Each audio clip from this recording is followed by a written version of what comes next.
화이팅!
플러스 기아 화이팅!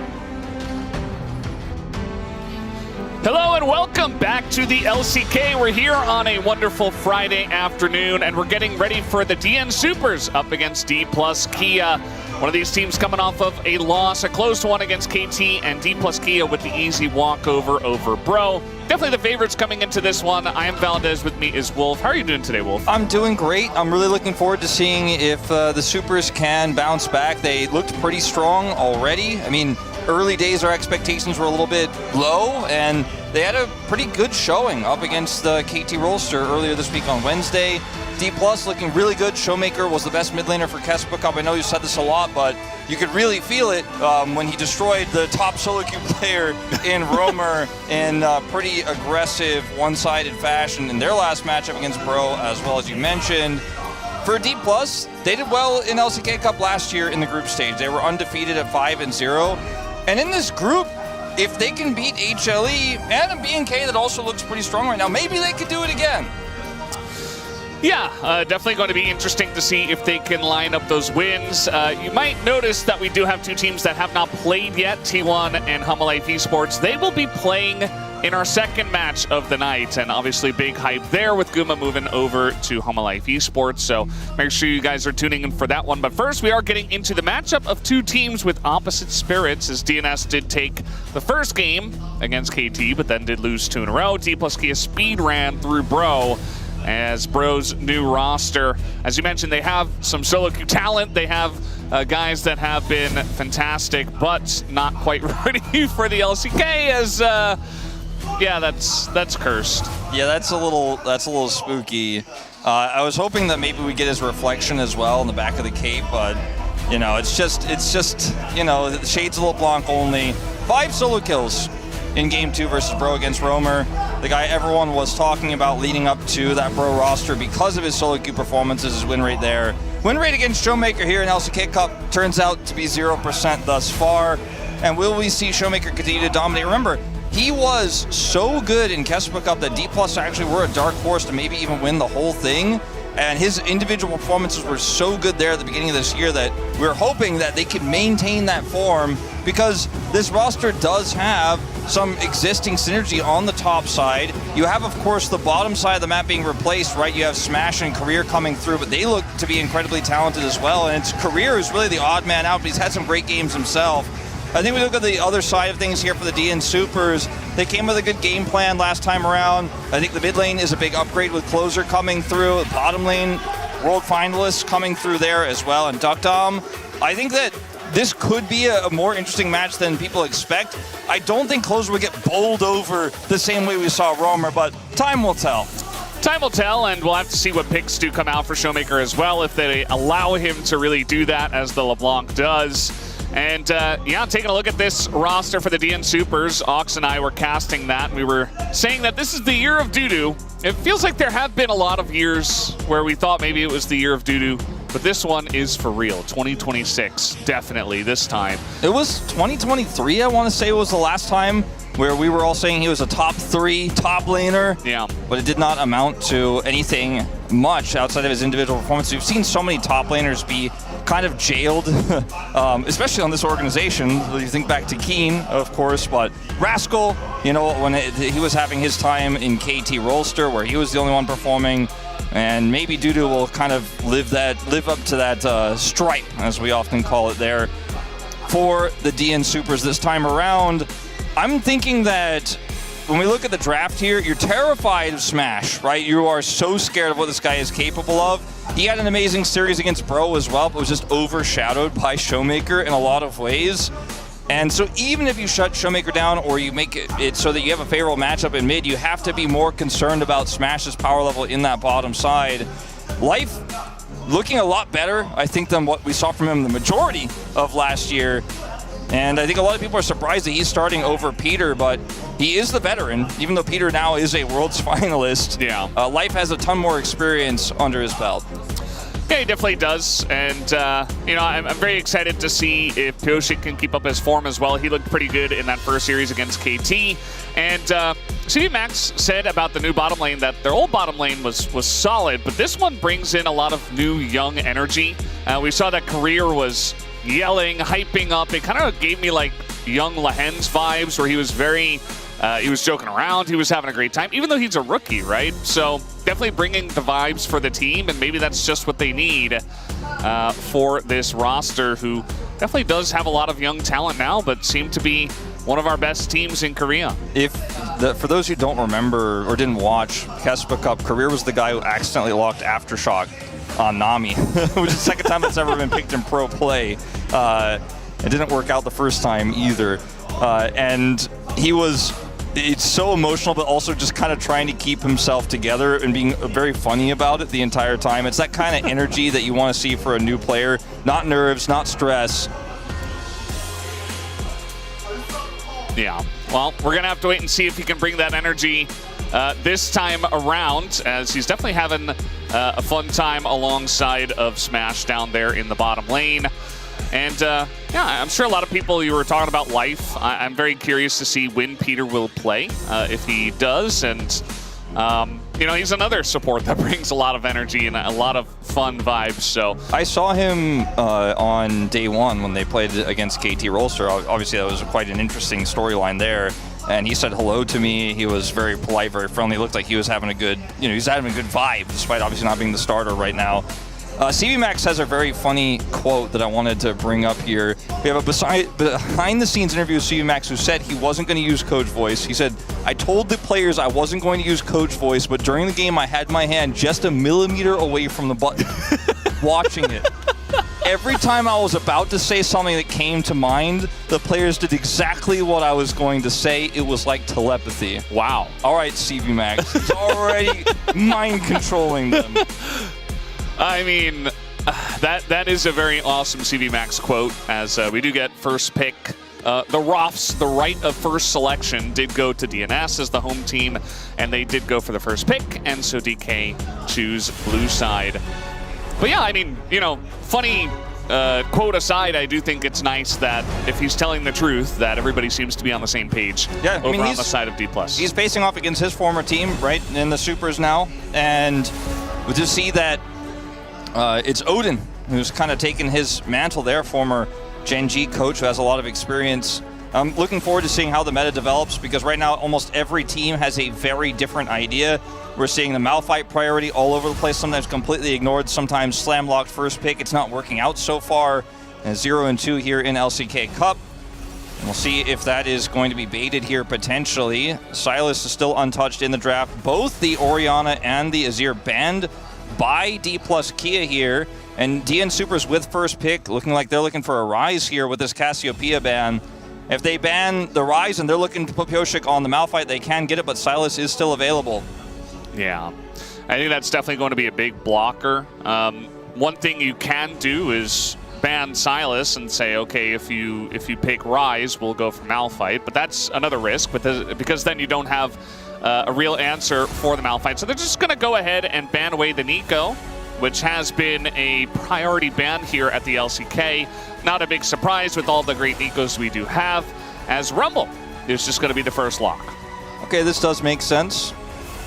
It's a lot safer. And the Vi still very strong, even though it hasn't been dominating the meta and pick priority right now. So that could be a safe follow-up here to this Rumble pick, but does mean the Rise is just kind of hanging out there. Feels fairly free to pick up at this point. And there's a lot of discussion about this one. Obviously, you can look for a counter pick for this Rumble as well. The Gasante has been one of the safer ones. And it's one that Shiyu does enjoy. Not going to opt into the Ornn this early on in the draft. Nor the Ambessa, which has been a big pick for Shiyu. Just electing not to play that into the Rumble can be a bit iffy, especially early on before you get your Eclipse. And yeah, the Rise is definitely kind of the elephant in the room. I think you do have to pick it. Showmaker's fantastic at it, so just go ahead and slam lock that one in. I mean, when you consider the Cassiopeia is banned by the DN Supers, and then the Azir and Orianna are already taken away, it looks like they just wanted to play Taliyah here, and they don't end up going for the Vi. They go for the Wukong instead. There's a lot of engage, there's a lot of pick potential in this draft, but Showmaker's individual performances, having one of the strongest mid laners on the patch, and arguably the strongest available with the Azir and the Orianna gone, and that Actualizer build running rampant right now, just sounds so terrifying to me that I don't know if the Taliyah is going to sell this draft for DNS for me just yet. And we will see, instead of a jungle pick here, the Yunara pushed up into this first phase so they can lock it in and make sure they have that power pick for the second phase of the draft. I think that ties in with the Cassante front line they've already picked up. Ryze also fairly tanky as a mid laner. And so they have a lot of damage output. They've got a good front line here. The DNS draft, on the other hand, a lot more pick and engage based. Yeah, I definitely like that idea. Could have gone ahead and picked Malphite and then banned Sylas, but you know, then they would have to play Sylas as a support or something like that, so it could have gotten a little bit iffy, but they're just going to avoid the Malphite entirely, as might be one of those drafts you were talking about, Wolf, where they just do that on both sides. As Varus going to be banned away, try to make this lane a little bit easier for Smash on the Yunara. Jarvan ban screams Sivir pick here. Jarvan the third or Jarvan the fourth? Oh, don't do it to me, Valdez. Jarvan the fourth. I was just curious, you know. Yeah, no, the fourth. Okay. The fourth. All right, yeah, that's the one. That's the one they banned. And what happened to the third again? You know, Sion. No, got assassinated by Katarina. Oh, that's right. Yeah. Sion was the second one. I thought that was the first one. I don't know the lore. Don't do it to me, Valdez. I don't know the lore either, but I do remember that segment with Decon. I'm trying to forget. Okay, so they banned Varus and Jhin, and the Sivir is still out there. It could be the pick that Duckdom is looking for here. We haven't really seen it too much in this region, but it is one that is very powerful right now, scales incredibly well. It gets a lot of value out of the changes to the AD carry role in general, and the wave clear is insanely powerful. Nautilus ban means, though, that you might be looking for something else entirely here, like Azeri. Just fight fire with fire. We did see Nautilus jungle just yesterday, so even a double target ban against support and jungle could be something that Lucid was considering. You also have lanes like Lucian Braum that are good combos. You know, Braum very strong. Bard also very strong. I am curious if Life would elect to go towards that as Ambessa, even though jungle. They are on blue side here. You know, they do have the counter pick for support, so they're not going to lock in something like an Alistar here. They're going to wait and see what the bottom duo is here, and it's going to be a Corki lane for DNS. This Corki Nami that has been popped up a little bit. It was Gen G who played this last with Ruler and Duro. And even though it's considered to be stronger with the Lucian pick, I think the added safety you have with the Corki's Valkyrie is a little bit easier to get away than the dash from Lucian. Feels incredibly strong. He spikes really well on 2 items in this patch where you get a lot of gold generation. And Lulu is going to be a consideration here for career Enchanter support that will be able to go toe-to-toe in lane and gives this Yunara a lot of power. They do have that additional engage. Oh, they're going to flip the switch? No. I was going to say, look, I mean, the Lulu gives you a lot of engage on top of the fact that you have this Ambessa. Like, the Ambessa goes in, then you wild growth the Ambessa, and it's difficult to get away from her, and she could kind of skip the front line of the Wukong as well. So when you have that wild growth and you have the laning power there, the scaling of this draft here for D plus Kia is kind of insane. And because they get this Lulu through instead of something like a Nihilus, I don't think they were really planning on playing. They were considering, you know, an Alistar counter pick, but they end up seeing the Nami. They're like, all right, we go Lulu. They got lane power, so it's not like they're going to roll over into this Corki lane early, and they have scaling. DNS are going to have to be super proactive on the map. They're going to have to use this Talia incredibly aggressively. The Wukong can set up the Rumble for success in early team fights as well with the Equalizer, but it's going to be all about those combos because I do think they have some scaling elements here, but overall, the edge goes on the other side here to D+ in that regard. Yeah, I would have to agree. I think especially when you got a guy like Smash on Yunara, it's kind of hard to bet against him, especially with the draft that's very much crafted around him. And you got such comfort with the Rise for Showmaker. It just feels like, you know, they're taking all the boxes over there. Obviously, DNS's comp also very strong, but yeah, gotta side with the DK comp for this one. This is very powerful, very straight up focus on Showmaker, who has been their best performing player so far this tournament.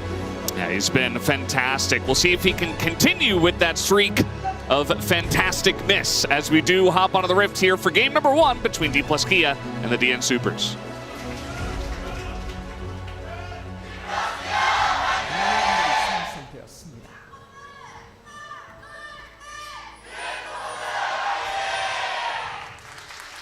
All right, we got the fan chants out, Wolf. No interrupting just yet. Not today. Yesterday, you guys were losing it. It was a 4-game day, too. It was so short. I know. And you guys just lost it because of all the pauses. I mean, the pause, the bathroom pause. Okay. I was really enjoying it at home, at least. It was, I mean, I know there are rules about this, and like, you know, it has been, and maybe warnings have been issued behind the scenes, but just go to the bathroom first. So I'm begging you, players. Because the casters don't get to go. Yeah. And, you know, sometimes if you don't go, and then the player goes, you're like, well, I might have to go later if it's a long game, but I don't get that option. That's not really the issue, but anyway. I went on a tirade already. There's, you know, another Pog State recording coming up. I can get into it more later. As this lane is going decently well here for Duckdom and Life. The Aerie taken on both Enchanters here as a heal will be used for tempo to get level 2. Yeah, looks like they were going to hit it, and Career just kind of wanted to get in there and do a little bit of extra poke and pressure. Lucid does not know that his jungle has been stolen. We do have Pyosik in his jungle, and just avoiding the ward entirely has been able to steal quite a lot, the Red and the Raptors. Now we got to trade in the bottom lane, and guess who's here? It's the guy who stole the jungle, Pyosik. Coming on in, Life is getting low, but Smash is going to be the first to fall. First blood given over to Duckdom, and now Career in a bunch of trouble, has to flash away, but Pyosik is looking for it. One more auto, and the red buff ticks away. It's 2 kills for DNS already. Yeah, the red buff there, a big problem. He stole it away. He's got it available, and just a miscalculation. There's just no information about where Pyosik was. His early pathing really messing up the game plan for Smash and Career because they were trying to get the tempo lead. They got level 2 first. They used the heal for that advantage. I mean, these tiny micro advantages are all what this bottom lane is about right now. We saw yesterday, you know, the early heal at level 1 to try to just survive in lane. Those small little advantages. Look at the health advantage here, right? Well, that turret shot also I didn't see happen the way it did. Definitely doesn't do them any favors here either. If he doesn't take that turret shot, maybe he actually flashes and looks for an all-in on the Life and is at least able to get something back. Career's flash here isn't going to stop Pyosik from follow flashing. He has the red buff, and we'll get that second kill there. Kind of a disaster here for D+, though, in the bottom lane to start things off. Great play from Pyosik, just completely unseen. Yeah, this is what I was talking about with Pyosik. He did look great in the series against KT, and you know, this guy is a veteran. I don't think we should hold last season against too many of these players that were on that team of DNF because it was a horrifying season, right? It was not great, and I just think that each individual player is better than what they showed. I mean, there's a big gap in the grading scale between F and S. You know what I mean? It's massive, yeah. It's actually the biggest gap it could be. Yeah, so in terms of the naming, they're really trying to set that up, and hopefully the playback set up here too. So far, looking like a massive improvement, as Pyosik is going to continue to be a little bit annoying here. Did end up falling behind for that gank, as Lucid obviously instantly knew what happened and went over to take his quadrant around the blue buff away, so has a farm lead himself. Not a massive one by any means, though. As Rumble is doing it, Year of Doodoo, he is pulling it off. Yeah, it's official, 2026. And Pyosik got his red, and now he came bot. The only issue is he hit the plants, and I think maybe that was able to give him away on this one. So they're able to push in the wave mostly and just back off. They don't really have the flash on Career, and got to just be careful there. Mid lane seems to be going swimmingly for both parties, just kind of farming away. Showmaker doesn't really care about a small trade. Yeah, he went Ghost, which is the new hotness on Rise. And you press your Ghost, you press your Actualizer, and you watch the health bars disappear and run really fast because you already have Phase Rush. And you're just very difficult to stop from doing massive amounts of damage. You are a true AP carry, as Rise kind of always has been. Even like Tank Rise just becomes so huge later on, but it's going to be a big problem in this game.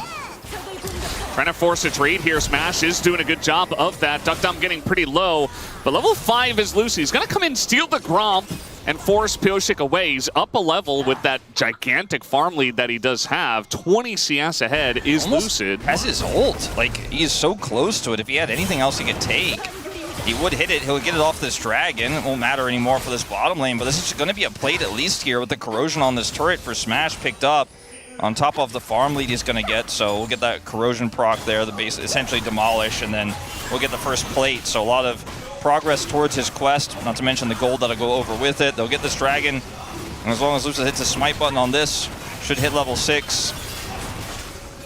So this is a really nice start here on the bottom side, or I shouldn't say start, but comeback, so to speak. Big turnaround there for D+. And the gold lead, not as big as it once was for DuckDom.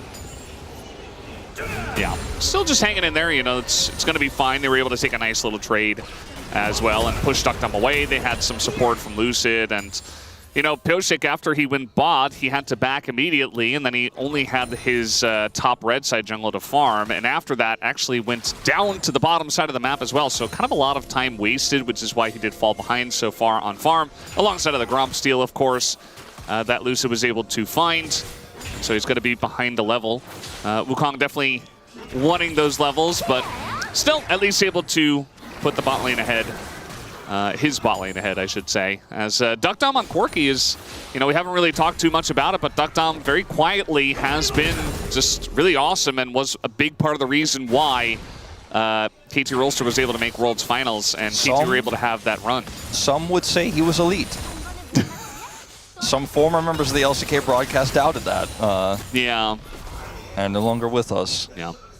As Rip Maurits is going to come down here again. He now has his level 6. He's got his bottom duo with him. This is a favorable position for them. Lucid obviously knows about this, but they just don't have damage to challenge. It's just going to be Pyosik also has smite advantage, taking this away. Yeah, nice smite timing.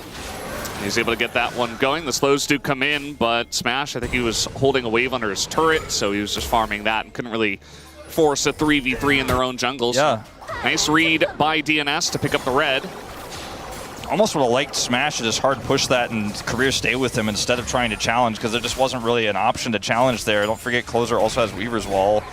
It didn't have Prio, but I don't think that fight was ever going to be winnable, especially without Smite for Lucid. As Dudu is really running this lane up here, but doesn't have kill threat, did not opt to take the Ignite that we've seen a lot of other Rumbles take so far on this patch, even as far as the season opening event. Lucid going to get some revenge here, it looks like, and get that blue buff away, as these junglers have been at each other's throats, but the farm lead still remains heavily in Lucid's favor here, which, you know, doesn't necessarily always matter, but could be important for an upcoming objective. He does end up getting his quest completed first. Yeah, allows you to sprint around the jungle with that blue pet that everybody is going. And both Lucid and Pyosik have picked up this time. Xiu trying to make it the year of Xiu. We'll see if he can do that, as the knockup is going to miss. As we said, it is the year of Dudu. And Lucid, he took the dragon. He's looking to take this other epic monster objective, and that's going to help push his quest even further ahead of Pyosik. If he can do that, it looks like Pyosik was able to spot him, but will not be challenging this objective, as the bubble has to be flashed. I mean, DuckDom and Life are really putting on the pressure. Life has hit so many of these bubbles. Like, he was able to hit the Aqua Prison on Smash earlier during the All-In as well. Smash didn't flash it, but it meant that he could have flashed it. I don't think it would have necessarily had a kill, but because he didn't flash it, like, he just was able to escape there. They were able to get away without any real big issues, and now Career is flashless again. Feels like he just got it back. It's a really frustrating scenario here now, as we do have in the mid lane, both mid laners heading back in here. Blizzard didn't have to teleport, so that's pretty huge for him. And it's been, like you mentioned, like, both of them are doing fine. You know, it's kind of going as you'd expect. We haven't seen any big global ultimates out of these mid laners just yet. DuckDom and Life did get the advantage here. We'll grab an extra plate off screen, but you could hear that audio cue there. Just a little bit. And so that's pretty good for them. This game has been very quiet outside of that initial play from Pyosik. We've had a lot of games just kind of blow up in the bottom lane, and we've had games end at this point, basically, because of the lead that's happened. This is one of Showmaker's quieter games that he's had, even though he is the solo gold lead for his team right now. He's playing Rise. He's got, you know, his Catalyst online. He's going to be solo killing anybody anytime soon. Speaking of solo kills, now gonna ult on in. Will Xiu staying right outside the range of the turret as well. Looking for the knockup, forces the flash. Nicely done, as Pyosik also forced the flash. Did take the Krugs away from Lucid, but he's not gonna like that trade, having to flash away. Now Lucid down his ult, so maybe can't do too much down here, but still going to make his presence felt in the face of Life and DuckDom and try to get Smash to his first item. I mean, Yunara can operate so far away in team fights, and so having that flash to extend your already quite large extension, or engage range, I should say, like that missing extension on top of the Warrior Trickster for Pyosik is going to hurt if he wants to take the AD carry out in an upcoming team fight. does have Flash and Barrier available as well for a potential scuffle around this Dragon or later on Herald. So that hurts. It stings for Pyosik there. 2 flashes down. Really, proactive plays here from D+. Down 1,000 gold in this one, but it doesn't feel like they're in any way down and out because they've had so much control over these objectives, and they are looking to contest this one as we speak, potentially here. Yeah, we'll have to wait and see as Greer forced to kind of face check that one. Smash taking a bunch of damage himself, wants to trade it back, has to dodge the bubble, does it very nicely, and gets on in, but still liking the position of Duckdom and Life. We'll see if this breaks out into a full fight as this Dragon is getting low. They're going to engage on a Lucid who just gets wild growth. And now Smash gonna push Duckdom away. Lucid still just fine, winning that trade against Pyosik. Showmaker, though, getting very low on the left side, but Pyosik gets the drink, immediately goes down, and Closer is there to follow as well. And now Showmaker is getting in as one by one the dominoes fall. As the Slurkle actually kind of predicting that Valkyrie away, but it's just going to be the 3 kills. DK will take it. I'm not 100% sure, but I think Life was able to interrupt the Realm Warp there, which, as in his dying breath, was able to save Duckdom, and maybe Duckdom could have gotten out of Flash, doesn't have to Flash. But watch the combat power of this Yunara at this stage in the game versus a Corki. Like, Smash can kind of just hold his own drop barrier, do tons of damage here. He has the Lulu to back him up. Hits that arc there as well. And so Duckdom just can't really do anything in this fight. Showmaker's untouched on the other side. The focal point here for this Wukong that's flashless is the Dragon. He gets his price there. There's that bubble onto Showmaker, which prevents him from realm warping forward. So that saves Duckdom's life and his flash. But at the end of the day, a big win here. The swing of gold is definitely felt as it goes back into D+'s favor. Now, DNS did get the Dragon, and that was their initial set. That was the initial objective they were looking for, but I don't know if they're going to be happy with the result with this. A massive swing of gold, especially onto that Yunara. Yeah, a couple of kills going to Smash. One did go over to Lucid, who I believe did have his Eclipse done for that fight. I'm not sure if Pyosik did, but we'd have to go back and check the item spikes to know 100%. And yeah, it just felt like they were sustaining a bit more. That extra bit of damage from the Yunara was just a little bit too much, and it does feel like Showmaker was able to do a bit more sustained damage than the Taliyah as well. And Pyosik also kind of had to overextend just a little bit to try to get the Drake and put a lot of damage into the Drake to try to last hit it, so he didn't have that for the champions instead. Just a lot of little things, and DK did get ahead because of that. And I really do like how much presence Lucid is showing here on the bottom side of the map. It feels like he is always here, knowing where his bread is buttered in this meta. I mean, this Lulu pick makes it so that they can play this way, and he has certainly been, you know, outside of the one time Pyosik caught him off guard and took his camps away and then caught the bottom duo there, he's kind of been camping this lane and making the most important lane get to where it needs to be for this composition to work here for D+. Taliyah gonna Weaver's Wall up here. I don't know if he can do anything to this Cassante. Just gonna get that slowdown and still holding on to that as he finally does, but she was just too low as he's able to avoid the knockback there. The seismic shove, but it was still a kill. I like what she was doing, trying to put on pressure by proxying and denying Dudu access to the wave, but against a Taliyah it can be very risky. Yeah, I don't think they're going to be able to necessarily make this cross map work. 5 seconds till that Realm Warp is up. Couldn't do it during the Taliyah wall, but now does have it at the ready, but it's too late. They're going to get a plate, and I think they have to back away. Closer is ready to intercept. Dudu's getting a plate here topside. She was not up for 5 more seconds here, so just really nothing in return for D+ on the play. And that risky play from Shiu goes punished. And finally we see the Weaver's Wall in full effect here for Closer. Just finished his Seraphs. And it's a game that has kind of been a little bit of tug of war, but it has also been very even. You know, like we're seeing back and forths here, and both of these comps scale well, but I have not yet seen DNS set up the true combo, right? Like, we haven't seen proof of concept and what their coordination is going to look like in team fights. Because they've kind of done everything else that they want to do with this comp really well. Pyosik's early game was fantastic, but when we get to a certain point, the Yunara is just too big to fail. As Lucid is going to look for an angle here. Lucid's so fast, sprinting out of the jungle, just able to get in his faces. Now they're trying to turn onto Life, who is in a bunch of trouble. Pyosik does get here, but immediately Lucid goes in, and look how gigantic he is with the wild growth. Nobody can touch him. Pyosik just on the run. Duckdom has to flash and barrier, and Showmaker is also so fast. Movement speed is pretty huge as, yeah, he's going to deny that disengage. Conan pick up the double kill, and just like that, DK find another good fight. That was pretty smart from Duckdom, knowing that maybe if he takes this angle, he could get the double cone out, but Showmaker reads it, follow flashes, super patient with his flash uses there as well. Does not let Duckdom mind game him and takes out the kill. Dudu's in a lot of trouble here. Getting ganked by a Lulu as the Glitterland slows him just enough. That really obnoxious slow, and Xiu's gonna pick up the kill as the Year of Dudu will be put on hold for now. Yeah, unfortunately, not exactly what he was looking for. Notice the 1,400 gold lead now for Smash, who does have his Fiend Hunter bolts after this play here on the top side. I mean, Showmaker gets the Realm Warp off here. Life cannot get away. There's no way to stop the ultimate there from Lucid. The Wild Growth is insane. Gives him so much sticking power here to chase down Pyoshik. And then watch Duckdom. He's like, okay, if I go down here with the Valk, then I could double Blast Cone, right? Showmaker says, nope, not fast enough.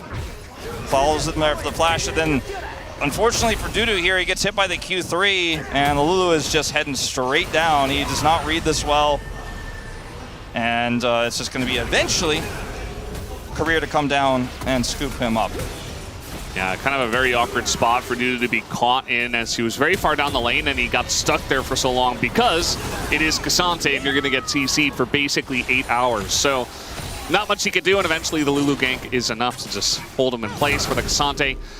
And yeah, I still just keep going back to thinking about this Lulu and Bessa combo that you talked about when we saw the draft. We're seeing it in action, and Lucid, he got Eclipse, and he's just untouchable. Like, the shields are insane. The Wild Growth on top of it is insane, not to mention the CC chain. I mean, think about this comp. The only bad target for Wild Growth is Lulu herself, but she could even use it as like a flash engage tool and safety. Weaver's Wall can't stop me! Career has a career in professional driving if he ever drops out of League of Legends. Yeah, I mean, he was just like, all right, nice wall. How long was that cooldown? And so that is going to be this turret under siege here. And with the turret taken in bottom lane, Xiu is also just going to rotate up here. And I think they should be able to secure this, and maybe even more. Yeah, I'd be very careful if I were DNS. You can see that they are not going to overextend, but yeah, it's just kind of trying to stop the bleeding, but not really doing a good job of it, as Showmaker's getting free time up in the top lane to take out this turret. He has his Realm Warp, so they're like, oh, we need to defend mid. He could Realm Warp over, but then they send everyone over to mid. They don't defend mid, and then Showmaker just gets this turret anyways. You could take turrets out so quickly in on this patch, in this meta, and mid laners, you know, like Rise, don't even necessarily have to take teleport because of home guards, getting them back so quickly. Not to mention the empowered recall that he didn't have there, it looks like, but will have a lot of the time. Can get resets and quickly rebuild that one back up. He's 4 stacks away from his Rod of Ages. We have this Rylai's build here for closer. It's not the burstiest Talia. It's a little bit more utility in this one. It's going to be in that Duckdom, who's so far behind, needs to do heavy lifting, and Dudu Ghost is OP when it's Rise who's sprinting at you, and Career with another gank. I don't think Showmaker really needed him, but that's going to be an assist picked up for Career. And yeah, Dudu down his flash. Thought he would be okay, but these long lanes against Rise and Cassante are just so punishing from behind. It's very difficult. I just don't know what you can do at this point to get back in the game, because your Corki is just a paperweight at this point. Your Talia doesn't have map control to play through. Use the Weaver's Wall to try to deny a Herald charge, which didn't even work. And now, I mean, topside is just a mess. Trying to get on top of Showmaker. He just Realm Warps away, as you mentioned, and Lucid was right there alongside of Career, so that combo's very ready to go. Really like how D plus Kia were able to just take a couple of advantageous fights and immediately turn this game into an almost unlosable position. Yeah, I mean, very good snowballing from them. It's really just at no cost to make these plays happen. We have this much map control, and you've already done the heavy lifting on the outer turrets. You can just commit multiple people and don't give DNS any ends. And Actualizer's on the way. Showmaker's got both components here. He just needs to finish the recipe, and then he's going to press whatever hotkey he's got that on, and the enemy champions are going to disappear. He has so much damage at this point. His Rod of Ages isn't even complete. When that hits, he's going to hit level 16. Like, look at his experience right now. He is almost level 15 already, so he'll hit 16 off the Rod, and we're going to see some big fireworks, I think, to end this game, Valdez. Yeah, it's not going to be pretty.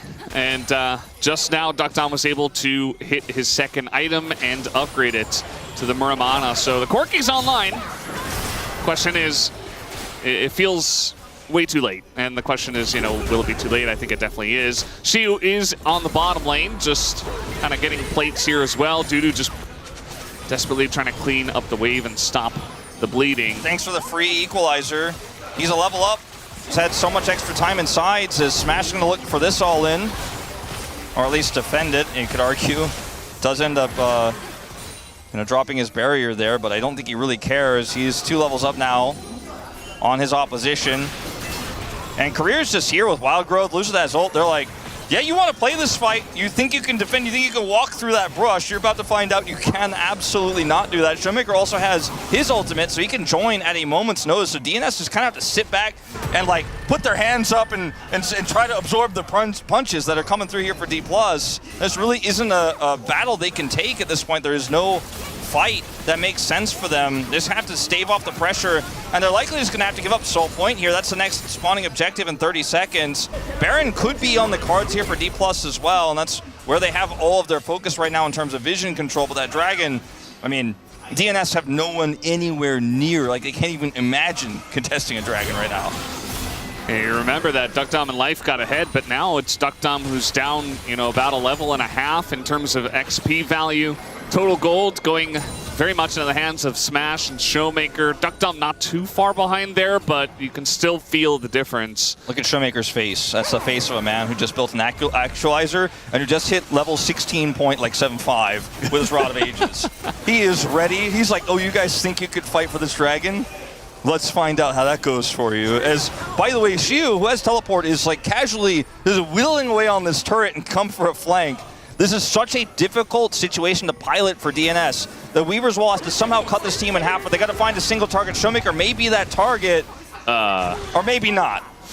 Yeah, they were thinking about it. I think Showmaker's just too fast. It's really difficult to actually collapse on them without hard CC, and the only hard CC they have is Pyosik, basically. That's reliable. Yeah, I mean, so they got his ghost, and that's all they're going to get. Now they're going to try to rush this dragon down and hope that maybe Pyosik could do enough damage alone. Shiu is just waiting. He's 2 levels up.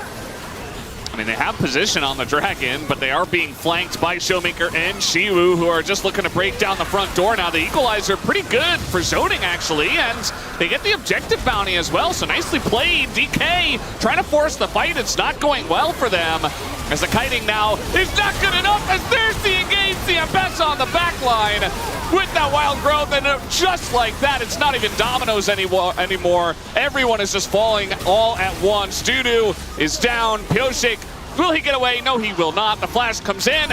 I think that's just the game. At 24 minutes, they're going to try to push bot. Well, you know, they got the Dragon. That was quite miraculous. Good job on that position on the equalizer there, Dudu. It got them the Dragon, but as soon as it was gone, Smash said, I'm going in.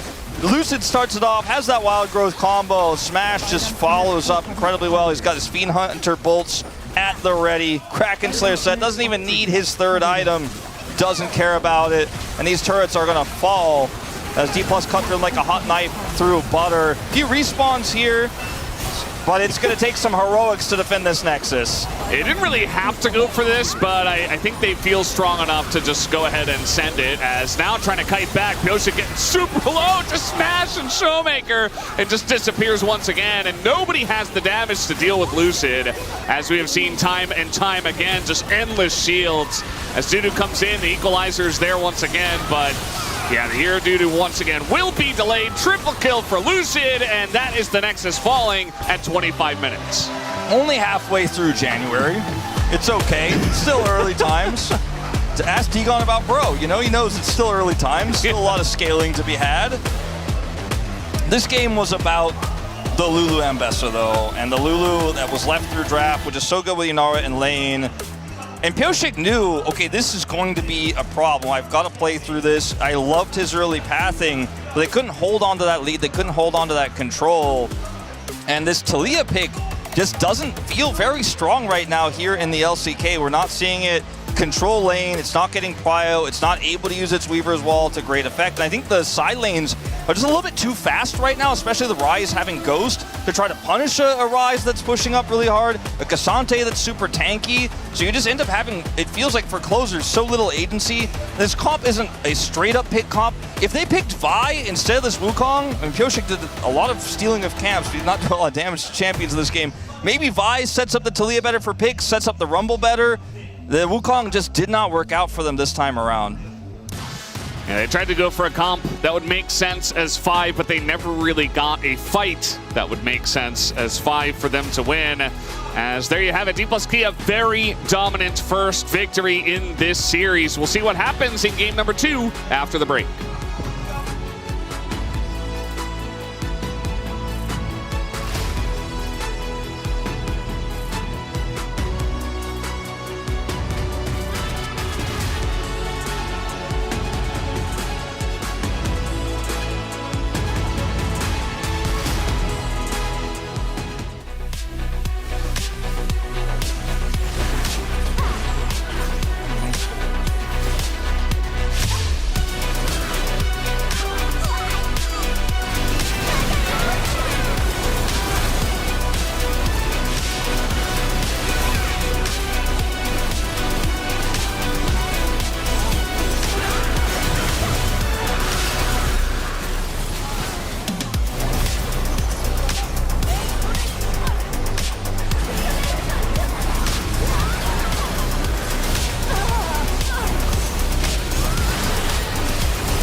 H 그 나 럼블 쪽 볼게.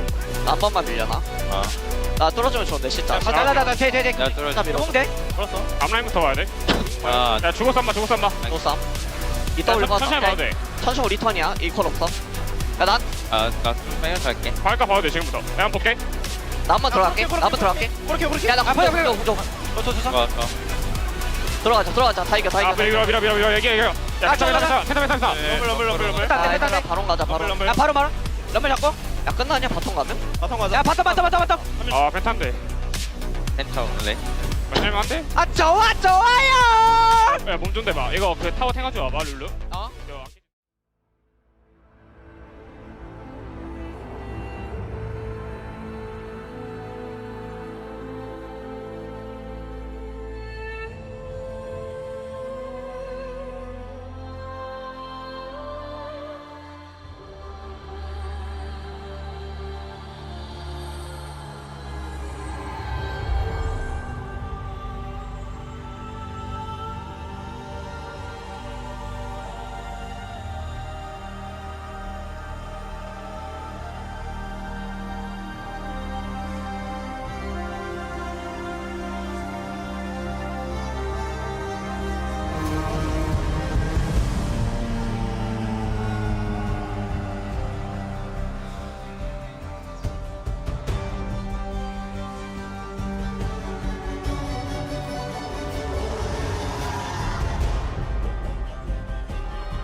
لست بآثم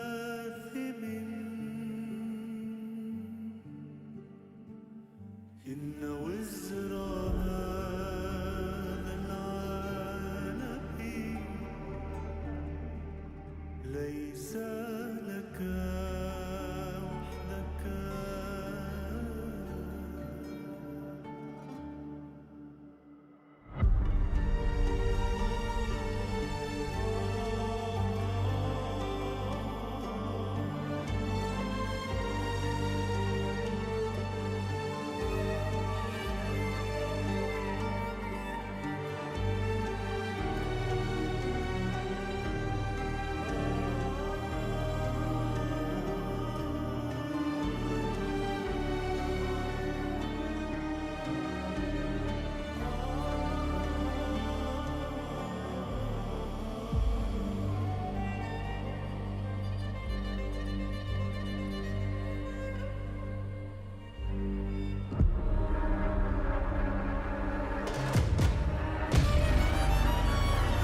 everyone. Welcome to the space here at Chichijik Lowell Park as we welcome you to day number 3 of the LCK Cup. And we've got our 2 analysts that have been arguing the whole time on what happened in D plus Kia's comeback victory against the DN Automotive Supers. Digon here alongside Ox and Wadid. And yeah, big argument between these two that raged on for probably like since it happened to the end of the game. It would have stopped if we just admitted I was right. Yeah, but I can't agree with you, so we have to argue. Okay. Yeah. Well, first thing with the draft, just real quick, now that we pulled up, but you said this was one of the most standard drafts that we had seen, equal powered drafts with it. Yeah, basically this meta is all about the lane priority. That's why they just high prioritize the Rumble as well. And also on the bot lane, even though they have some kind of like lane bully AD carry, normally you just pick the engaged support with it. But nowadays you just pick utility to maximize the lane prior. So I think this is one of the, I guess, standard draft, except the Ambassador jungle maybe. But I think this meta shows that the early priority is everything. All right, well, let's get into it. The moment that happened. After an early lead by the DN Automotive Supers, there was a fight around the Drake, and our 2 analysts have differing opinions on what happened. And we'll start with Wadid. Okay, so from my perspective, DNS has had such a good vision setup. So you can already see what vision they have right now. You can just pause here and show DK vision control here. Yeah, you can see it's dark down there, so you can play.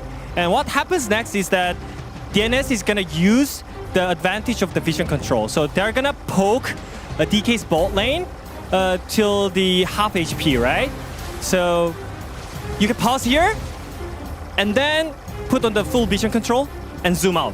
Fully zoom out. I want to see the mid lane as well. See?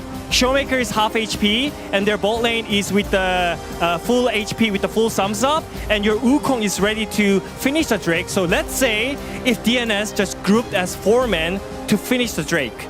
Ambassador has no ulti and Smash is half HP. So there's no way they lose the team fight after this, you know. This poke was great. It's great usage of using the vision control advantage. But what happens next is that they're gonna overstep on the bot lane, and they will just fight till the end. And I think you can pause here. I think this made them in a really bad choke because Pyojik has no flash. They cannot really go engage on the bot side because Pyojik has no ulti. No flash. And Corki got chunked as well. So I think before that point, they were in a really good position, but after that, I think it was really on the DK side, right? All right, great presentation there by Wadid as in this team fight afterwards, DNS then throw their lead and D plus Kia clean up the fight. However, remember this argument by Wadid because Ox has a differing opinion on what happened. Well, here's the thing is that I don't disagree with Wadid's points around the bot lane. I just think there's more to it because Wadid is like, okay, as soon as they overtraded, it's done. It's like the fight is over, unwinnable from this point. I think there were other factors to it because I want to focus on the top side because when we go over there, we look at the fact that Closer has chunked out Showmaker already to half HP. And if we zoom in, Closer gets first prior on the wave and we can play it on from here. So he ends up clearing out the wave, and his mana might look low, but he actually has tier and lost chapter, so he actually has a ton of mana. He goes in a fog of war, we can pause now. So I find it crazy that Showmaker is half HP, Atalia has just walked in a fog of war, we don't know where she is, and as the fight plays out, he's able to just walk in uncontested. We even see Closer actually autos the ward, which reveals a bit of vision. Oh. So now Showmaker comes in and starts pressuring Closer. So it's not just the bot lane problems, but they're also losing pressure top lane. Showmaker's putting pressure on the Talia. And then they end up burning all of their CC. They try to burn it onto the Ambassador, and that gives the Yunara free reign. So if you pause it here, I think, yes, the bot lane had some mistakes, but I think the other issues was Closer didn't stop Showmaker from entering, or alternatively, you could have used your wall to assist on the bot side. And then the other factor here is, like, they burned all their CC to try and deal with this Ambassador, and if we play the fight out, the Ambassador is obviously a big threat with the Eclipse, but Smash, with the CC down, could just move up and free hit, and they're still trying to focus damage onto the Ambassador, who does survive with low HP. and they end up losing from there. So it's not that I think with its points around the bot lane were wrong. I just think there's more to it, and more things went wrong to get to the point where they lost the fight. All right, well, you heard two great arguments here on what happened. So we need to know who's correct. So chat, help us out. Was Ox correct? Vote A. Was Wadid correct? Vote B. I don't know. Like for me, that all happened because the bot lane troll. Yeah. Well, we'll see. We got to send it on over to our casters. Casters, what do you think? Was it Ox or was it Wadid?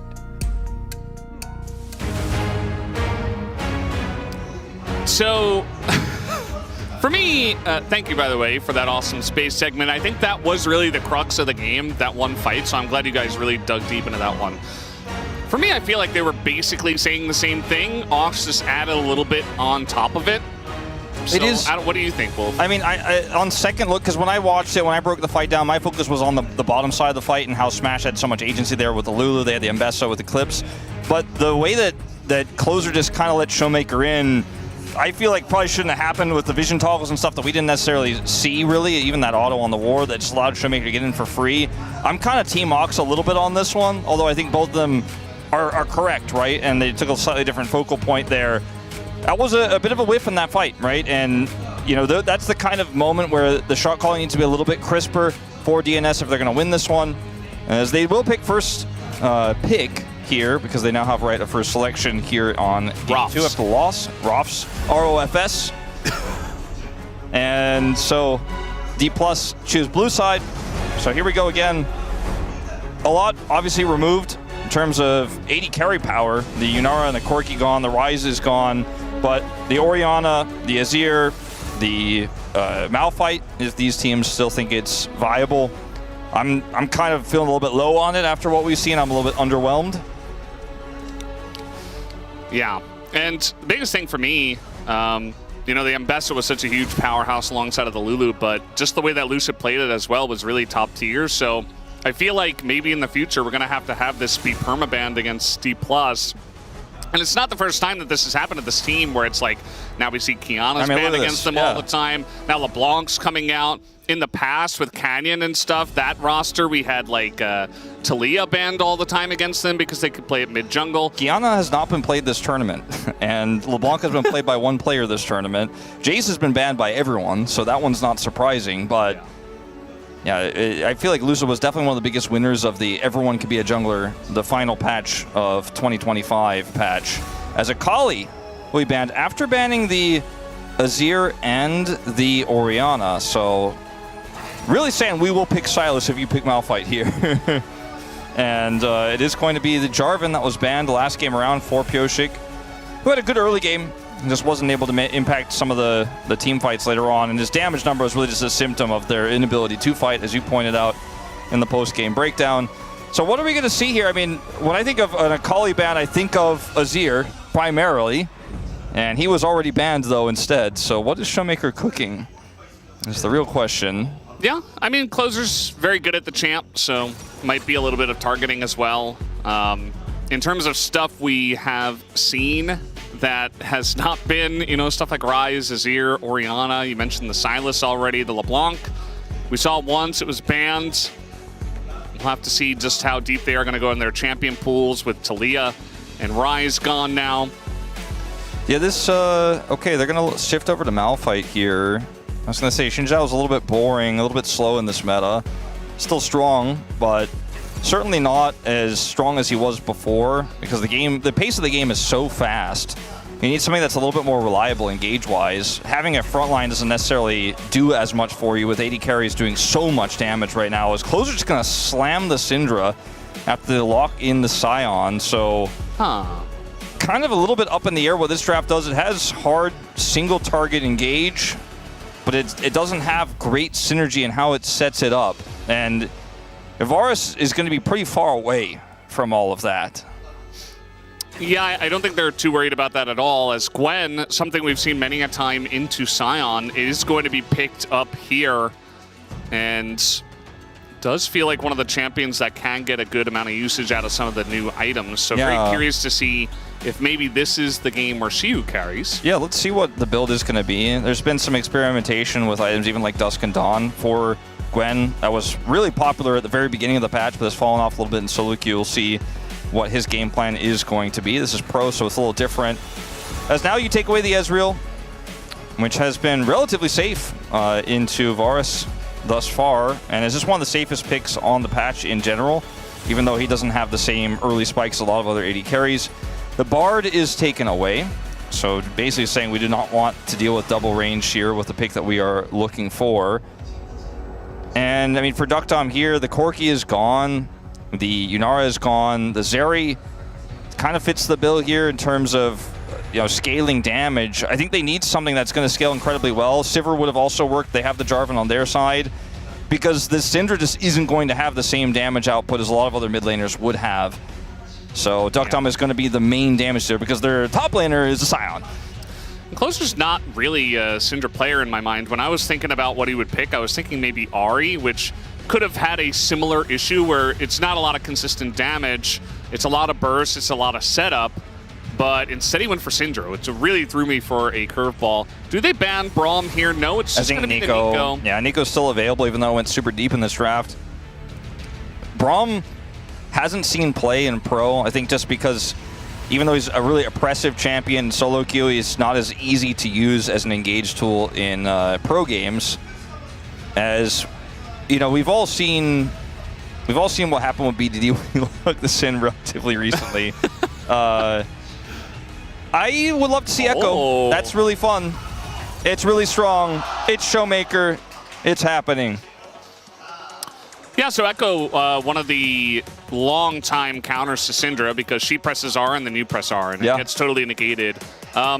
Echo, we've been seeing a lot of interesting builds with also Dusk and Dawn where he can just EQ it and it does an insane amount of burst damage. Yeah, the burst is real. The CC setup is incredibly strong as well, and the survivability is off the charts in the mid lane compared to what you'd have in terms of itemization in jungle, and with the mid quest as well, getting tier 3 boots for free and additional recall on top of your already strong safe side lane.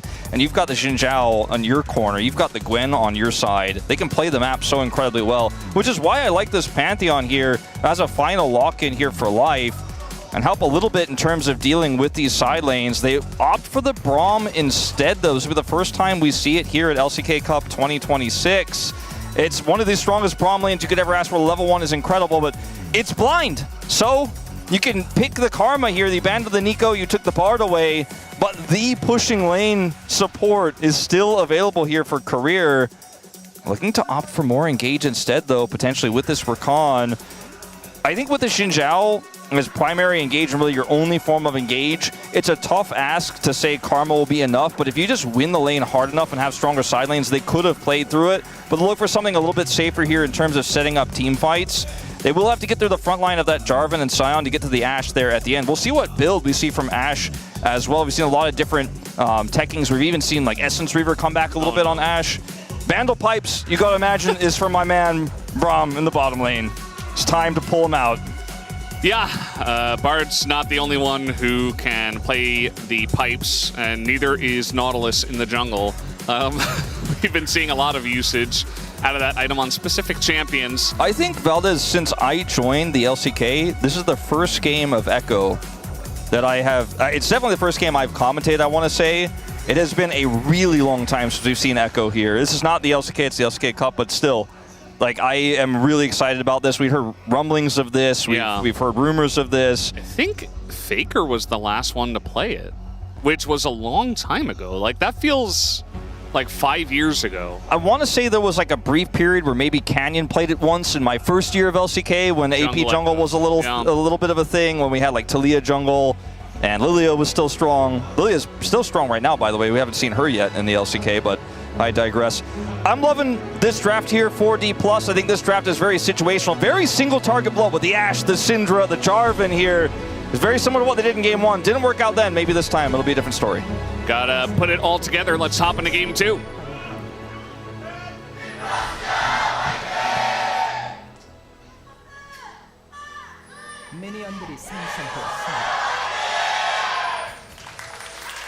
Here we go. Match 5, game 2. Already almost halfway through the first week of LCK Cup. And Showmaker's playing Echo. hasn't taken very long. It's also Closer playing Syndra, as we're trying to do a nice, strong level 1 here with the Ashbrom, who should almost always win these. As the Sun will eventually come in onto Career, and he's just going to heal to try to get rid of some of that damage. Yeah, we see heal used at level 1 almost every game. Right now, it's just so important to get control of that wave and get level 2. And after you get stunned like that, you want to get some of that health back and try to get to the wave, and they're not getting in there. And the flash will come in. They're looking for the stun on the Smash. He's going to flash away, just showing immense respect. Did not want to take much more damage from that, so he'll trade his summoner for it anyway. Luckily, none of these minions have died yet, so Smash won't be denied too many of them, even though he has been denied access to this lane. Yeah, he does have teleport as well, knowing how tough this lane is going to be to play out. That's going to be really nice for him. Taking barrier here, not that relevant. Taking cleanse could have been, but he's just going to have to watch his positioning. As, yeah. Oohs and ahs from the crowd as they watch Echo being played. Yes. Echo was definitely one of my favorite characters in Arcane. Gotta say it. Echo from Arcane. Yeah. Bat chest. It's old meme, but you can still say it. There was someone in the crowd yesterday that was like, we're just fans of Arcane. Like, we don't even know much about League. We're just here, please play the Arcane champs. And I don't think they did. Yeah, not as much as when Vi suddenly became popular around the same time as -1 here for Shiu in this matchup so far. I'm really curious to see what build he's going to go for, because we have just been seeing a little bit of Riftmaker and Nastra's Tooth and boring, normal Gwen stuff, but some messing around with some of the other AP items right now as well. See if he does end up pulling out Dusk and Dawn or the Forbidden Spellblade, or not, why did I say Spellblade? Gunblade. It's kind of a Spellblade. Yeah, it is. Yeah. I mean, it kind of is. I don't know if it's actually infused with magic, though. You know? Yeah, it just doesn't have a Spellblade effect. You know, it's not a Yeah. Sheen item. Not a Sheen item, so. You got to be careful with what names you use for stuff when everything's got a keyword nowadays. As the slows are coming in, they're looking for Smash. He doesn't have his flash. Here, too. And Pyosik is here. Oh, There Lucid! he is, but Lucid pops out of the bush. And Pyosik is pretty late, actually, to the party, as First Blood will go over to Rakan. Smash should be in some trouble here as the drag will get the kill, but now Pyosik might go down as the TP is coming in, and Showmaker as well. says, give me that kill right now.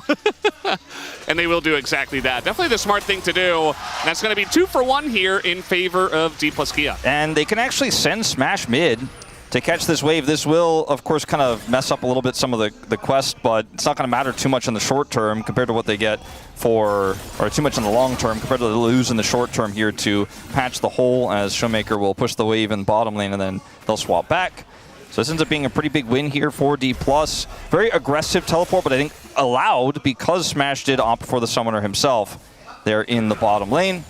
And we were kind of left in the dark by our observing team on that one, but it really does. It's one of those moments where it feels cinematic, and it's the exact feeling that DNS had at that moment where they thought this is a shoe-in. Yeah. And then out pops Lucid. So taking a look at this with full vision, he was actually backing here.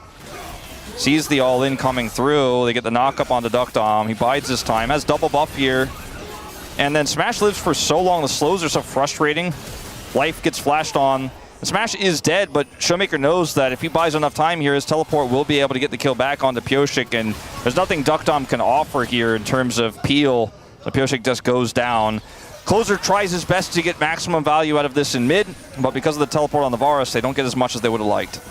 We got a heal, aggressive heal coming on in, but it's not going to amount to too much as Smash and Career still struggling to try to farm. Although it looks that way, he's still ahead on farm just slightly. So going to be pretty nice, and every single bit of damage they can get into them is going to make it much more annoying for Smash and Career, as Career will have to hit those Gleaming Quills as much as possible. You know what's interesting is that we see in Pro very few champions picking not teleport in the top lane.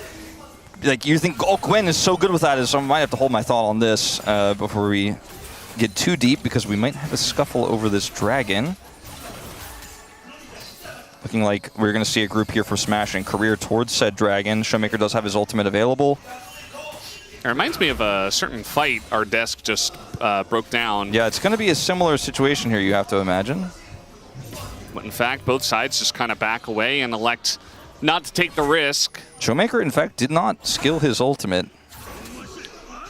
Yeah. You got to wait and not show it, and then right at the last moment you skill it up and use it. And can make things very annoying to keep your opponents guessing.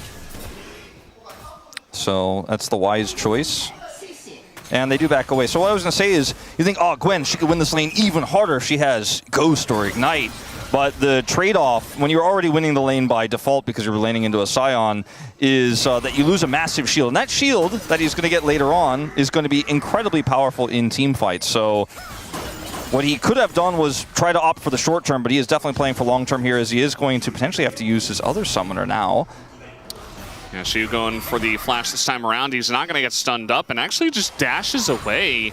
I almost feel like Dudu went a little, like a slight bit too early to push him away and kind of gave it away. As Duckdom double summoner just kind of smashing both of those at the same time, trying to flash away from the chains of corruption. Definitely the right play, although he didn't have to use his barrier.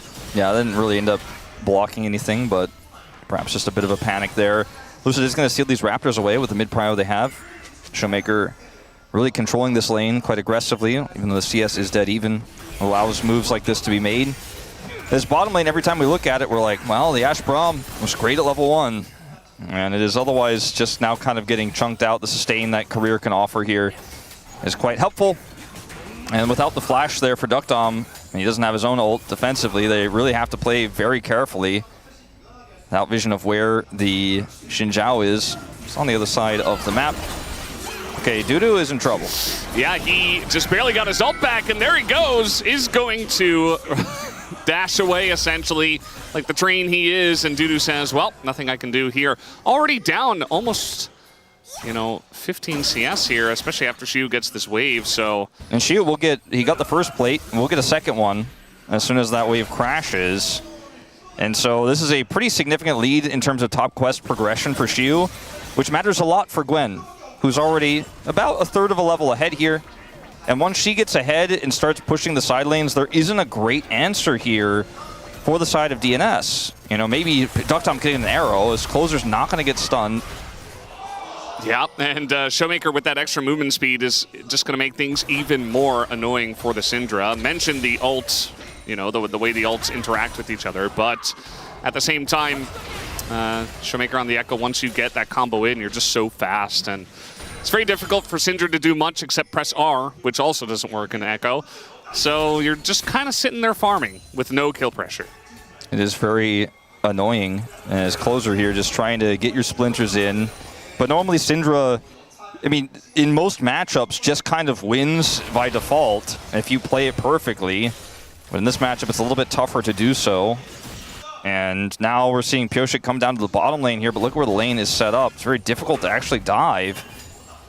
He is going to be unseen, it looks like here.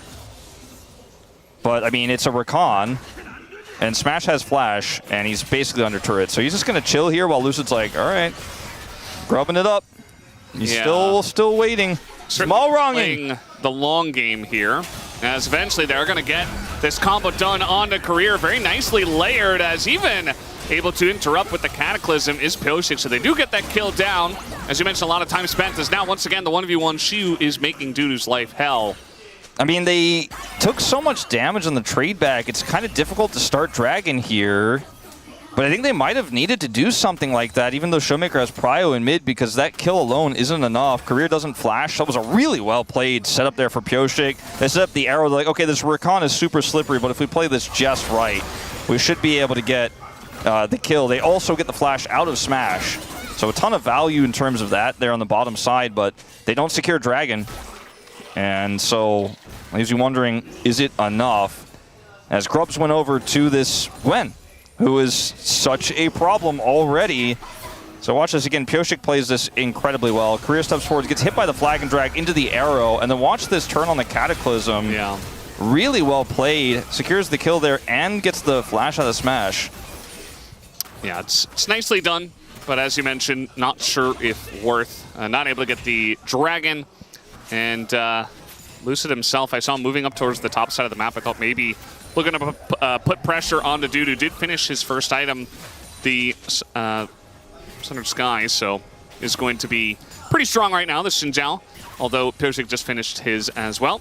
We do have the Dusk and Dawn Dusk and Dawn, double on hit. Get ready to wind it up. And we have seen, you know, that kill from Showmaker in the bottom lane, but we haven't seen team fight Echo just yet. He still hasn't skilled his ultimate. He's waiting for that specific moment. And it might be coming up very soon. Yeah, they're in a lot of trouble here. Look at this. Pyosik going for the follow-up gank as Duckdom gets pretty low, and Lucid's like, well, sorry guys, I can't help you out. Double kill for Pyosik, this time showing up for the follow-up. I mean, knowing that there's able to do in game one. No flash for Smash, Career tries his best to peel with his ultimate there, but really not enough he can do, and that's just a free dragon. Showmaker didn't have teleport and did not have enough control to rotate over. It was a very quick call from Pyosik, who's been very decisive throughout this series, despite losing in game one. Gets onto Career, gets his flash, and then it's a free Cataclysm on the double because he knows, okay, there's no flash on the Rakan, and if he tries to peel, it's not going to be enough. There's no flash on the Varus. 2 kills go over, and Lucid can only just watch on. Nothing he could do there. And the Varus not very much going to enjoy his time anywhere near the Jarvan. As you mentioned, you know, eventually he'll just be out of range. He is going lethality, which makes a lot of sense into this. They have the damage to deal with Sion. They don't need the Varus. So now, trying to invade the enemy jungle, as that's going to miss, but Pyosik was pretty far away regardless. As, he's like, please skill your ultimate. Okay, there it is, and he pressed R. He did, he pressed R. And then Showmaker pressed R in response. So you press Control R first, of course. Yes. And this is, every time we watch this, I'm like, ooh, man, Year of Dudu may have been a little overstated. I'm being a bit facetious because he's playing. It's still early, but like he is playing Sion into Gwen as well. So I don't know if that's about Dudu or about the matchup. But she was having a good time, as he should. Yeah, I'd say the issue is not Dudu. It's more like you're giving Xiu a free lane, and I think that's always a mistake. Like, this is the guy that will make your life hell from the top lane. I look at the draft of D+, and even though it's somewhat uncharted territory with this Echo, and Xinjiao is a little bit weaker, it has moving parts that we understand, and we know how this draft should function, right? When you look at the draft of DNS, you're like, I'm not really sure what the game plan is. Is it a front-to-back with Ashe, but also it has single-target blow-up? I guess it's a pick comp with Ashe, and she'll scale, and it's just so slow and clunky. And D+ are making proactive moves. I mean, Pyosik has made insanely proactive moves to try to control this early game, but you keep wondering, is it going to be enough, and will this Gwen ever be conquerable in sides? Starts to really feel like the answer to that is likely going to be a resounding no as this game goes on. The Echo also going to be another issue to solve in sides as well. I just think they don't really have an answer for the Gwen, and the fact that she is immune. The Syndra's not really going to be able to keep her at bay. She can decide whether Ashe can do that. And then, of course, the Sion just gets shredded down, and she can dash over the Cataclysm. There's really not a good answer once we get into team fights, especially if he gets a good flank with how fed he is already. Looks like he finally went for a back, finished that Rift Maker. Showmaker is ready to start hitting turrets in the side lane. We'll get that first proc of the Crystalline Overgrowth, take out another plate, back off. Bit of a fight for vision here on the topside river, which DNS have a ton of control over. They also have Closer up here. TP will come through from Showmaker after he picks up his Merc Treads. This quest completed now. Very incredibly strong item, by the way, on this patch. Yeah, upgraded Merc Treads. Pretty good stuff. And yeah, we've kind of quieted down outside of the two Pyosik ganks. We do have the Rift Herald spawning now, so maybe both teams will have a crack at that. Pyosik got to be careful, especially around the Rakan, as Showmaker nearby can do an immense amount of damage. And yeah, now it's starting up the Rift Herald, but showing a lot of presence on the top side of the map. Ooh, life caught. Yeah, they're going to go in onto this one. The knockup comes in. They don't have a ton of damage, but eventually Life is going to have to do something as in goes Pyosik. The turnaround goes in on the Lucid. They finally get the flash out of the Braum. As we got a 1v1 up on the top side, 1v1 on the bottom side, as Smash is trying to just keep Duck Dom at bay, and he should be able to do that. It looks like Pyosik gets away with the flag and drag, but a lot worse for Ware, as he is pretty low, and that just means Lucid gets the free objective. Yeah, I mean, that was so non-committal for D+. They're like, all right, we caught life by using basic abilities. Duck Dom tries to peel with his arrow, can't really get access in. They don't have control of the top side either. And finally, Life is just like, all right, I'm using my sums, I'm out of here. And that means a free Herald does go over, as you say. Closer can't really do anything here. Going to look for a scatter as a consolation prize. Well, you got Duck Dom trying to make things interesting into Career, but Career has a jump path out of there through the Varus. And we didn't take much of a look at the bottom lane, but we all know how that one's going. So just maintaining about a 35 CS lead down there. Imagine we're going to start to see components for Nashor's Tooth coming in second here, as he does pick up a Dark Seal as well on this back. Riftmaker first, so nothing too crazy thus far for this Gwen. And that top lane turret, not long for this world, and you can see the answer for Closer in this bottom lane for Showmaker isn't there yet. He's got that home guard push, and this turret might just be gone. They have to send 2 people down to defend. And they don't have control really anywhere on the map. You can see, like, in mid, there's a small modicum of control. And Showmaker plays this safe, scouts Pyosik, pushes him out. Oh, they're just going to turn on the life here in transition. He doesn't have any sums, as you talked about in the last fight, and that's just going to be given over to Smash. So, not sure exactly how they got caught there. It looks like he put down a control ward, and they just got jumped. So, got to be careful where you're walking with no sums life. Otherwise, that will happen, and that's just going to mean kind of another just free objective given over to D+ Kia. Yeah, and Pyosik, I mean, he wanted to try to make something happen to Showmaker. He's unable to do so. Showmaker still has free reign down here. He's even going to commit his ult. Yeah. Just going in for the extra amount of harass, essentially. Trying to land that ult. Just barely not able to. I mean, look at the mid lane, too. Like, Duck Dom isn't there. He's using his arrow here to try to hit Showmaker. Not going to succeed. And now, like, they're going to basically lose a turret in the top side for free, Dragon, and Smash has full control over mid, and the jungle is being taken away by Lucid. Like, D+ have a stranglehold on DNS, and it feels like it just happened suddenly. You know, as these really strong pushing champions start to get their items online, the tier 3 boots for Showmaker makes it so difficult for Syndra to harass at this stage, doesn't have full splinters. The Gwen, that's such a problem in sides. And they're just kind of taking those pressure points and applying them. This is what happened to Life just moments before, too far forward here without summoners. He's Braum, but, I mean, they just don't have... It's a numbers game they can't win, with Showmaker having control of the bottom side that entire time. And Pyosik was trying to help defend there, wasn't there to peel or help out, and maybe was just ask for a little more caution for Life, I guess, is the end result. But you can see the snowball effect of this is quite significant. Showmaker just picks up that late red buff. That was taken by Lucid. We did see the difference in levels between our junglers, as Lucid ahead about a level and a half, you could see, based on the XP bars there on our great UI. And, you know, Pyosik got a couple of really nice ganks, and he got this Ashe ahead. But what did it amount to? He got himself ahead in terms of kills as well, but just hasn't been able to farm quite as much, and has fallen behind pretty significantly in levels and in farm. I mean, at least Career didn't steal his Scuttle Crab away. Nearly did. Yeah, I mean, this Jarvan is a strong engaged tool, but there are too many threats. Who do you catch? If you don't have map control, is Varus. Yeah, and like, if Varus has Flash, good luck with that anyways, while there are other big carries that you have to deal with. And Mikhail's means that the lack of cleanse here for Smash means very little. If he ends up getting caught by a stray arrow, I don't think he's too worried about it, as long as Career's got the bell at the ready.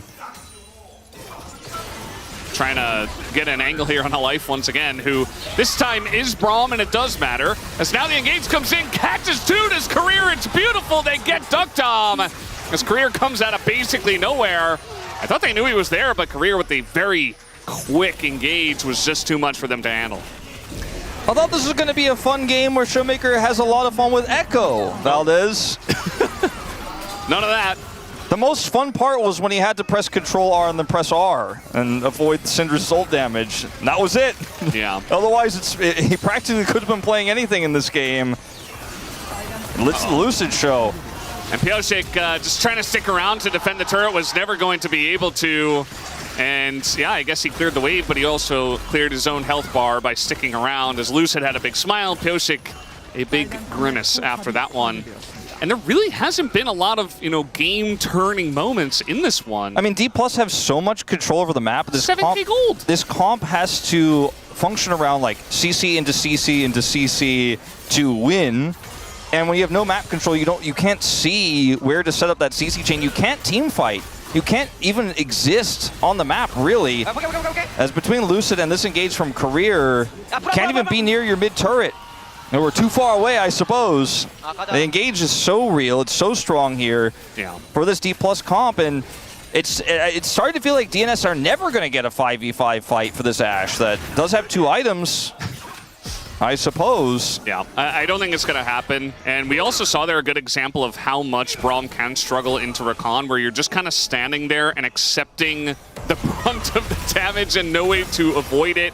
And you're not protecting your AD carry either, because you just kind of get grouped up in the charm and you don't end up doing all too much. As they're trying to get on top of Career here, I guess. But that's not going to happen. We've already figured that out. Shadow Flame for Showmaker. He broke the Merc Tread shield.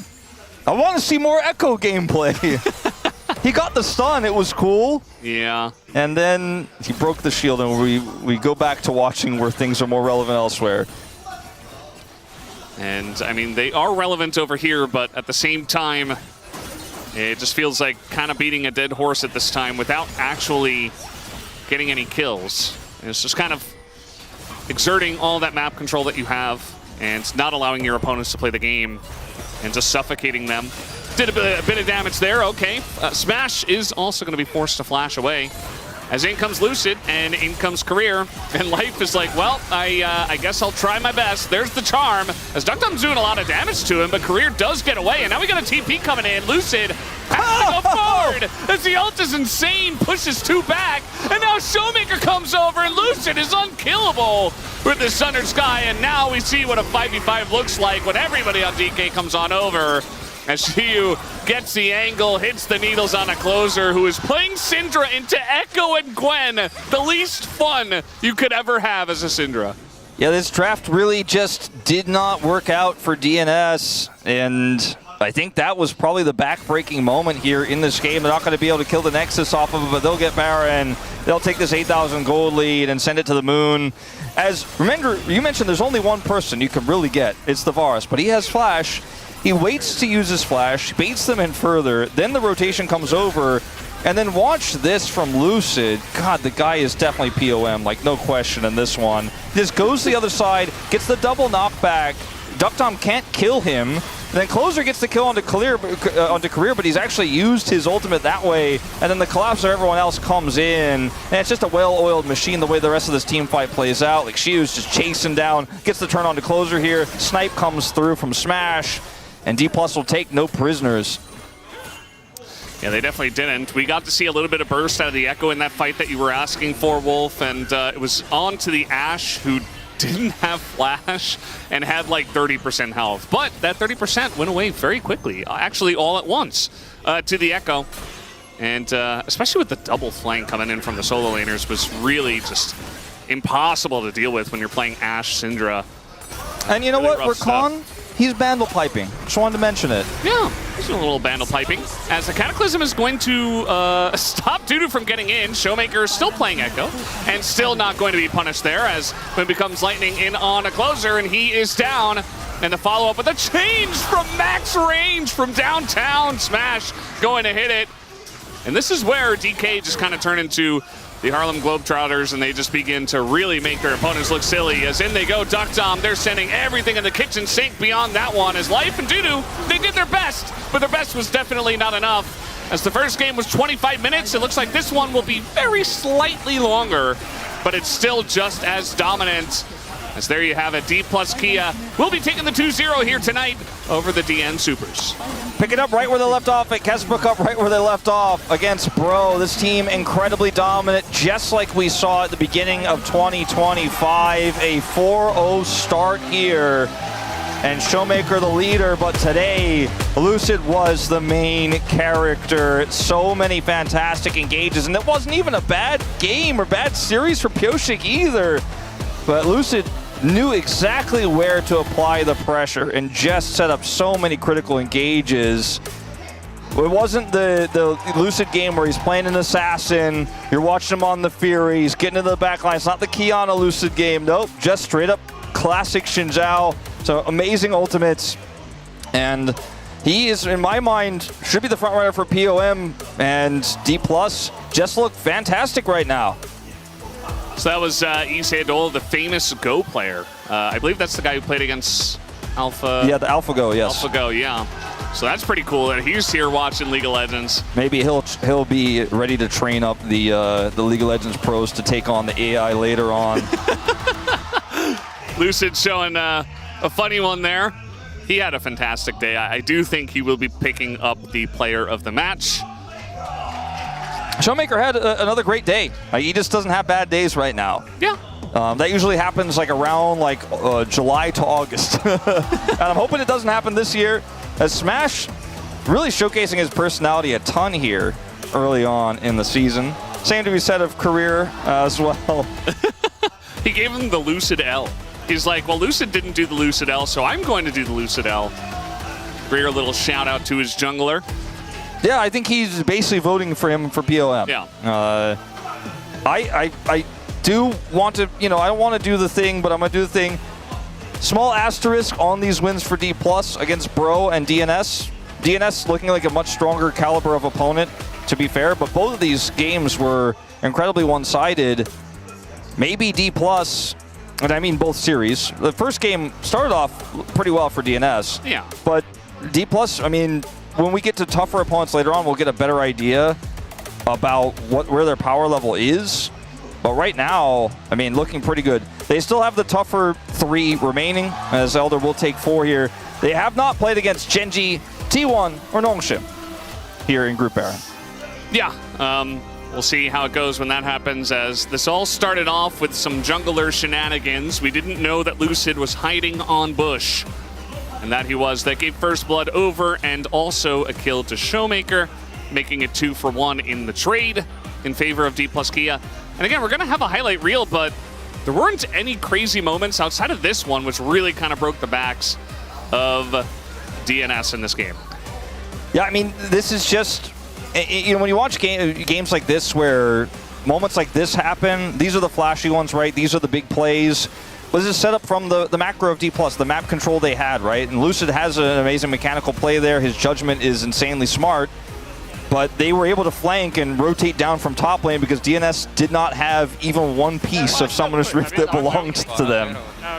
Pretty good game here for Career as well. Yeah, the Rakan looks solid. Really not too many notes on that one. Maybe slightly better laning could have been achieved, but his team fighting was insane. And yeah, that Chains of Corruption also was kind of crazy. They're calling for the dive here. On to Duck Dom, saying he has no flash. Get him, he says. And unfortunately, the Year of Doodoo once again put on hold. Yeah, I mean, Still January. Odin, come on, it's Year of Doodoo. Let's not blind Sion in this meta. Yeah. Well, all right. They're arguing about Jarvan. And Career's like, hey, stop arguing. Well, I think that for those of you guys who couldn't understand, or maybe who just could hear the tone of the voice, D+ did not really feel like that was a celebration-worthy win. They were just teasing and taunting each other essentially at the end, rather than feeling like they accomplished much, as it was again a pretty one-sided affair here. Things could have gone a little bit differently, right? In the early game, maybe they get the kill on the Smash, just a little bit more damage goes through and the whole game looks different, right? But it just did not come to pass. And 2 games in a row where Pjorzik has a solid pick, a solid idea, but it just does not come together here for DNS. And I think composition-wise, they're going to have to go back to the drawing board. This is well-deserved. Yeah, not much else you can say, especially as Ambessa hit that Eclipse spike very quickly, was always ahead on farm. Pjorzik had some nice ganks, but Lucid ended up being the better jungler in both of the games. Zambassa, very impressive alongside of the Lubu, and then Xin Zhao was very good as well. Nice ult there towards the end in the team fight. So, yeah, D+Kia looks strong, but I'm glad you did the thing, which was saying keep those expectations a little bit tempered for now, just because D+ is a lot better than the teams they've played against so far. And we'll have to wait and see how they do up against some of the stronger teams that we do have here at the LCK. I mean, D+ missed Worlds for the first time last year, right? They're always kind of on the line between are we a top 4 team, or are we sliding back to like 5th, 6th? And those are the matches that will be the difference maker when we get to the LCK. Can you occasionally topple the Titans of Gen G, T1, Hanwha Life Esports? If you can do that even half of the time, then you're a top 4 team, right? And they weren't able to cross that hurdle last year. Maybe this year with this new roster could be their time to come back to form. Yeah, I think it's promising so far. I mean, we know that Smash is very talented. Is he going to be putting up huge numbers under a lot of pressure? We still have yet to see. Same thing for Career, right? They brought in a lot of new talent over the years. First it was Lucid, and then it was Shiwu, and then, of course, now Smash and Career. As we're prepping for the interview with Lucid on the stage, will be fun to see what he has to say about their 2-0 week so far.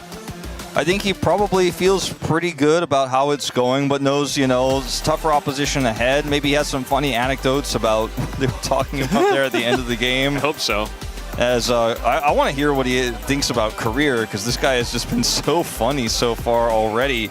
As far back as the wrong runes, right, at Kespa Cup, and some of the content we've seen from him here early in 2026. Hey, it's been fun. I like the vibes. Keeping them from arguing with each other as well is pretty helpful a lot of the time. But guys, we do have the interview ready to go. Let's hop to that right now. Thank you very much, guys. This is Dear for the POM interview translation. We have Lucid over here on the side of D+Kia. Congratulations! D+Kia last time got a 2-0 against Bro and another 2-0 today again. How do you feel?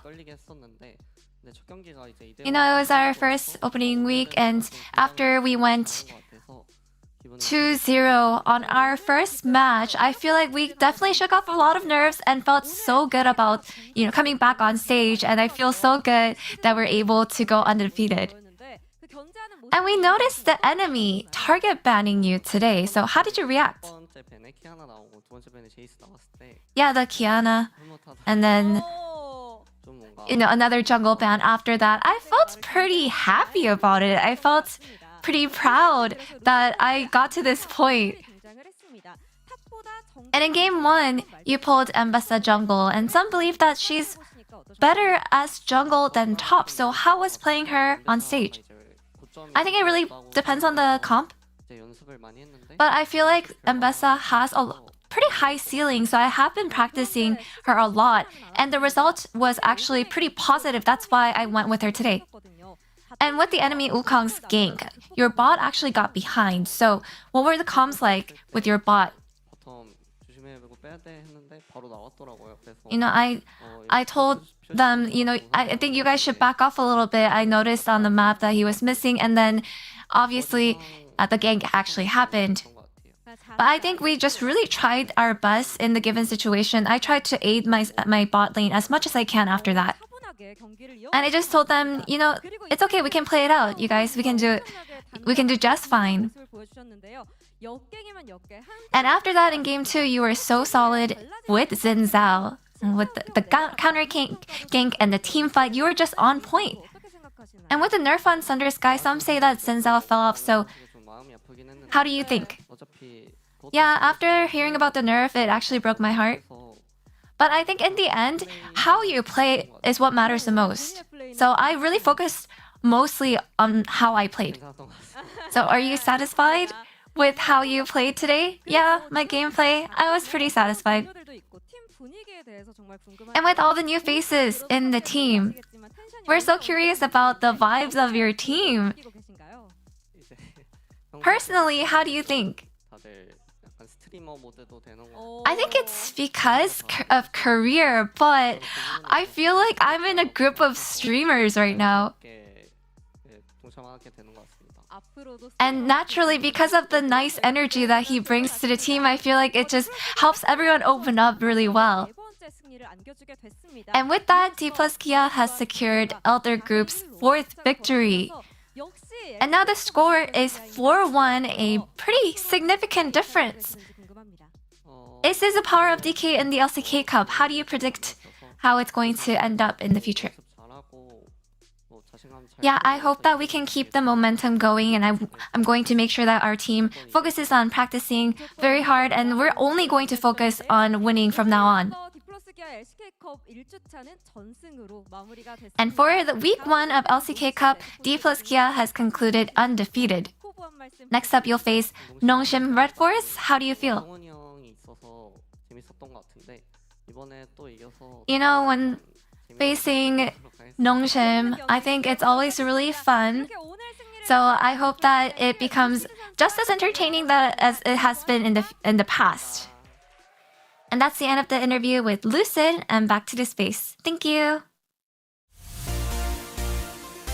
Thank you very much, dear, and Unbin for that translation there with Lucid. It was a D+ Kia victory, 2-0, a lot easier here in game number 2 than game number 1. And in game number 1, we all asked you at home, who did you think made the better argument from our analysts here? Was it Wadid or was it Wadan? Which is Daniel Ox Harrison, of course. Can we pull up the results, please? Oh, no! No. Oh, No. This is not. You know what? As well, no. I saw a comment. Someone said, "Orcs has a better argument, but I'm voting with Did to troll him."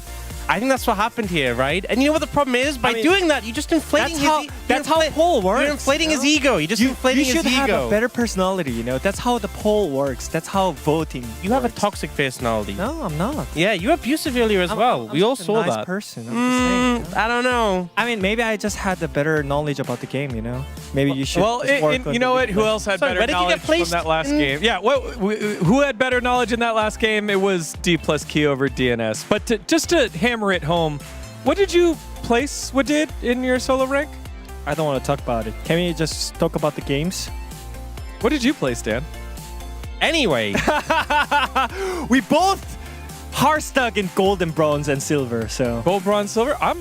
I'm plat, man. I don't know who you guys are talking about. All right, let's take a look at something that was pretty cool, built, and you guys, it attracted your attention there. It's Dusk and Dawn, the item there that Echo was being built. yeah, so this is a new item that feels somewhat niche because it really depends on the champions who can sing best with it. But we saw Showmaker build it, and it's been really popular on Echo because it allows you to apply your on-hit effects a second time when you proc the Spell Blade. And obviously Echo has that 3-hit passive, so if you E onto a target and hit them with just the outward Q, that is your passive proc immediately. Normally you have to get like the pullback on the Q, which is a lot harder to get because people are going to move and dodge it. So really solid item with Echo, and could have even been built on the Gwen as well. Yeah, just not only because of the damage, but also about the unexpectation damage from that item is like such a good moment for the 3 stacks champion, because you normally play against the champion who has 3 stacks, then like you normally prevent them having a 3 stacks, right?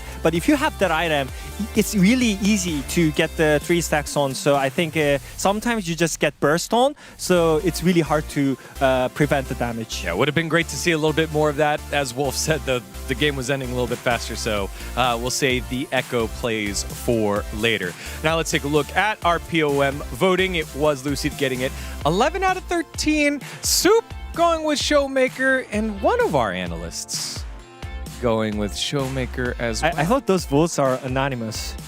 I guess not. All right. All right, so World Champion Showmaker is back, maybe, with the fresh idea, with the champion, and also solid performance, you know. I feel like maybe people are saying that DK changed because of their new members on the bot lane, but I feel like Showmaker being solid and like having a great performance on many different champions making DK so much stronger right now. So I feel like maybe the hype train of DK is starting again. Thing is, we got this last LCK Cup. Okay. I hope it. I hope Don't read it. I hope Don't it lasts read it. longer this time. You know, that's what I'm hoping for. Oh no! What did going with the Felford Award? Lucid here. Lucid. Lucid Fan Club is eating well tonight, and honestly, what a year for the Lucid Fan Club.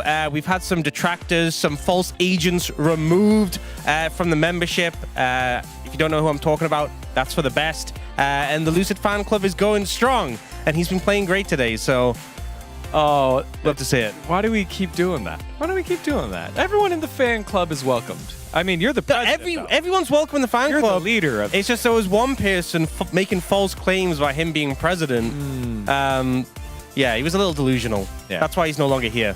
I see. All right, let's take a look at the other comments that we had here. Wolf, Lucid, already looking like a veteran. Yes, I think that's what we said last week about his first game as well. He's looked really solid. I mean, you could also see that from the game 1 draft as well, because normally you just pick top side 1 to 3, right? But they picked Yunara on first 1 to 3, and then they prepared the Ambessa jungle at the end. So I think that opens up a lot of ideas as well, and that's what Veteran does normally, you know? So I feel really great about him. Yeah, we're already in mid-season comment form, wondering if Wolf is just using the same comment here. What else do we have? The inspiration for every silver jungler. Again, Pony hammering home that because of the placements, Lucid and what did. I'm not placed in climbing silver. up. There's no way I play on the Gold 1 account, no. Oh, you're back in bronze? Oh, no. You're falling? Gold's pretty tough. You'll get there. Yeah, it's tough, man. No comment. All right, let's see what else we have here. Jungle clear speed doesn't matter because Lucid's team fighting is goated. That one from Umpty knows a thing or two about jungle clear speed. So perfect, it's hard to breathe just watching it from GoGo. GoGo, he's got some great inspiration. GoGo is in commenting form. Yeah. I feel like when I came in, because it's new season, I'm like, oh, I'll have fresh ideas, but I feel like it's hard, right? I feel like when POMs first came out and the comments first came out, when Pommons first came out, I had so many fresh ideas, but it's nice to still see some good ones coming in. You know why Gogo is good on? He's now master 350 LP right now, almost Grandmaster. Oh, wow. He's So actually way higher ranked than you. I don't know. I'm gonna climb up soon, guys. Solo queue alert, do not try this at home. Sources, Helio said he's playing Ambessa jungle tonight. That one. I mean, I'm trying Ambessa jungle after this. For sure. It looked really great. Is it good in gold? Oh my gosh, Dan. Stop! Dan, don't be rude to gold players. It's feelings and completely unrelated to what Ox said earlier. Chroniclers in the I'm chat. pretty sure most of the viewers are gold as well in this chat, right? Gold players? I didn't say there's anything wrong with being gold. See, you voted for what did, chat, and now you're he's trying to hurt your offense. feelings. He's taking offense to it. He's acting like it's a bad thing. No, my. You get the ranked rewards, and remember, you always used to get the Victoria skin for being gold. It's a good rank. Here's the standings. Group Elder taking a commanding 4-1 lead. It has been Genji, the only squad here from Group Baron, to get themselves a series victory. But all that could change with the most hyped match of Week 1. It is T1, the world champions, against Hanwha Life Esports, the former LCK champions, the reigning first stand champions and LCK Cup holders. Thoughts? I think for the group standings, it's really important T1 win this, and we are leaning heavily towards them based on the form they showed in the Casper Cup. If HLE end up winning this, though, I think the group standings are going to be kind of doomed, because it'll only be Genji with a win there. But I really think T1 have looked phenomenal from what we've seen in the Casper Cup. I can't wait to see next series, man. There's a lot of drama going on as well, so I can't wait. All right, well, there you have it. You don't have to wait too long after the short break. T1 versus Hanwha Life Esports. We'll see you on the other side.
어려운 문제 푸는 것 같은데 뭐야?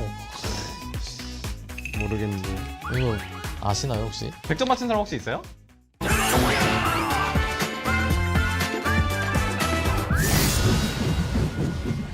이번 협곡이 어떤 테마인지 아시나요? 테마가 이제 대마시아 컵이라고 알고 있어요.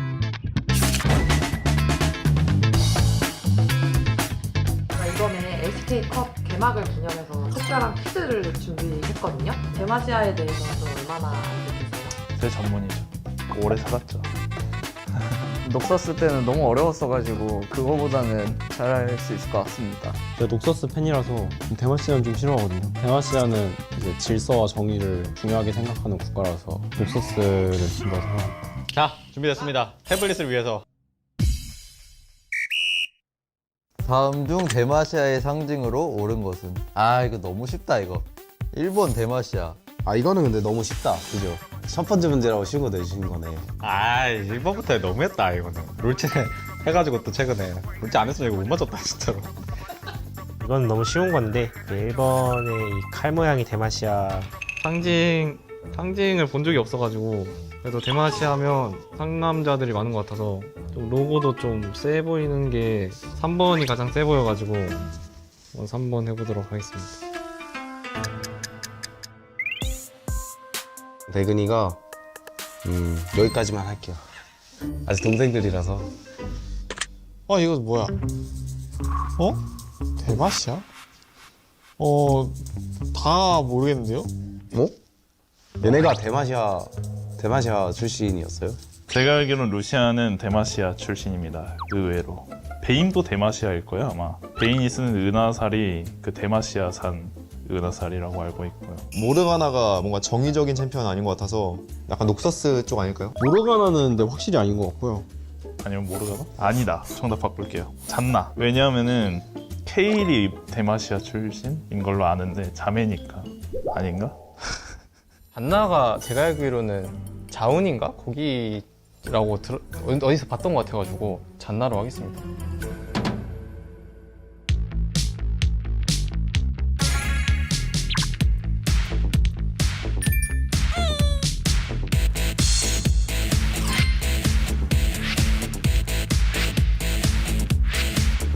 발행이 이끄는 대마시아의 정예병 부대요? 백골 부대?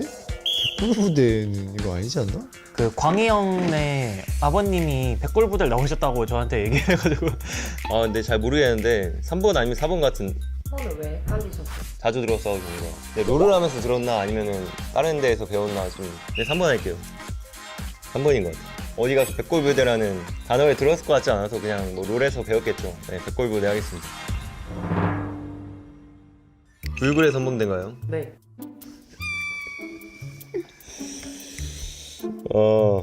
편집해주세요. 네. 재밌게 편집해드릴게요.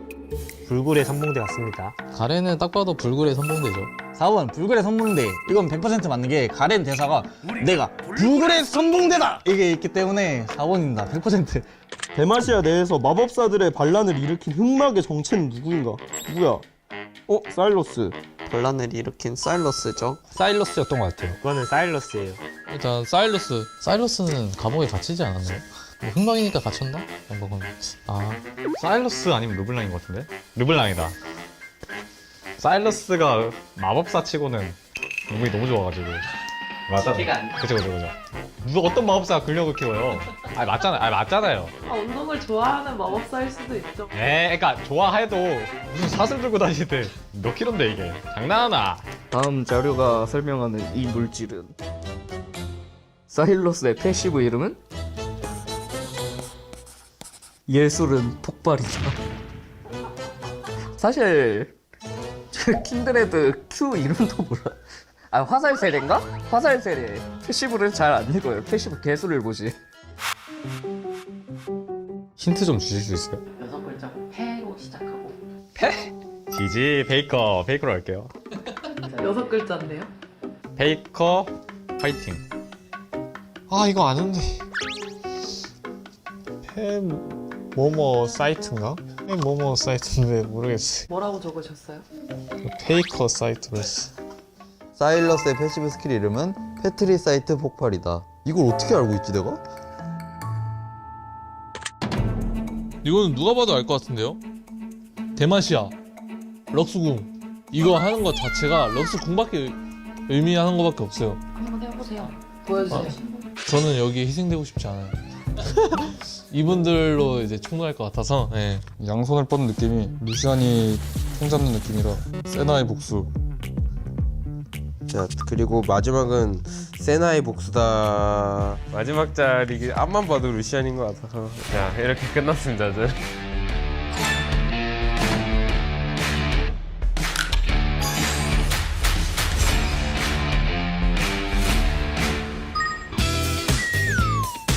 (80점) 최고 점수십니다. 아 진짜요? 3, 4번만 틀렸네? 전 이런 걸 안 해봐서 엄청 재밌었고요. 다음에는 100점 꼭 맞추고 싶습니다. 대마시아 주민이시니까 또 몇 점을 맞췄는지 예전에 갔다 와서 바뀐 부분이 있을 수 있겠네. 점수를 드렸습니다. 만족하시나요? 아니요. 아 근데 많이 못 맞췄을 것 같아요. 제가 약탈하고 그런 거에 좀 관심이 많아가지고 아니 이게 다 틀렸다고? 잠깐만 60점인데 학생들도 자기가 공부하는 주종목이 있지 않겠습니까? 대마시아처럼 정의로운 국가는 제가 좀 부족했던 것 같습니다. 나머지 공부 더 하고 벌칙 이행하도록 하겠습니다.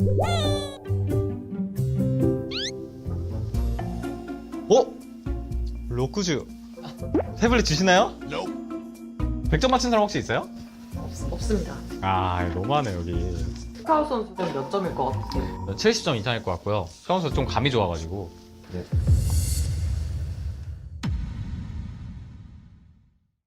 알 수가 없네요. 3번으로 찍을게요. 그래서 3번을 찍을게요. 그냥 1번 할게요. 잘 찍으시는 편인가요? 아니요. 다 찍기를 실패했구나. 어때요? 아무래도 중국 클라이언트로 하다 보니까 모를 수 있지 않나. 기회 삼아서 한번 대마시아와 친해지는 건 어떠신지? 도지인 것 같습니다. 사일러스가 틀렸네? 사일러스가 아닌 게 좀 충격적이고요 여기. 흑막의 정체는 뭔가요? 흑막의 정체는 누구죠? 그럼 8번 혹시 뭔가요?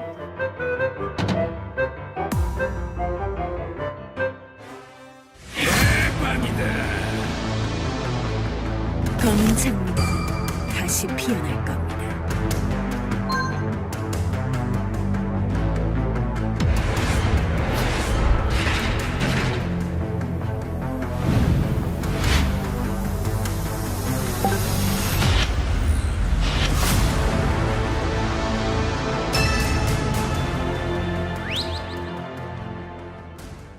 역시 사일러스는 그냥 바지 사장이었어. 아니 그래요 이게 흑막 이게.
Welcome back to the LCK. We're here for the second match of the night, and this one is a doozy. T1 up against HLE Esports, the rematch of the CASPA Cup Finals, and I'm joined by Wolf, who was there.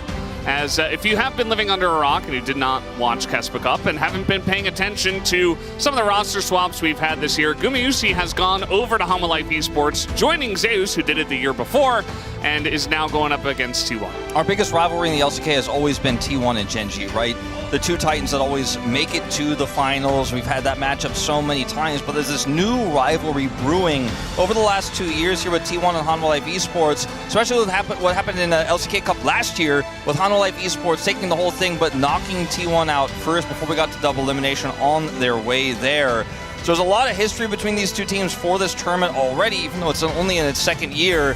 You have that history of HLE kind of slowly siphoning pieces of T1 away, and it is going to be a banger. I mean, this is the matchup that has always been, you know, a close one. We've seen HLE Esports even in years past upset T1 in regular season, sometimes even in the first round of playoffs or something like that before we go to double elimination. And I am really looking forward to this one. I think this one is the match that everybody had their eyes on coming into this week. It's the last time, or it's the last matchup, right? Like, these are the two that we saved till the end. They have not played any games just yet. Our previous series was the second for D+ and DNS. And this is going to be an epic showdown, you have to imagine, between these two squads who have had more time to build up synergy since CASPA Cup. Remember, Paige joined here, replacing Gumayusi. Otherwise, no changes here for T1. They were going through a slog of content, travel, all of that stuff that happens with T1 every year. Still dominated CASPA Cup with, you would have to imagine, less scrim time than most other teams, and it was through the bottom lane. This is a bottom-centric meta, and Paige is looking phenomenal so far. I know I almost feel like I've overdone how much I've hyped this guy up, but the difference between how he plays now and how he played in the LCK prior on Gen G, it's something different. Yeah, he certainly demands a lot of respect, and he controls the bottom lane very well alongside of Keria, but now we got Kanavi back in Korea alongside of Home, who came back with him. And Guma is with this team, another guy, multi-time world champion, and alongside of Delight should be a powerhouse in their own right. We'll have to wait and see how they develop over the course of this year and the LCK Cup, as they should be fantastic. As guys, we have an interview ready. Let's hop into that now. 안녕하세요. 하나생명의 정글러를 맡고 있는 카나비입니다. 일단 제가 중국에 계속 있다가 LCK로 오게 되었는데 이제 첫 번째 경기를 하게 돼서 되게 기대감 있고 설레는 것 같고 좋은 경기로 나왔으면 좋겠습니다. 아직 그래도 경기를 안 해봤지만 제가 느끼는 건 그래도 연습 과정이나 뭐 준비하는 것에 대해서는 LPL이랑 좀 비슷한 것 같습니다. 하나생명 직원분들 다 좋으시고 팀원들 다 좋아가지고 잘 적응하고 있는 것 같습니다. 프로게이머라는 직업이 기대받는 거에 대해서 되게 감사한 것 같고, 그리고 이제 팬분들의 기대에 더 부응할 수 있도록 더 열심히 해야 될 것 같습니다. 일단 LCK에서 최근 성적으로 봤을 때 젠지가 너무 잘하는 것 같아서 젠지가 제일 경계되는 것 같습니다. 이번 LCK컵 첫 경기가 T1이라 하게 됐는데 T1도 엄청 강한 상대다 보니까 저희도 열심히 준비해서 꼭 이기도록 하겠습니다. 하나생명 화이팅! Kanavi now has been around for a very long time, and certainly is a guy who's very well spoken and is great in interviews. Great to hear from him as he is back from China. Had a relatively successful time over there. Could definitely say that. To improve on that, maybe even here with HLE Esports. The amount of, like, how much can you really say about how star-studded these lineups are? Like, if you try to say words about it, it can't do it justice. When you look at the insanely powerful super teams that we have walking out on stage here, it is just, it's almost too much to behold, right? Obviously, Gen G is in the same group as T1, and they have the super team, right? But when you look at these two teams and the amalgamation of ex-T1 players that HLE have now absorbed in Zeus and Gumayusi, and then Paige, who comes back as one of the most successful rookies of all time in LCK, it's just almost too much to think, to like comprehend as we go into this matchup. The storylines, the grudges, the concepts of how much fans have, you know, at the beginning of the year last year, everyone was like, Doran's not going to fit into this roster. Some people are like, no, he will. Being on the right side of history, being the one that said, I knew Doran was going to be great on this team. That's what this is, I think, for the fans all about. Is Pays an upgrade? Is he a side grade? Is he a downgrade? Is Guma an upgrade over Viper? Is Kanavi going to be one of the best and most creative junglers? Everyone has their opinion. Everyone has their ideas, but we haven't seen it just yet. We saw a glimpse of it, of course, in Kespa Cup, but that was a different patch entirely. That was the end of Otacon. It was T1 who took the title after taking out HLE Esports on an Otacon fight to end Otacon here for pro play in Korea. But this is a new patch, a new identity, a new year for both of these squads. And this is where it starts. We'll see this matchup countless times throughout this tournament into LCK. The expectation is both these teams will be in the Legend group where they'll face off multiple times there before we go playoffs and maybe even internationally. Gen.G looking like potentially the top dog here, but these two teams have so much to prove in this grudge match right here, right now. Yeah, it's going to be interesting to see how it does go as we get a look at our junglers, Owner, serious as ever. And yeah, there was a sign out there that said the hope of the Baron team, right? The Baron group. Yeah. And I mean, it's them. It's also Gen.G. I do think that, you know, those two might be doing a lot of the heavy lifting for Baron Group because they are two of the best teams we have, but the rest of the teams have not been able to pull their weight just yet. Very curious about the form of these two mid laners as we go into 2026. Faker obviously was great at Worlds. He's always great at Worlds, but now we're making it back into LCK Cup, into the grind, you know, and it is their first time back here at LOL Park after a while. I mean, I guess he did play in the season opener event too. Sure. And but, I mean, Showmaker was the guy for D+ Kia in Kespa Cup. He has been, even though he didn't end up picking up the POM today, has been kind of the face of D+ Kia. Outperformed both of these mid laners in terms of individual play at the Kespa Cup. Now we move into LCK Cup, though, where I think we're still going to see this play through bottom side. Doesn't necessarily matter if their form isn't at top tier because they can play utility, and that's what both of these players have been more recently known for. Even Zeka pulling out the Galio so much of the early parts of last year, showcasing that his champion pool has evolved over time. I think when you look at the difference between Owner and Kanavi, their playstyles could not be more different. Owner has a refined pool. He has champions he is insanely good at. He normally gets to play them because there's so many other bans you have to do against T1, against Keria, against Faker, and regardless of the top laner across the years, against Zeus, Doran, right? So he's had so many opportunities. When you look at Kanavi, he's not the guy who's like playing his first game of Mundo on stage, like not knowing what the abilities do. Like he's like, I was the first one to play Mundo. I was the first one to test it. I have tested and tried everything. His champion pool is considered to be larger. But being a jack of all trades doesn't necessarily beat the refinement of Owner. That's what's so exciting about this jungle matchup to me, as HLE Esports did have right of first selection. They'll choose first pick, and T1 will take blue side. Yeah, not a big surprise. I mean, we've had some teams trying to experiment, I want to call it, but I think this is what we're going to see the majority of the time. We saw some second pick choices yesterday. I was not a big fan of that, regardless of their strategies. As let's get into it, because it's very awesome to see, you know, all the teams get their chance to play their first match on stage. As I'm getting word, oh, there is a slight you were building issue. Up so well. It was like this. Is Valdez's one where he's like, we're going to set the stakes of this draft. These players are finally taking the stage. Kanavi's playing his first LCK match in GTG Glow Park. And then, well, we'll have a little bit of a... Well, Wolf, you're no stranger to pauses. No, apparently it's like... Whenever Wolf is on, it's... We got problems. Yeah, we got pauses. I was not... Because Wolf is actually the head technician, and when he's up here casting instead, you know, things kind of go awry. The one crazy... you remember when we had the DDoS stuff? I mean, that was probably the craziest pause meta of all time. The game that had to be, like, delayed before we decided for a while we were going to have pre-recorded. Like, I wasn't there for that day. That's, like, the biggest pause I've dodged.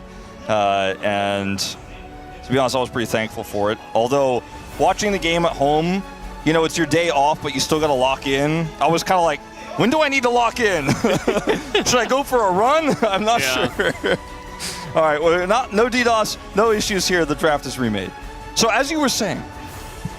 We did have the timer kind of bouncing around there, but this is going to be the first time these two teams hit the Rift for LCK Cup, and Malphite is going to be the first ban. I just think that, you know, especially these two teams are going to be a couple of the teams that have fantastic preparation. They know exactly what they want to ban. There's not a lot of wiggle room, even in a new meta, as they have put in a ton of practice. And so far, it's just a lot of very high prio OP stuff that's getting banned away. The Malphite ban very early here for HLE. No intent to pick that, as Yunara will get banned away from FaZe. I think that is incredibly warranted. His laning phase has been so incredibly powerful. It's he and Keria who were able to consistently generate leads against Guma and Delight that won them the Kespa Cup finals. And see what this first pick is going to be as 280 carries are taken away. Zeus will get his hands on the Rumble. Sometimes the more things change, the more they stay the same. As this Rumble pick has been so relevant, feels like for 3 years now, and has always been a safe, blind top pick. Yeah, same for Ryze nowadays. Just feels like you can't go wrong with this, especially in the hands of Faker, who has multiple cinematics where he is Ryze. Ryze and Pantheon, definitely a lot of CC and lockdown already. The Wukong we did see earlier today instead of the Vi, you know, we talked about Vi could have been better in that scenario, is going to be picked up this time for Kanavi, considering Zeka or Silas for Zeka is one of his best picks, but he will ultimately go with the Taliyah. So they have Taliyah, Vi Rumble, really strong top side here. The Pantheon is an incredibly powerful flex in this draft here for T1, who do have the global of the Rise as well. So they're winning in terms of map presence, but only slightly for the moment. See if a high-profile 80 carry pick comes through here to keep things a little bit open-ended, or if they're going to go for a counter pick for Doran. It's like that Ambessa, and we talked about for Shu as a potential pick. Will this time he go through for Doran? Now, it could still be a flex, of course. Yeah, double flex could happen. Rel going to be banned away here. I was wondering if maybe we would see something like an Ezreal, especially into that Vi, but not going to be proud picked at least. They're going to take away Rel from Delight. Certainly a fantastic amount of hard engage that can kind of set everything up alongside of the Vi for the Taliyah and Rumble to do the damage. And of course it is Delight, one of his favorite picks. Let's see. I mean, the Ezreal seems so incredibly safe here. And it is something that FaZe has already showcased very early on in his time on this roster that he is incredibly proficient on. And we'll see the Rel taken away, which is kind of niche right now in this meta, but really suits the draft that Hunter Life Esports have together. Same with the Nautilus. And so taking away point and click CC for that safe 80 carry that FaZe will be playing, whether it is the Ezreal or something else. Zeri, for example, still could be relevant here. And the Bard was taken away in terms of ranged push. Maybe they go for a Karma ban as well if that's what they're most concerned about. They'll take away FaZe's Aphelios. I remember Guma's first Penta on Aphelios so many years ago. I think it was even against D plus Kia at the time. I think in 2021. He's not going to be playing at this game. He'll take it away from FaZe, his successor here on T1. And will it be Ezreal or will it be the Lucian pushing lane with Braum available? I mean, it still could be support Pantheon. We're going to find out everything in just a moment with that 5th pick. And this is how you use that 5th counter pick as T1 to the fullest of his potential. Especially because, you know, all of them can play whatever champ that you are flexing. Thinking about the Corki here has definitely been very powerful as, you know, a first game and fearless kind of pick. It can go essentially with anything. It spikes really hard on 2 items. And it's just a strong pick nowadays. Doesn't necessarily need a specific support, although they could pick up the Nami. Nico available.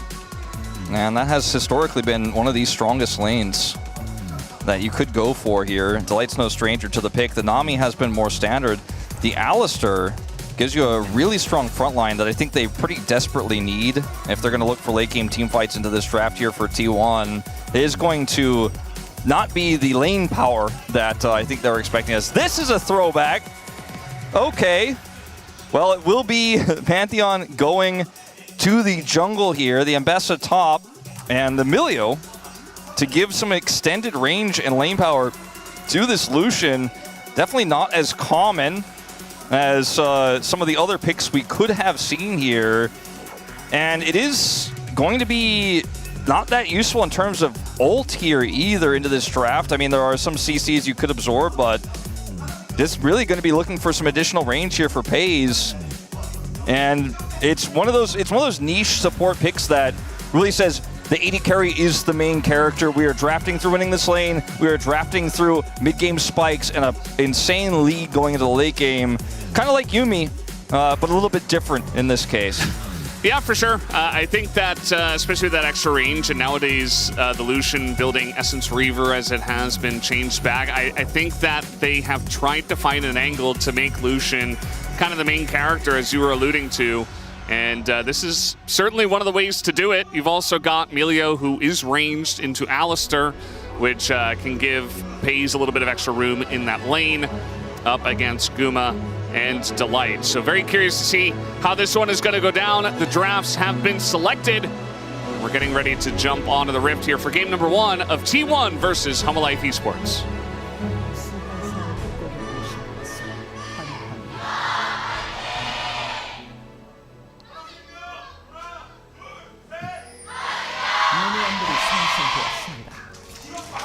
Somebody extra tried to get in on that that fan chant. Sound like Junke was leading it. I'm not even 100% sure if that's accurate or not, but I think it was just one of the staff like normal, but one of the fans was also doing the Hana Dursit, and I was like, oh, I guess you can do that if you want. It's against formality. It's not the meta, yeah, you could say. It's like picking Teemo. Some fan groups would be very upset about that in older fan chant metas. So I think the identity difference here is we will have a little bit of a trade. Barrier popped, perfectly timed. The identity of these comps is really interesting because today we've had in our first series like scaling kind of in a little bit more frontline favored drafts into, you know, the draft that looks for single target pick. The single target pick is there for Hanwha in this draft, but they did end up with the Alistar. T1 is kind of tempo based, and it has a really nice, well-rounded ending to the late game if it gets ahead, especially with the third item actualizer for Faker. So much damage that he can have with that. The side lane power of this Rise is also going to be a big threat. And Homolife Esports need to be able to consistently pick off side lane targets and set up this Vi for success if they're going to be able to win this one. Not that they don't have any scaling and they still have pick potential later on in the game, but it does feel like if they fall behind, it becomes a little bit more tough to execute their composition. Yeah, it certainly does feel that way, as already the bottom lane going pretty well for the Milio and the Lucian, as we did expect. The runes, kind of what you would expect as well. Curious to see how Doran's going to do on the Mbessa up against the Rumble. Did see that she had an opportunity to pick that in game 1 up against Dudu's Rumble in our first match, but elected not to. Did go for the Gasante instead to try to just, you know, not die. But in this case, it is going to be Doran who's going to be fighting fire with fire up there in the top lane. Do have in the bottom lane still control. You have a little bit of extra sustain with Milio, but that's not really what this is about. The heal could probably remove it from his kit and it would still be played for the same reasons. But you can see that they're chipping away. And it's a slight CS lead that is given here, but slight CS advantages aren't going to be what gets you the huge quest advantage that wins you the game. We'll have to see some jungle attention down there if they want to further anything. Scuttles are traded. And no incidents on the Rift just yet. Yeah, no mistakes is another way to put it. Nobody really getting out of position or doing anything crazy. A plate, perhaps? Perhaps. Mayhap? Indeed. There you go, FaZe. Picking up all of that money. And Doran certainly fighting fire with fire. I think, you know, definitely a good idea for Homolife Esports. Rumble in this meta very strong. You pick it first for Zeus, a guy who can take over lanes. And we'll see how he does, as Doran has been generally good against Zeus in these lanes that we have seen historically. Yeah, that has been, he's kind of been Zeus' kryptonite a lot of the time on other rosters.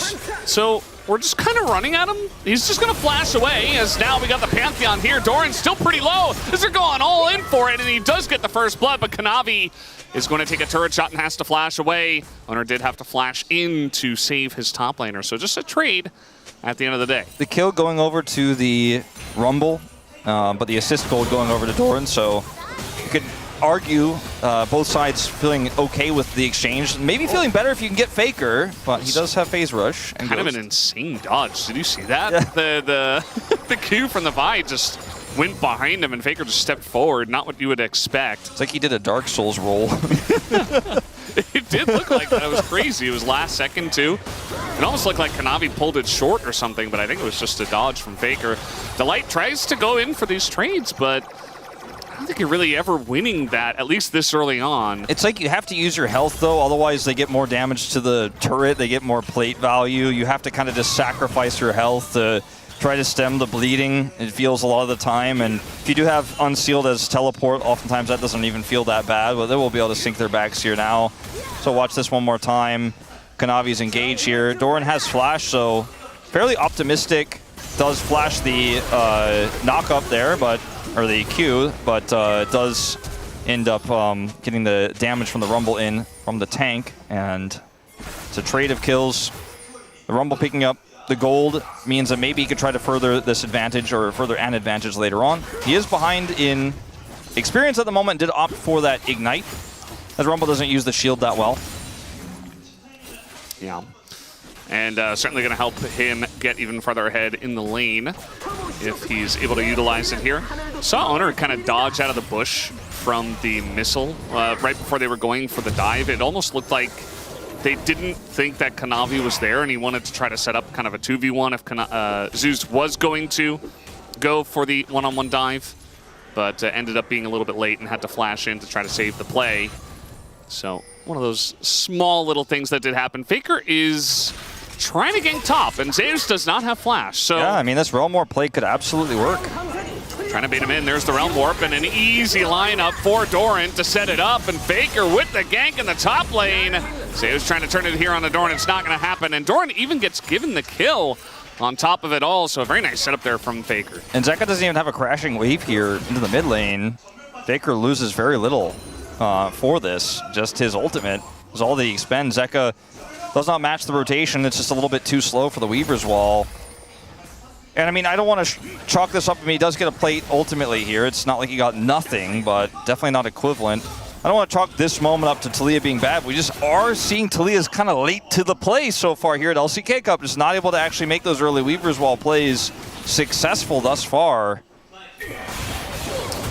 Trying to go in once again for a trade. Pace and Carrier will take that every time of the week, but this time Kanavi is here with flash and ults available. It's now the Pantheon coming in. Owner trying to make a play to help them out, but Guma and Delight had already essentially disengaged, so not much going on there, but it's still going to be a good trade here for Paze and Carrier.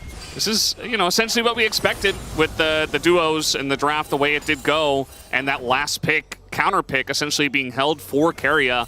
One of the best guys to give it to, I would say. Yeah, absolutely. And I mean, they are really running this bottom side.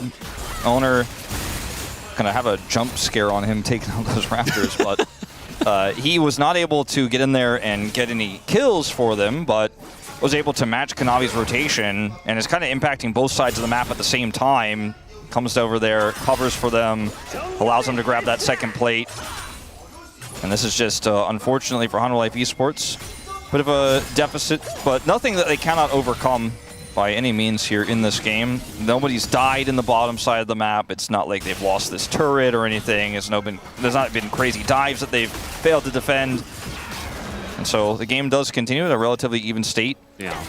That's the thing when you get teams of this caliber, is that you're not going to see gigantic mistakes most of the time, and you're not going to see big swings early on. We've been seeing a lot of big swings early on, actually, before coming into this one, where teams get, 2,000 gold ahead at 7 minutes and stuff like that. But essentially, it's just going to be slight lane leads and gold leads, or the lanes you would expect them in. And speaking of, I mean, the Rumble still has that lead top side.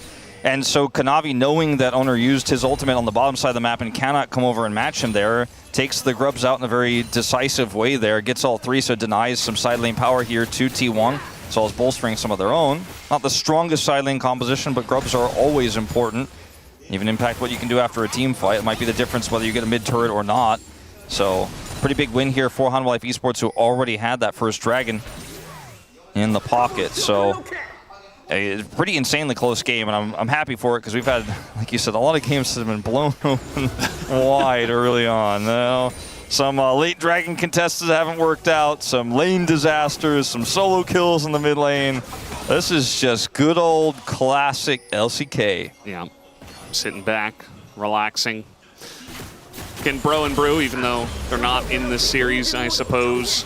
As we do have owner bot once again, and that means that Kanavi has an angle here at the top lane. Doran's flash is back.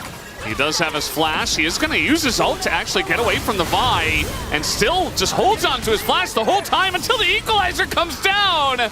And he took that little bit of extra damage at the beginning and the burn, and that means he is just dead. If he doesn't get hit by the equalizer, he's definitely fine there. It might have even been able to help Faker continue to push there. Said Faker's just going to use his Realm Warp there to the top side and catch the wave and deny any sort of further play or follow-up onto Doran. The ult was phenomenal, but unfortunately the equalizer does catch him. And as a result, it's going to be Zeus who ends up picking up a second kill here. Faker grabs some plate gold on the top side, so the timing of this ult here for Doran is phenomenal, as he can essentially just completely juke the Vi ultimate with it, gets his shield, and then the equalizer is just perfectly placed. Not really on Doran in this one. Probably shouldn't have flashed after getting hit by it, but at the end of the day, now his flash is down, and he dies. Yeah. Could have definitely flashed as it was coming down, you know, just barely able to dodge that first tick of damage, but unfortunately was not expecting it. It was kind of a weird, the way it all did play out. As Pace just going to hold the wave here in front of its turret. Going to make things even more painful. You see the CS numbers are exactly the same between him and Guma, but the gold difference is pretty large, as Pace has picked up some plate gold. Yeah, that is the reason. And the Essence Reaper is done. This is where T1 want to live, is in the tempo lead, right? They have the advantage, and they're going to try to push it here top side. Yeah, owner's going in. No public execution here for Doran, but he's still going to exist under this turret. They're going to wait for the redive as the spear is going to miss, and now Doran's going back in. They're missing everything, as they can just wait for another spear, and hopefully that gets the job done. But no, the shield is going to save him as well, and eventually Honor says enough with it, I'll just get it done. It's a light dive in the turret, and he's going to go down. As we got Melio protecting Pace, he flashes away. There's so much pressure on the bottom side of the map, and I think eventually they should get this done as Kanavi's getting low, but they still get the kill, and they get it over to Zeka's Talia. A little bit sloppy on both sides here, but ultimately it is going to be a trade 2 for 2. Across the map. Faker will be one of the extra benefactors here of some plate gold in mid. Did not have his Realm Warp available to affect the bottom side play. I was pretty shocked that this all goes down the way it does so quickly. It's so forced, right? They want to try to get the most value out of this Gatling gun here for Guma. They put the damage on the Pays. And then the Weaver's Wall just doesn't happen. It's like still not happening. Finally comes out here, but the light has gone in so early. That's a bit disjointed. Pace's flash is fantastic there, but ultimately against 3, as best as he tries, he's not going to be able to trade one back. Somebody fix that quirky Gatling bug down. That's been going on for a while. Was that affecting the space earlier? There's another Realm Warp gank. Yeah, and it looks like Zeus once again in a lot of trouble. No flash, no way for him to get out of this one. Just ults the wave. Nearly actually takes out Faker, but all calculated in the end. I mean, Faker's just living in the top lane. He embodies Rise as a person, and you'd mentioned the cinematics already, but he's basically just Realm Warping on cooldown. And again, into the top lane, he went Ghost. It feels like this meta is made for Faker to have that early Rise pick and play through a side lane. And so far, working decently for them. They don't have the same gold lead they had before, and it is a 2-Drake lead here for Hanwha Life Esports. They do have those grubs, but that is going to be the first turret to go over to this Ambessa, and still an incredibly close game. If it was a different Soul here, if it was Infernal Soul, you'd feel a lot better as Hanwha Life Esports. The Ocean is not worthless by any means, but doesn't feel as big of a prize as it could have been. Certainly going to be something to look at if they do eventually get that Ocean Soul. Can help a little bit against, like a culling and stuff like that, but a lot of the damage from T1 will be committal, as this is the setup, just a straight up, old-fashioned from the river Realm Warp, and Zeus just doesn't have flash, so he's just dead. Yeah. And Zeka was trying to control the bottom brush with control vision and was pretty far away. Faker took his opportunity to roam up and find that realm warp angle. And so that is that. Goldie now up to 1200 here for T1. As that turret goes over. Vandal pipes built here for Delight. As we do have Shirelias instead of any of the healing tech. And they could have gone for here, which I do like, because speeding up this composition will definitely make it a lot more potent, and they can snowball a lot better with it. Essence Reaver, no longer an item advantage over Guma, but still incredibly strong at this moment in time for FaZe. Dead even in gold, really, between these bottom laners, but the spike is there for FaZe. Guma's going to come online a little bit later. Yeah. Only it's that second item. Still props to Guma and Delight just being able to get out of what is a very annoying lane for the early parts of the game, and then eventually hopefully scaling up to see exactly what Corki can do. As we do have, well, we had Kanavi. Oh no, he's going to stick around actually. Maybe thinking about going in onto Doran as Owner is nearby and ulting in, as it's just going to be a straight up 2v2. The equalizer pretty good, but not good enough. As ends up being just Owner getting there first, landing the CC, and unfortunately Kanavi couldn't do much after his lane mate died. Yeah, I mean, Owner shot first, and that's the end of the exchange there. Just cannot win it alone. First him down so quick. This is that Essence Reaver. And it hits. Got to be careful when he doesn't have his Alistair nearby. Looking for the knockback here on Akaria. It's going to get him to use his ult at the end of the day. Yeah, that was actually a lot committed to defend there, but it is successful.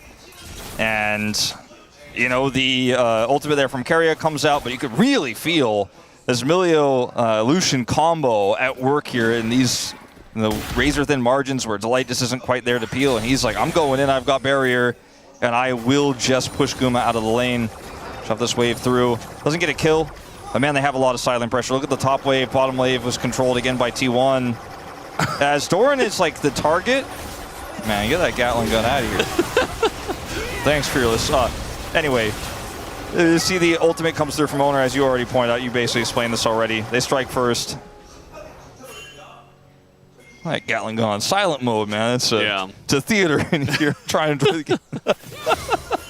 Well, they do have two items now for FaZe as he gets the Navori Flicker Blades, and now the Lucian even stronger. Was already strong, but you know, just item by item, especially because Guma has not finished his Muramana and is pretty far away from doing so. They bait him in though. FaZe in a lot of trouble as he flashes and he still dies. And even with Owner coming in, not able to save him. The TP not ending up doing too much, but at least pushes Doran away. Let's see what choice they make here now, because the Herald has spawned. Dragon's up in 25, but it's not up yet, so this is kind of awkward. They get a really nice punish here, but what can they use it for? I mean, the gold itself is really nice. Pulling that Lucian off the map is going to give them prio, and it looks like they're looking for Soul Point here. Let's see if T1 opt to match, because Faker does not have teleport. Obviously took the Ghost, and he doesn't have his Realm Warp. He's still in the area. As this is a really razor-thin margin that Hanwha Life Esports had as FaZe is running over, and it looks like they will just get this Dragon here. Owner looking for potential contest. Yeah, we'll have to just wait and see if they go for the fight afterwards. Doesn't look like Owner's gonna be able to do much there. As the equalizer's great in the choke. Owner puts up the shield, but immediately dies afterwards. So a little bit of a bonus treat for Hanwha Life Esports on top of the Dragon as they pick up the enemy jungler as well. This is a huge win for Hanwha Life Esports. They get the Soul Point, they get the kill on the jungler, who's just, you know, trying to see if he can get a spear steal, and is unfortunately just a little bit too close to the sun. Doran will be able to avoid this shove, so he's going to be totally fine. But T1 with the recall timers are going to try to rush down this Herald despite not having a jungler, and it looks like it's going to work out for them. There's no vision on this either. As we go back into this, FaZe steps forward here. Kanavi off vision. And they had control vision in the river. They thought that was enough, but the engage range of the Vi a little bit higher than I think FaZe calculated there. So he ends up going down, and this leads to a Dragon take. Now T1 look for an optimistic contest. Like, is there an angle here? Not really. Owner drops the spear. It gets dropped on by Delight. And there's just too much CC here. Puts up his shield, but can only delay the inevitable. Yeah. Delight's Alistair. You know, they banned the Rel, they banned the Nautilus, but the Alistair comes out. They work their way through lane, and now he's just going to be a menace the entire game. He offers that front line, also offers another source of engage alongside of the Vi. And a very safe one at that because, of course, it is Alistair. So, bit of a back and forth in terms of the gold difference over time, but now we're very much even in this game in terms of gold. HLE Esports, though, with 3 Drakes plus 3 of the Void Grubs, does mean it feels like they are slightly ahead at this point. What I think about most right now is what can Faker get done in the next 3 minutes and 20 seconds, right? Because he has the Actualizer as his third item, likely. We've seen a few different variants, but probably will build it. And of course, those Rod of Ages ticks will come through here in just under 4 minutes time, and then he'll get an extra level. And he's going to be a big secondary damage threat because Pays no longer ahead in gold, but still feels like he's ahead in terms of his power level right now over Guma. A lot can go wrong. Obviously, you can overstep and get caught in the mid lane, as we saw just moments before. But T1 do have this rise to kind of round things out. But one more lost team fight. The Ocean Soul goes over, and it starts to feel like HLE Esports kind of have this game in their hands. They can control the map with the amount of control they'll get from said team fight. And side laning becomes a lot easier with that Ocean Soul. And then maybe Faker's win con doesn't necessarily come online. They're going to go ahead and drop this Herald down now and look for mid turret. A lot of members of HLE Esports here, and the potential wall for the deny. Yeah, Cullen comes through, there's the wall, and it is going to be timed, actually. Okay, well... Not quite as good as what we saw earlier. I guess he was scared to actually hit the turret, you know? Like, he saved it, he didn't allow it to run into the wall, so he's going to keep HLE here for a little bit longer, but he's not going to do what we saw earlier from Career and actually ram it into the turret. Ultimately, a successful defense here for HLE Esports. They don't even get the Crystalline Overgrowth proc on the turret. HLE handling that very well. And it's just Faker going straight back to sides up on the top side of the map. And this Lucian is no longer able to just walk up and kill pressure Guma. Like, he can trade with him, and the Muramana will transform soon. But if he goes too far forward, he's already been caught once. He will see Kanavi on this ward. We'll think twice about pushing up any further. But now, HLE Esports have stabilized. You know, the 2-item spikes here for the Corki. Guma's probably sitting on a decent amount of money. He's backing right now. And this game gets a lot more interesting from here. T1, I think, did not quite get enough out of the lead that they had in the tempo advantage. And I think it all comes down to that pick onto Pays where he kind of got baited in. That might be one of the moments that T1 look back at as kind of the table-turning moment for HLE Esports. Yeah, you can see there's a ward there now. Yep. That spot that Kanavi came out of. But at the end of the day, just, again, that slight lead for HLE, and they're going to be looking for this Ocean Soul in 1 minute. Even going to steal some of the Raptors, continue to put on some vision pressure over here. There is nice 1 ward of vision in the river for T1. And if you're playing Rise with no teleport, obviously with home guards you can get back to sides quickly, but you have to play so defensively. Look at how careful Faker is right now on the bottom side when all this vision control is there for HLE Esports. He doesn't want to push up and try to kill that turret because Kanavi could be lurking, and in fact he was. If you die there and you don't have TP, you can't get back to the dragon fight, so he just has to kind of sit back, catch the waves. He is on the opposite side of the fight now, and they have cleared some of that vision. This very well may be the game-deciding fight here if HLE win it decisively. As T1 need to be very careful about this setup. All summoners up. Flash for everyone on the Rift. We were just talking about this, but this time T1 are here for Faker, and they're in the river first, which means that Kanavi can't overextend into that. We got the Realm Warp. They're trying to fight, actually, as Guma is going to Valkyrie into the wall. And now they engage here on a Kanavi. It feels like HLE not exactly playing together, but a nice knockback here on Owner. And it feels like maybe they just got poked out a little bit too much. They're just going to give the Drake away. I think you just don't throw the game on this one. You lost half your health on the Corki, and some of the health is traded back on the Owner, but he has the Honey Fruit, so he's feeling okay about it. And they don't really have a great Weaver's Wall angle. It's so frustrating for Hanwha because up until that point, they had control of the Dragon. They had vision control. They had what seemed like a potential collapse angle onto Faker, but he played it cool. He played it slow. They were able to wrestle that vision back away and get their first Dragon of the game. They'll also pick up this additional turret here on the bottom side for the Mbessa, who's a full level up on Zeus in this game, has spent a lot more time farming. You can see it in the CS. You can see it in the gold lead. And the game just keeps going. It's still a very close one. And I think T1 played that pretty deftly. Yeah, just essentially sticking together better as a team from the blue side, able to get control over the river allows you to do that. If they're the ones pushing into the darkness, can be very different. But essentially, it's just a Ocean Drake, a little bit of extra gold onto the Mbessa, who's Doran's doing a great job of pushing that side lane and trying to get even farther ahead. already up to 2.5 items, whereas Zeus hasn't even finished that Zhonya's second. So feels like a very weak Rumble, all things considered, not really stacking a lot of damage. Is going to survive well, and the comp does have a lot of damage, but I do wonder about his impact as the game comes along and Thorin gets even more fed. I think it's Hanwha, you really need to group and look for picks. And I know that sounds like one of the easiest things that, you know, because anyone could say that. It's a lot tougher to do in practice, but they have a lot of map control on the top side, right? They get that turret out, and essentially if they can play through vision control in any pocket, like for example the control they have over Baron right now, which is the next relevant objective, becomes a little bit more difficult for Faker to farm it up. He is going for that actualizer third. You can see the chapter in his inventory. It's going to take a little bit longer before he finishes that one. That's going to be such a huge spike for him. The LDR is done for Pays. And if Faker dies in sides before an objective, which with Baron up, like, he can't TP back in, so he has to play this really slowly. And I think that the vision game here for Hanwha has been very impressive. They've been able to hold vision on these critical objectives. Now, they gave up control over the Dragon earlier on, and Guma ended up getting chunked out, so it didn't matter, but I'll give them credit where they deserve it. The vision game has been pretty insane. Yeah, it definitely has been. It's been mostly a fight for vision in this game, to be honest. I mean, with these two teams, you can really feel the cheaper control wards for the supports. You know, it really feels like that is the main battle, and they're just constantly chucking two in and fighting over every single control ward, as you can see here.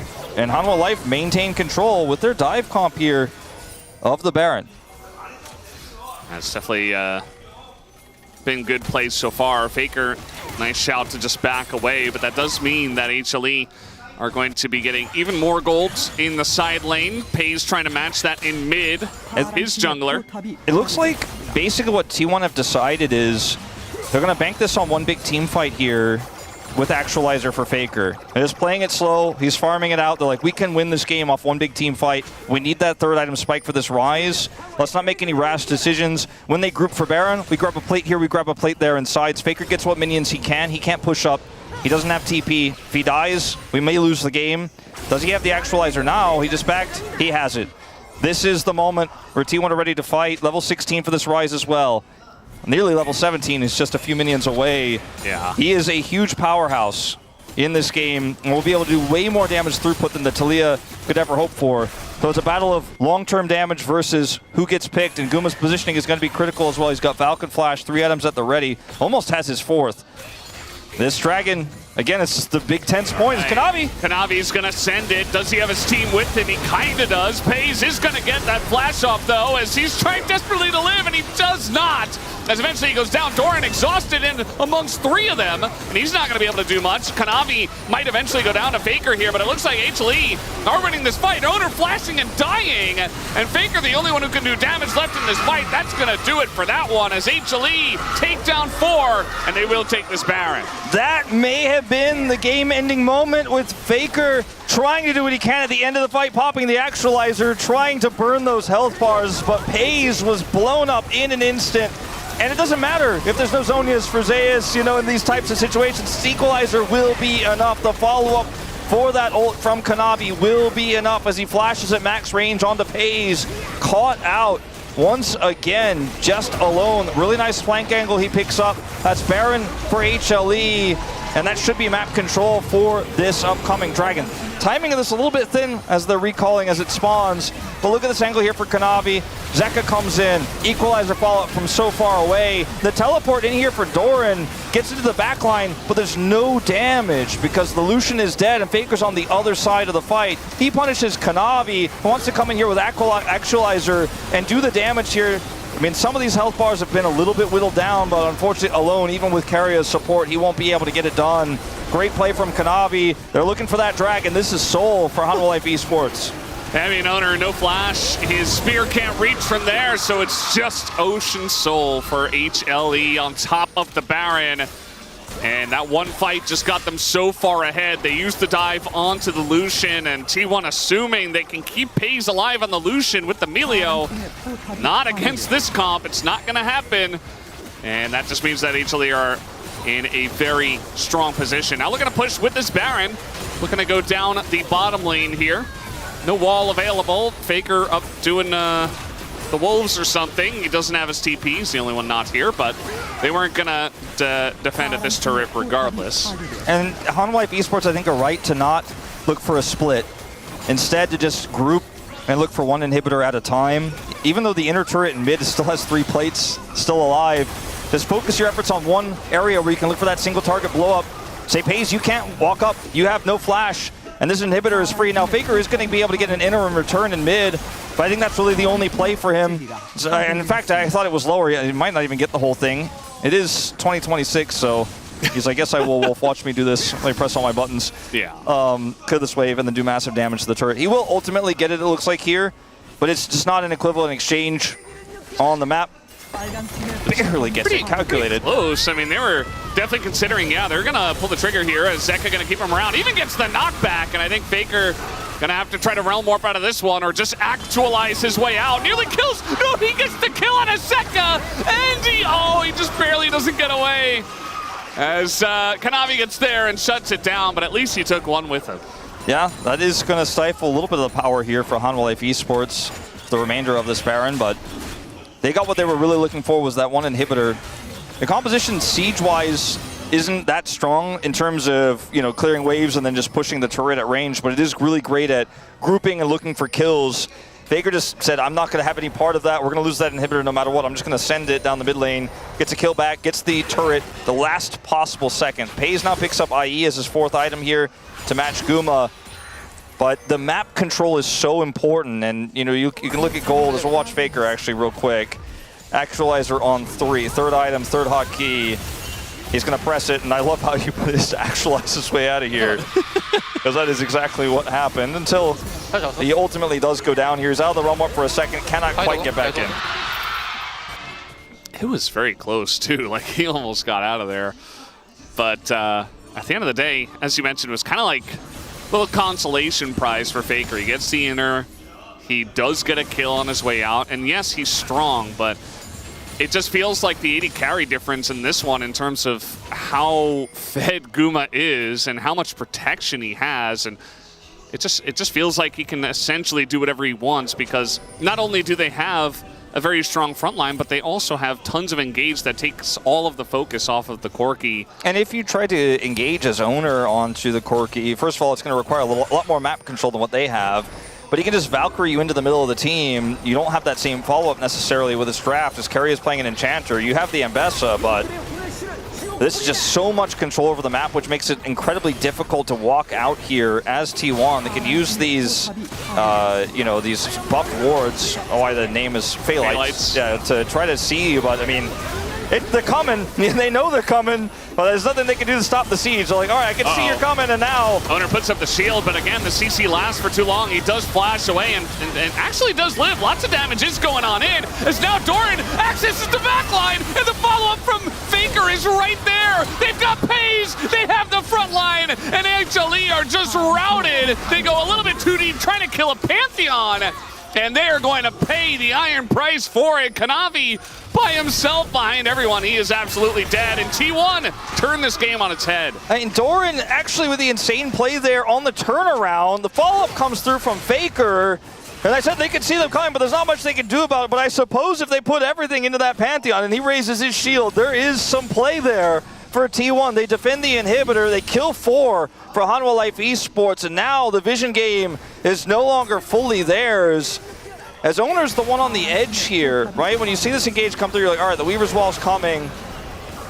And T1 is back up. Equalizer's absorbed here by Carry, a pretty low value in the grand scheme of things. And then they put everything into this Pantheon. And watch this re-engage from Doran. So much damage goes through, they pop the res. He gets into the backline.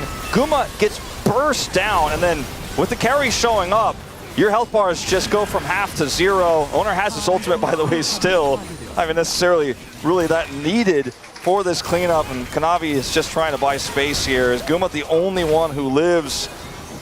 But will, you know, not feel great about how that one went. Kanavi going straight down to GA instantly. Yeah, I mean, you were mentioning how, like, Owner can't just run at Corki and press his stun and win a fight that way. But if they're going deep and they're getting out of position, you've got Ryze, Pantheon, even Keria throwing balls at them. Like, there are ways for T1 to keep you around. This damage onto the Baron is not going to be contestable by T1. So it's just one fight that kind of gets them back in the game a little bit.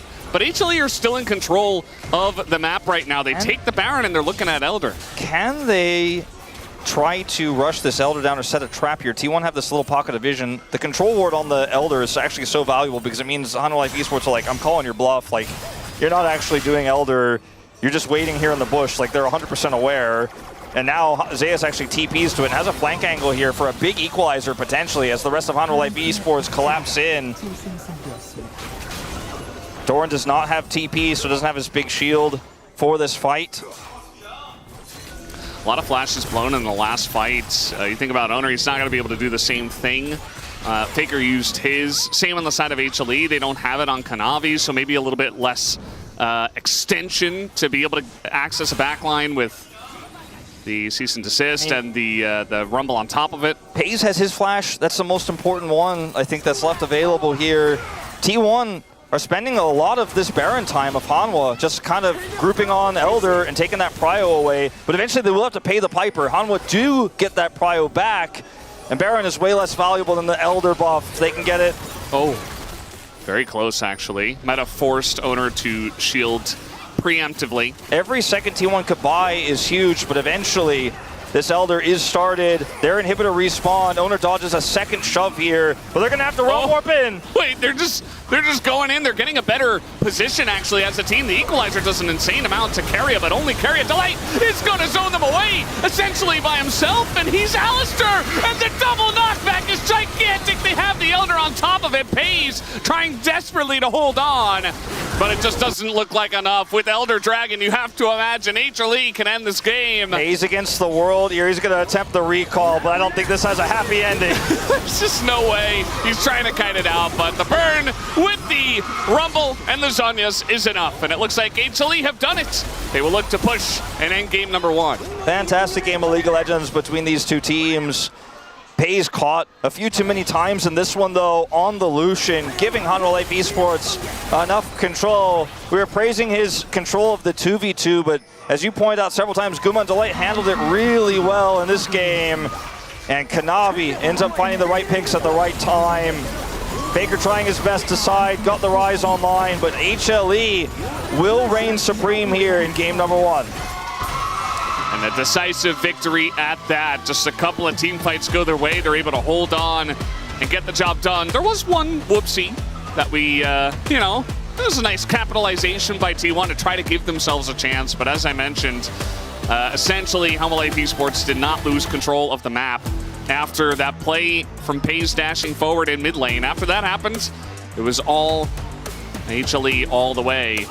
But that is just game 1. We'll have to see what happens as we move into game 2. Yeah, I mean, drafts will change. We will see a completely different story here in terms of what these two teams are trying to bring, what the identity is going to be. T1 will have right of first selection as run back to your seat. And I want to miss game 2. I gotta say, here for Hanwha Esports, it's a really good look. The draft was clean. Kanavi's execution on a champ that, we've seen forever. It's been around for a while. It's not him reinventing the wheel this time around. Was very good, though, and his punish windows were found. At Hanwha Esports, their coordination looks very good. Both teams' coordination looks great, but that's what you expect from super teams like this. And man, just even watching this one game makes me feel excited for the rest of the series, but just excited for the year ahead, Valdez. Yeah, it was definitely a lot of fun to watch it all happen. I do wonder about the Lucian pick in this one, not going for Lucian Braum, the Lucian Melio not necessarily working out. Might be something that T1 don't necessarily bring back. I don't think they'll pull a CV Max and try to make funnel Lucian work multiple times in a row. But you never know. We'll be curious about that for future best of 3s and best of 5s with that Lucian Melio not necessarily working out, not doing nearly as much as Guma on the Corki. So game number 1 goes over to Hanwha Esports, and that is the 1-0 lead to them. We'll see what happens in game 2 after the break.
줄 수 있고. 야, 공격 라이즈.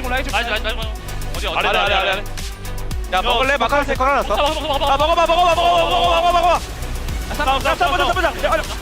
벽쳐. 오케이, 쳤어. 야, 라이즈. 아래.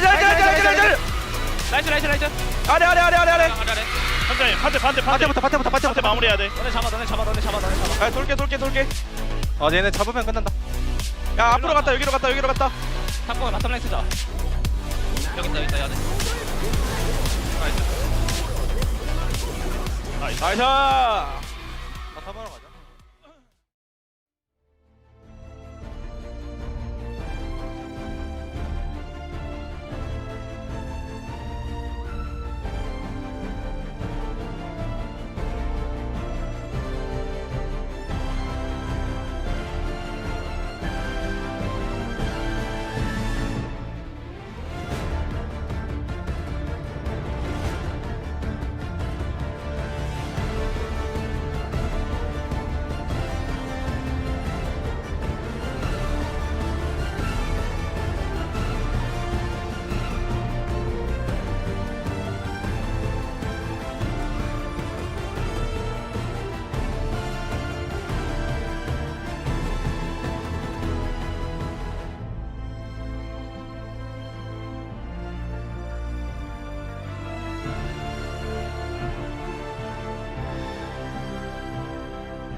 Welcome back to the space where it was Hanwha Life Esports taking down T1 in game number 1, and these two squads met 10 times across all competitions last year.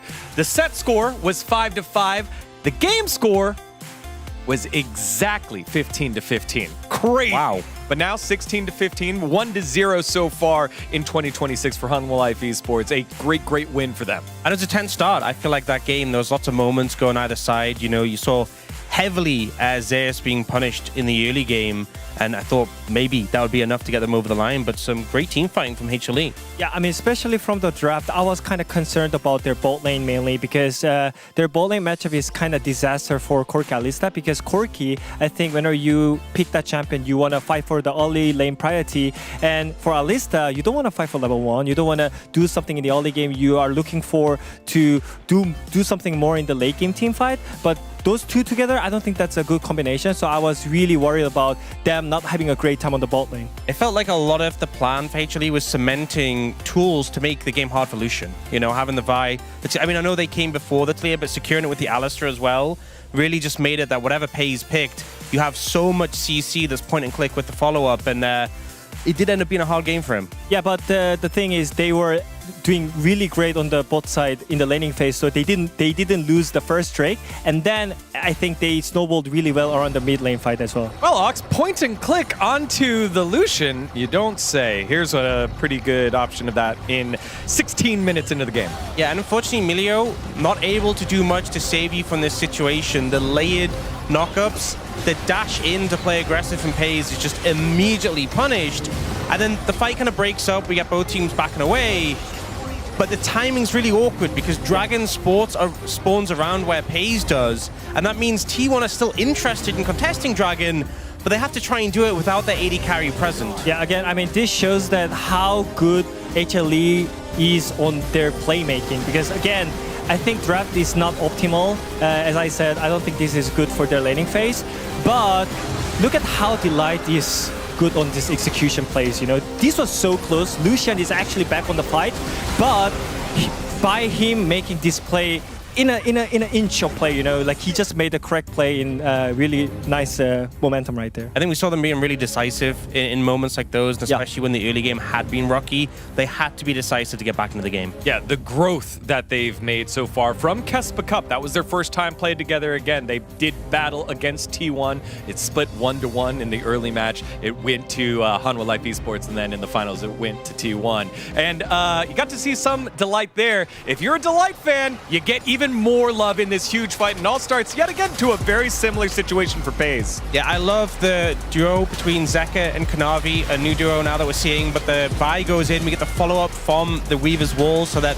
Zeka can be there to help get the damage, so AD carry down on the back of this play, but then the rest of the fight is still there, and all of HLE doing the best they can to lock down targets. We see Faker hunting down Kanavi at the top of the screen. Yeah. And he's still a very real threat. Yeah, we all know the Actualizer Rise can actually do 1v9 fight here, but look at here. Alisa got the stacks on, and he just flashed into Rise because he already knew that Faker is going to come for this fight, and this was so clean play by Delight. I think Faker could definitely 1v4 there, but that was great execution by Delight there. I think the target selection from HLE in that fight was really excellent. I think at every point they knew who they were gunning for, and they just didn't give anyone on T1 like a chance to carry. And there was a fight later that they did end up losing, and it just showed there was a lot of back and forth in this game, but when HLE are locked in on the right targets, they really felt so hard to beat. Yeah, Kanavi buying a whole nother set of spells that Faker had to spend on him because of the Sundered Sky proc. Just a very, very close fight between these two squads that are evenly matched.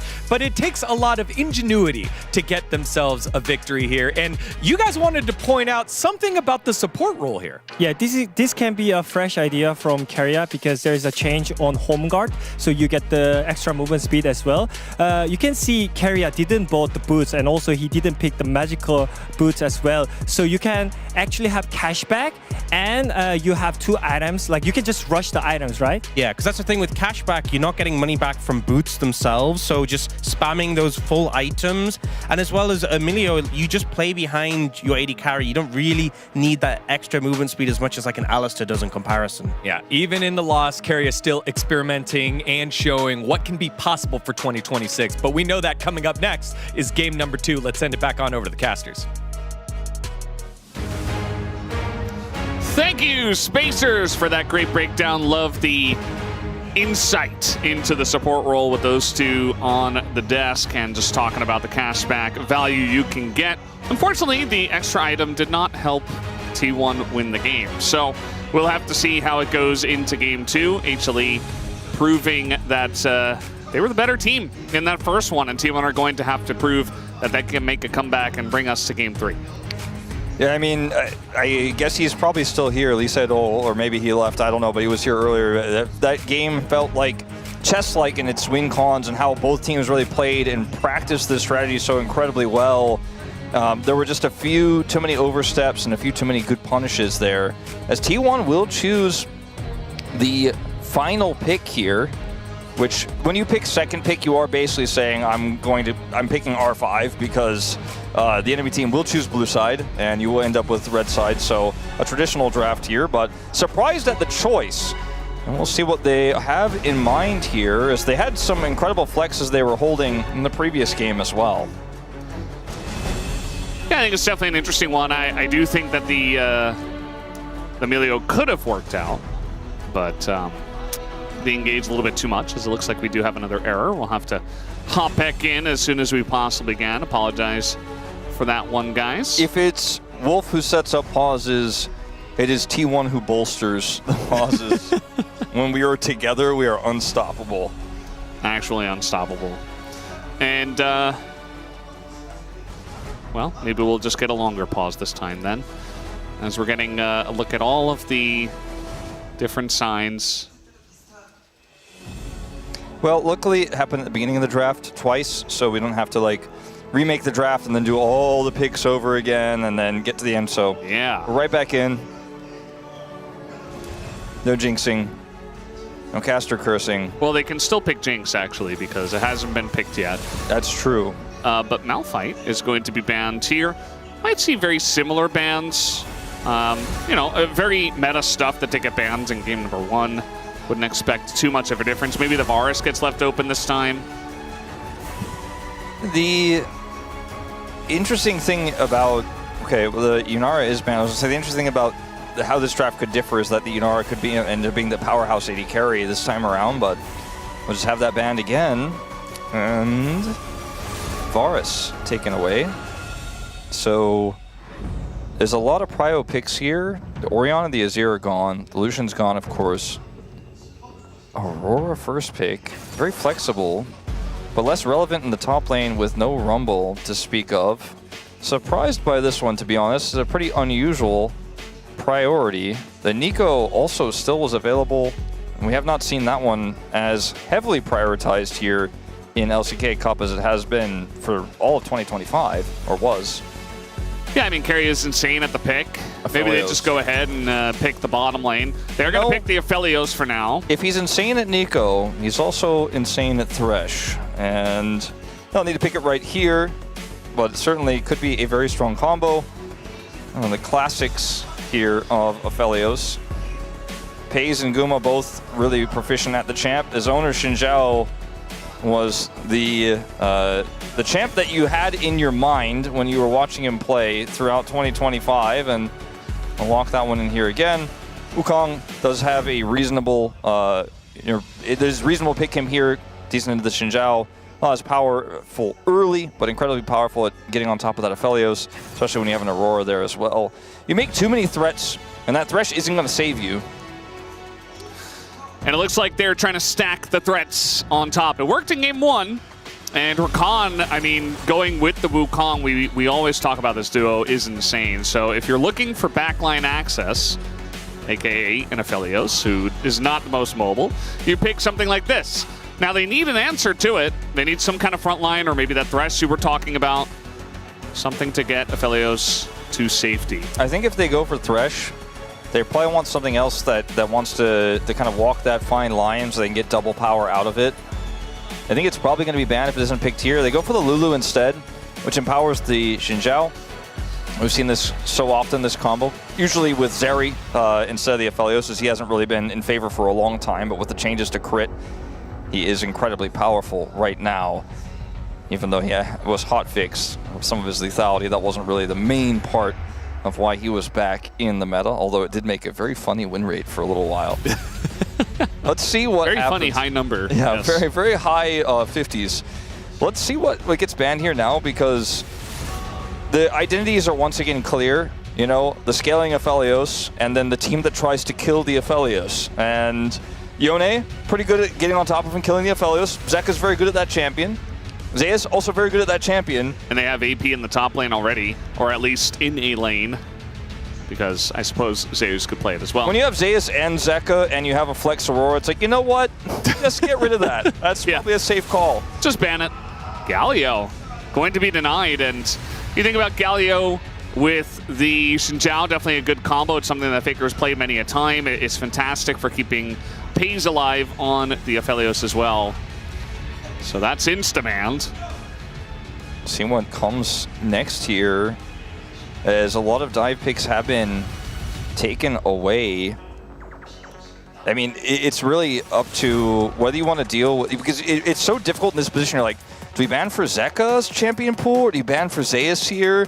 They ultimately end up going with the Gwen ban, which might indicate that we're going to see a tank top. So the Scion gets banned in response here. I think this is a safe call on both sides. Ornn, reasonable, but hasn't really been that strong this patch. You can still just play Cassante as well. Yeah, that's would fair. be kind of the next tank on the line. Can pull a member away from the Aphelios potentially. The Rek'Sai is available for Zeus, and there are other picks that he is really well known for. Like, he could play into the Cassante, for example, the Jax, that new Dusk and Dawn build that is very popular right now. Again, assuming that the Aurora is going mid, but with the Cassante now, I think it becomes more likely. Oh, another one, by the way. Yeah, I forgot about this one. He likes to do this one a lot, the Cassante in the top lane. This is incredibly popular right now. A lot of people are spamming this in solo queue. Honestly, you know what? Another one he's really likes into Cassante, as it turns out. He's got a few of these. This is why blinding Cassante into Zeus is usually something teams don't do. Saw that Neela come out as well. It's not necessarily your classic AD carry, but could offer even more lockdown. I mean, to that backline. If the Gnar is set and they go Neela, all 5 champions are primed to kill that Aphelios. And Pays got caught enough already. Now, surprised to see Guma pull out the Ziggs here. And it's not a pick he was known for in a very Ziggs-centric meta. But it is going to be great follow-up to all that CC. Yeah, you know, Guma, hopefully given the time, I would love to see another crack at the Ziggs, because as you mentioned, I think this is a great spot for it. A very common pick into the Aphelios. No now way. We're looking at Faker's pick. I mean, when I saw the Gnar, I think part of why they didn't lock the Gnar, I was like, no way Faker just plays Sylas here. It's another front line. They've got triple for it. They've got decent ultimates to steal. I mean, really, a lot of great ultimates to steal that'll scale well with the AP that Faker's going to be building. And picking the Gnar into this Cassante means that you're going to have a fantastic lane. You're going to have pressure up there on the top side, which means you can put your efforts on focusing on the bottom side, where Ziggs will also already outrange the Aphelios. You get to level 6 with the Wukong, you get through that tougher part of the early game, you feel really good about this draft. But Sylas is going to be stealing that Gnar ultimate. He's going to be looking for an insane amount of frontline without it, and then can use it into an additional engage tool to set up Pays. He is another wild growth target to get on top of the backline, or just help peel in the front line for this Aphelios carry. Man, these are some banger drafts. Like, both drafts are incredibly strong. I like how Hanwha Life Esports set this one up for their early control. Get Kanavi to 6, but Sylas was kind of a masterclass in the final moments there for T1. And I hope we get another close one here. I hope we get to see Elder again. Might just happen. Definitely like this draft here from the side of HLE. With Zeus back on his Gnar, his debut champ, and Doran on the Cassante over here. Going to be a very fun matchup in that top lane as we have the game loaded up. HLE versus T1, game 2.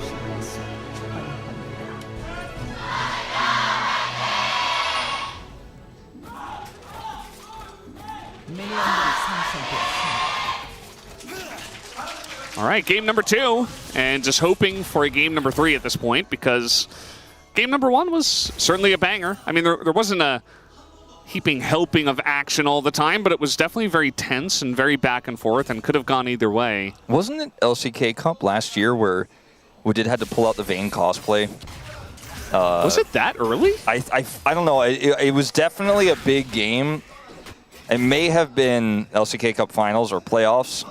And I could already feel when that was being hovered, like the space over there, like Degon and Wooded looking at each other like, oh, no. You know, I think you're right because it was at LOL Park, but I think it was also the best of 5 finals where it happened because it was such a big deal. It was Keen who played it, right? Like, and kind of whiffed it and lost to Zeus. Like, Zeus owned him. Against the Aatrox. Exactly. That's what I remember.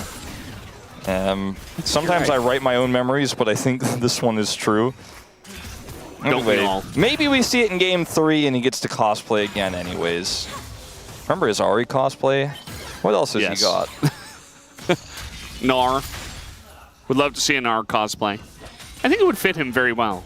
I think Wadid's got the personality for it. Yeah. He's not quite as noisy as Gnar. Well... I mean, is anyone as noisy as Gnar? Lysandra. You guys were talking about this yesterday. Yeah. With the Karma as well. No Karma just yet. I mean, the thing about Karma is I'd be okay with it if I could just understand what she was talking about. Yeah. I really just have no idea. One time I did look up the voice lines and their meanings.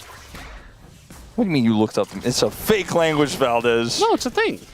No, I'm pretty sure they had translations. Or at least... No, I'm sorry. I mean, they probably do. I'm At least I saw what she was saying and I'm like, oh, okay, that makes sense. Okay. Because it's easy to mishear some of those voice lines. No big surprise here, the Lulu winning in the lane against the Rakan. Well, you know, the Ziggs can kind of handle his own here and chip away at the FLOs, outranges them, so you can see, like, there's a health advantage for the Ziggs, there's a health advantage for the Lulu. And as you say, like, Lulu's winning, but the Ziggs is fine here. Does have teleport, of course. And this is a fairly stable lane. It's not like there's kill pressure for the FLAOs. Shouldn't be. This is a lane that's won by the Gnar. And so this Wukong is just kind of chilling. Power farming the 6. We'll grab an extra ward there. Scries.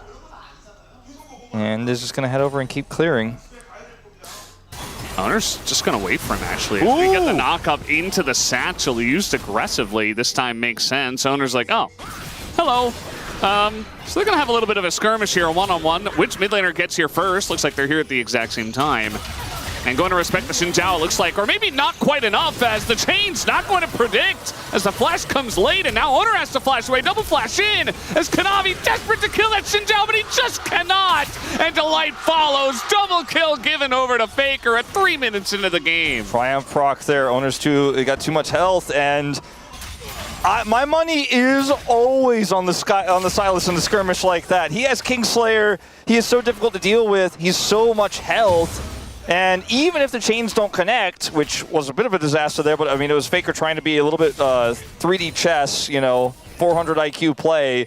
Does not work out, but you're still dealing with a Sylas in a scrappy fight here, and it ends up extending, right? The Conqueror is procced. Faker here, not quite able to hit the chains onto Zeka. Zeka survives as a result, but can't really offer damage back, and then Xin Zhao actually flashes away, doesn't get knocked up. And then the first kill comes through, he goes back in, Conqueror procs, and they end up getting a double for Faker here in the early game. Yeah, I mean, best case scenario, even, like, maybe they get that kill on an Owner. But even then, I just feel like you're not going to win in the extended trade against Xin Zhao and Sylas, as you mentioned. Like that, especially with Zeka just chunked out before the fight even really began. Like, yes, they went deep, but it was only Owner who was low. So it felt like they were trying to just get something out of the trade by taking down Owner. Maybe instinctually just flashing in for the kill and maybe just going to go from there. But did not work out for them, and now Faker's sitting 2-0. Nearly 1,000 gold ahead already because of all of that kill gold. And that is not going to be a very fair Sylas. He's going to take that between worlds and say, oh, you guys are hard pushing bottom lane? Yeah, there's some question mark pings. Well, just one. I think that might be enough to get the message across, but Guma's already way too far up. Yeah, they are very much caught out here. We do have double flash available. And just waiting. Doesn't look like Paze is able to get in position. Thought maybe he would flash in and look for the root with the purple gun, but not meant to be, I suppose. Guma already used teleport, so this is going to be a big win if they can shove him out. Delight instantly gets in position to block for him as well, so that the chains cannot connect. I thought that was really well played by Delight and Guma, all things considered. And nothing really amounts of this. I mean, nothing critical. A nice play from Faker with the lead that he has. Yeah. We have this dragon being taken, maybe with some of that pressure that they got, and Delight being forced back, so at least able to get this early objective. Look at Owner's experience advantage. He has level 6, the Wukong does not. He's a full level up. The team fight, the jungle camp lead he has over this Wukong that's been fighting fire with fire, but is just much less relevant in the early game. A little LPL-esque, you could say, with how he's played this one out. Oh, Kanavi just running straight into him. I mean, yes, it's in your jungle, but again, that level difference is just too big. At least Kanavi's able to smite it away, but Owner's going pretty deep to chunk him out. He wants still more. no level 6. Hey, he wants more out of this jungle. He's like, why still... I know that you don't have level 6 until you can get some more camps. Let's see how many of those I can take. He doesn't actually commit to the Krugs, however. FaZe has red and white. And that's going to be the end of the bottom side skirmish potential for Owner. This game, very much, it's still a playable game here for Hanwha Life Esports, but starting to get a little bit concerned about how they have played it thus far. As Faker still has a 500 gold lead from those 2 kills he picked up earlier. Silas can snowball games incredibly well. He has so many ultimates to get value from. Zeka went Ignite to go into this 2-0 Silas, so that's also not going to be very helpful in terms of trying to catch up. As Faker has his teleport back and can get a free back, buy an item, and then be ready to scrap again. Yeah. It just feels like should be able to get value against the mid jungle with that Ignite, but as you're mentioning, not going to help him in this situation, trying to get back to the lane.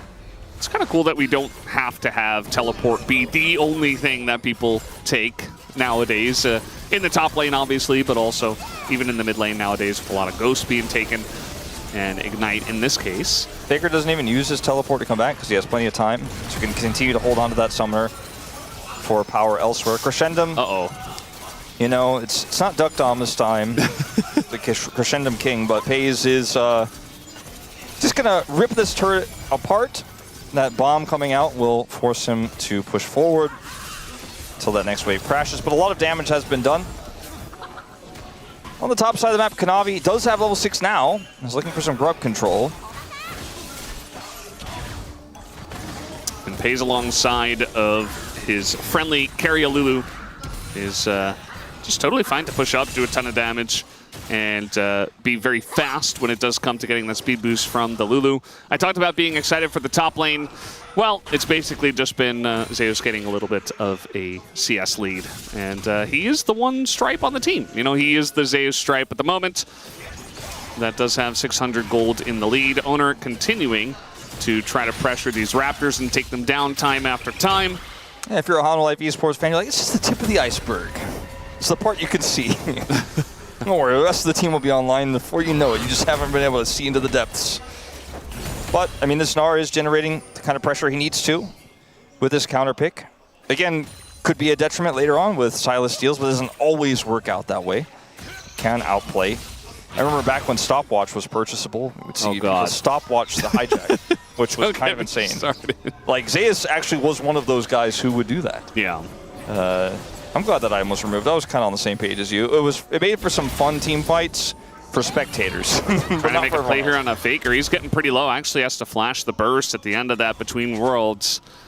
And Kanavi was also in the vicinity, so could have seen even a follow-up from him under the turret, especially because, as we know, Owner was not anywhere nearby. He was just coming back to farm his Krugs. Faker does stay and grab this extra wave. See if he is getting close to an item break point or not. Just wanted to stick around for this one. We'll teleport back to lane if he needs to. In fact, with how that ended up crashing, you might just be able to hold it again. Let's see, does he finish that belt? Could time it with the TP. I think he is with the TP, right? No? Okay. Nope. Did he buy anything? Maybe the boots? I don't know. I didn't really see if he bought anything. Yeah, I don't think. I thought he had the boots already. Well, seems like he needs some more money. He's going back again, Wolf. Did he forget to buy? There's no way. Or like maybe he mistimed it on the TP. He might have mistimed it, or maybe he just needed a tiny bit more gold. Oh my God. He TP'd in, got one more wave, and then backed again. I guess, yeah, that's so not ideal, but I'm glad that you and I realized that we were like, huh, this timing doesn't really add up. This is weird. Ultimately, you know, still going to be able to get back to lane fairly quickly. Is back now already. It's 2026. You know, you can go back whenever you want. Yep. It's your prerogative. Owner's getting in there on a Kanavi. They want to engage on this Wukong as the root comes in onto the two bottom laners. And Kanavi, there's really nowhere for him to go, as now they got to try to turn around. But is it too little too late? Owner able to set up two, eventually does go down. But now Pace has a free highway to getting even more kills, picks up the double. We got a TP coming in. And Zeus, now he's getting stunned down. Faker thinking about taking more of a fight, but not going to overplay their hands. And now with that TP, you give Doran the free lane up here, you give him that extra time, and T1, a big move into the lead. I'm not entirely sure about that TP from Zeus, because obviously he doesn't have his Narbar in a position to where he can impact anything there. He knows the hijack is down, but it's going to be really hard for him to actually make anything of that play. So he just gives away his TP, gives Doran a ton of agency there. And this play is about the Wild Growth Xin Zhao combo that we talked about in draft. Owner looking for Kanavi initially, but makes a turn here with this Aphelios. Satcheled so early, by the way. Yeah. And then look at this. Back onto Kanavi, triple knockup, and they just disappear. And now Pays has free agency. There's no one to engage on him anymore. In live, if they had the Satchel to prevent that from happening. They almost, yeah, well, would have been pretty huge. They almost get the kill onto Zeka.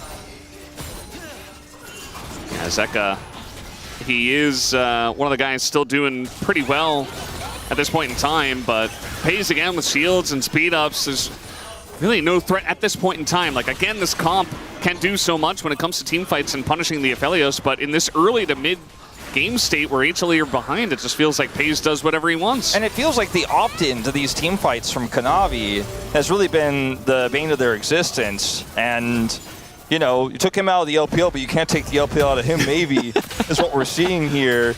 I'm being a bit facetious, obviously, but you know, that last fight, the satchel usage was a problem, but you got to consider the engage range, the scrappy power of this, the rotating Silas.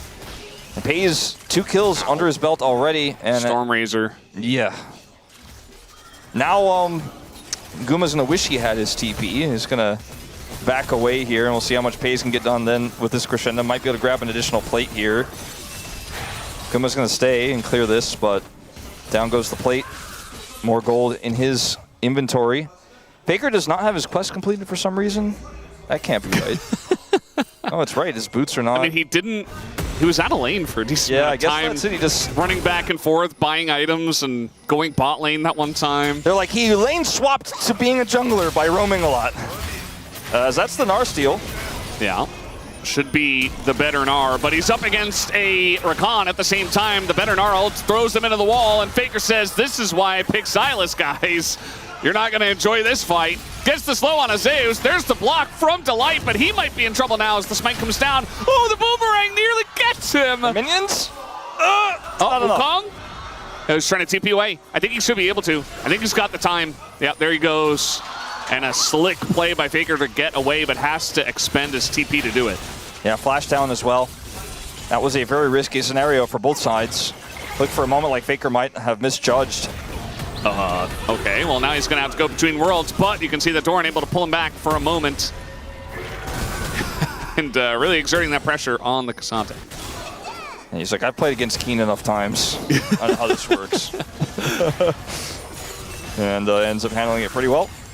We'll see a push out of the top lane. And we kind of reset to this point where the Herald spawns, and Pays still has flash. Faker does not.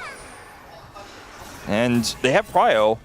Scary thing is this Aphelios, it just does so much consistent damage. They have to lock him down. Faker has the ability to peel and or engage with this Rakan ultimate now. And I kind of just don't see a way in for Hanwha Life Esports. Zeus doesn't have TP either, even though his Gnar was set. We can't join, and I think this should be relatively free. And you see Guma is backing. They're just simply not going to contest, and I think it's the right choice. We have to keep asking the question, though, when will Hanwha Life Esports be able to punish? When will they be able to set up this engage? They had to opt out this time around. Yeah, there's a good question. Another question I have is, when is Faker going to complete his quest? Still doesn't have the tier 3 boots.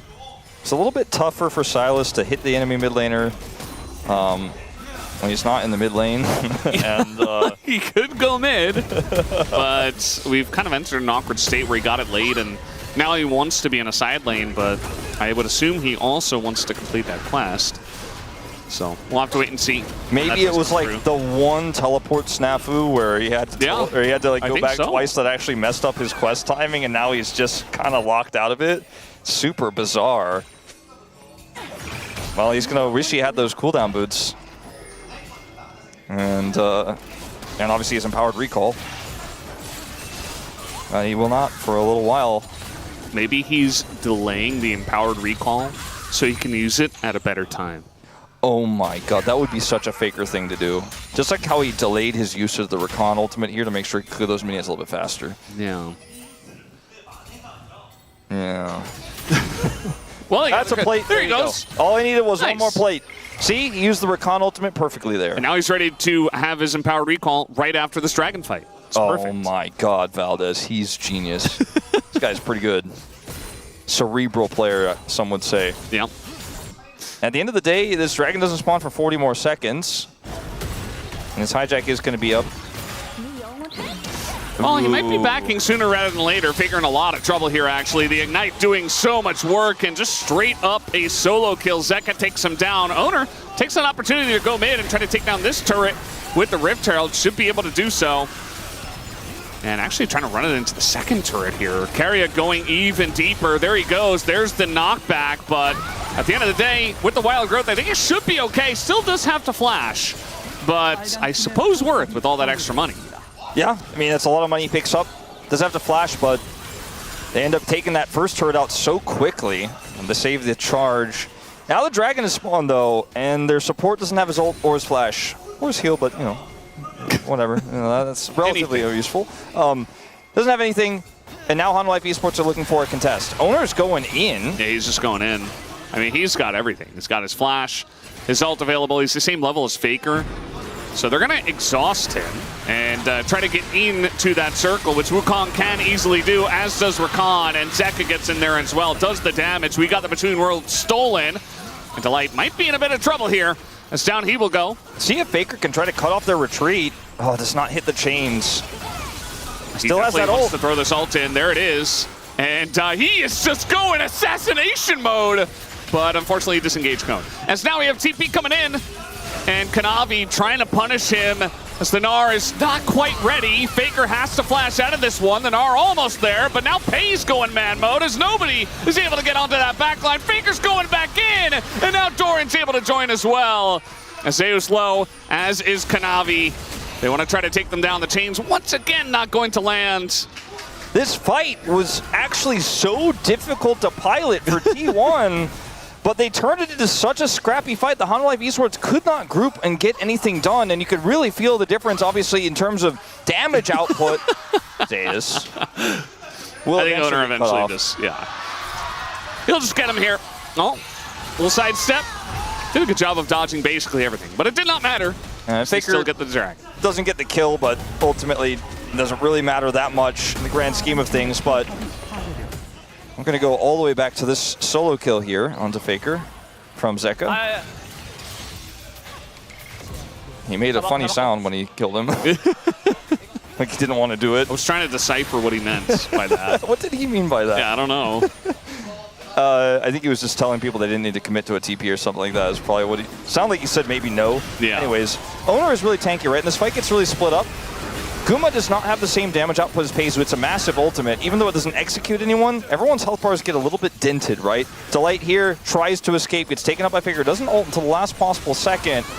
And all the while, you know, he pushes out Guma, no longer a threat. He's still Silas in a scrappy fight. He kites back here. TP comes in from the Gnar, but there's no Gnar bar set. And watch Peiz just take out half his health bar during the polymorph, then turn his attention to Zeka as Doran gets into the backline, finishes off that backline threat of Guma, the Ziggs. And like, there was just never really any setup for HLE. They just kind of trickled in one by one piecemeal into the meat grinder that was FaZe. And then eventually Doran was like, well, I guess Ziggs is also dead. And they end up winning the fight, taking out the Dragon, putting themselves on Mountain Soul Point here with a Cassante, a Xinjiao, and a Silas. Not to mention a Lulu to make it even more annoying. Yeah, trying to just continue scrapping Zeus. I think he got a good taste of that in the last team fight, which the action continued on for very long. The thing about the comp here for Hanwha Life Esports is you don't want to be going in one by one and looking for a finish of the target, right? You want to be able to kill Aphelios instantly, and the fight is won in that moment. That's it. You win the fight, you do that. Obviously, there'll have to be some kiteback for Guma. We'll need to continue to do damage because there's a lot of threats for him. But if the Aphelios is like taking half of your Nar's health bar out because he teleports in at a kind of awkward angle and can't reach him, you're not going to win those fights. I think catching Faker's Faker dead. in the side would be huge. He's trying to steal the Between Worlds. Meanwhile, Zeus is just dead, and Faker actually got away with the Aurora ult, so that's going to be a trade up here for T1, who now have a 5,000 gold lead, and they're just going to set their sights on the Baron. And Faker's in TP mid, look for Guma. Yeah, he's got the satchel this time, but Faker's able to get on the right side of that.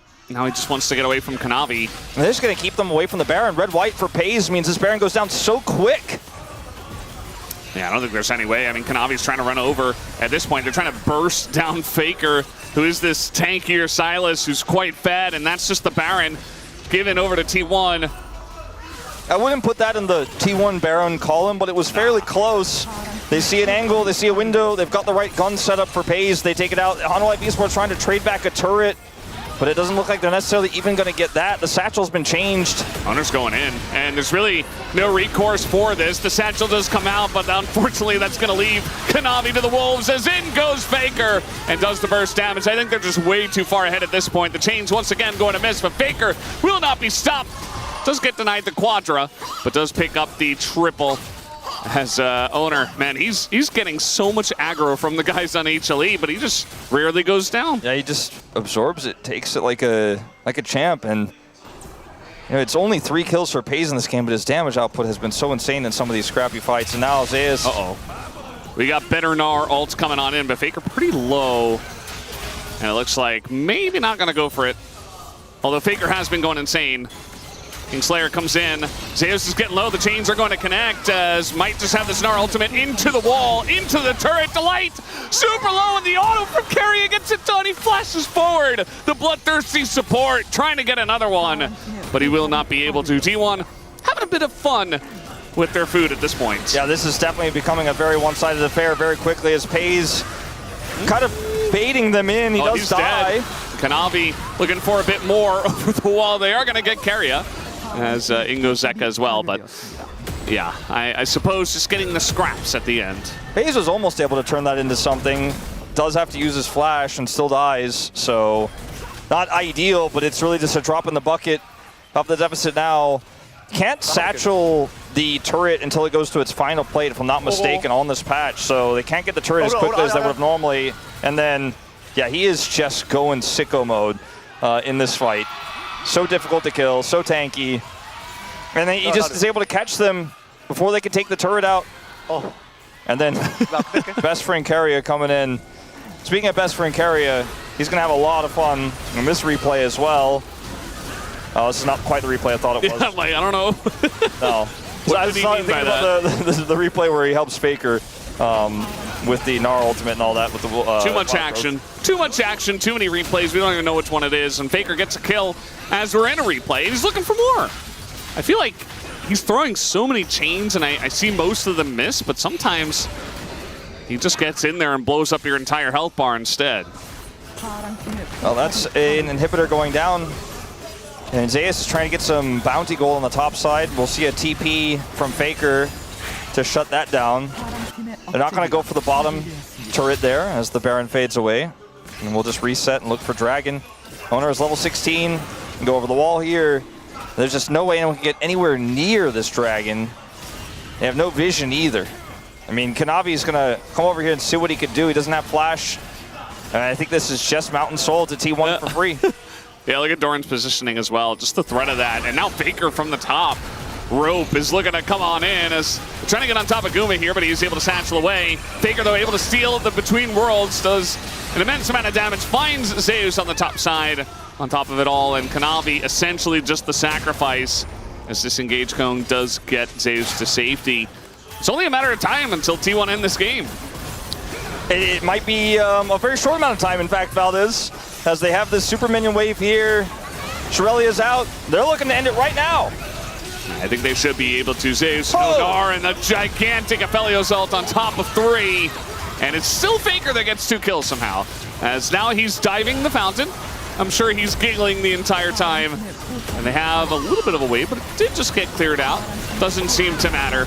As very much having fun with their food and playing with it. But they will take down the Nexus here.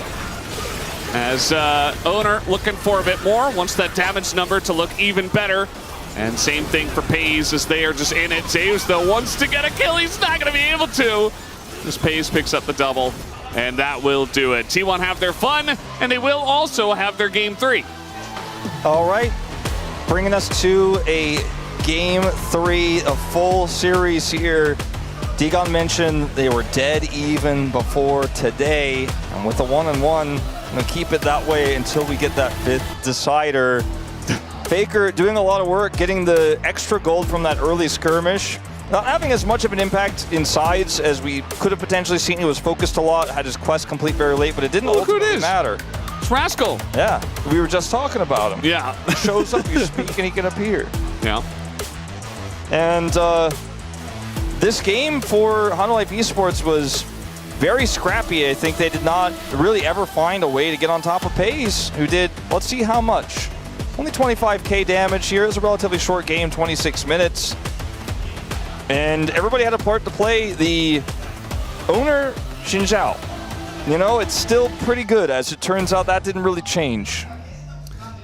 Yeah, I feel like if there were a couple of early game fights that went the way of Hanwha Life Esports and they began to get a lead, this comp works. But once you get behind and you don't have kill pressure, it just looks really silly and it falls very flat. And eventually, Faker Silas just rolls his face on the keyboard and kills your entire team alongside of everyone else. So again, I'm happy that we get a Game 3 at least, even though Game 2 was a bit of a stomp.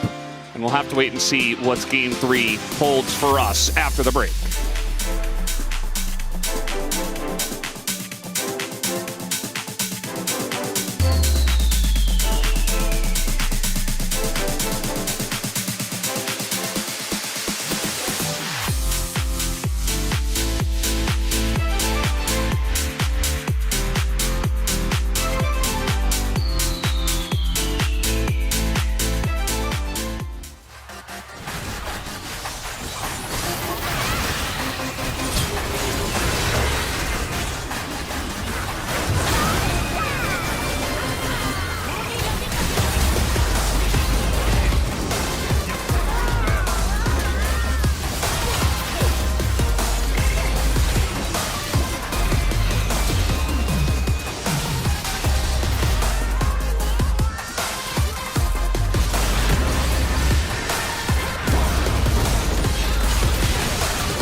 그냥 밀어낼게. 타워 쳐볼래? 와우. 야, 타워 영들들. 우리 민이 죽었어 일단. 50 10초야. 타워 쳐야 돼. 오 너무 이기네. 한 번 더 싸도 돼. 스테라가 없어. 스테라가 없어.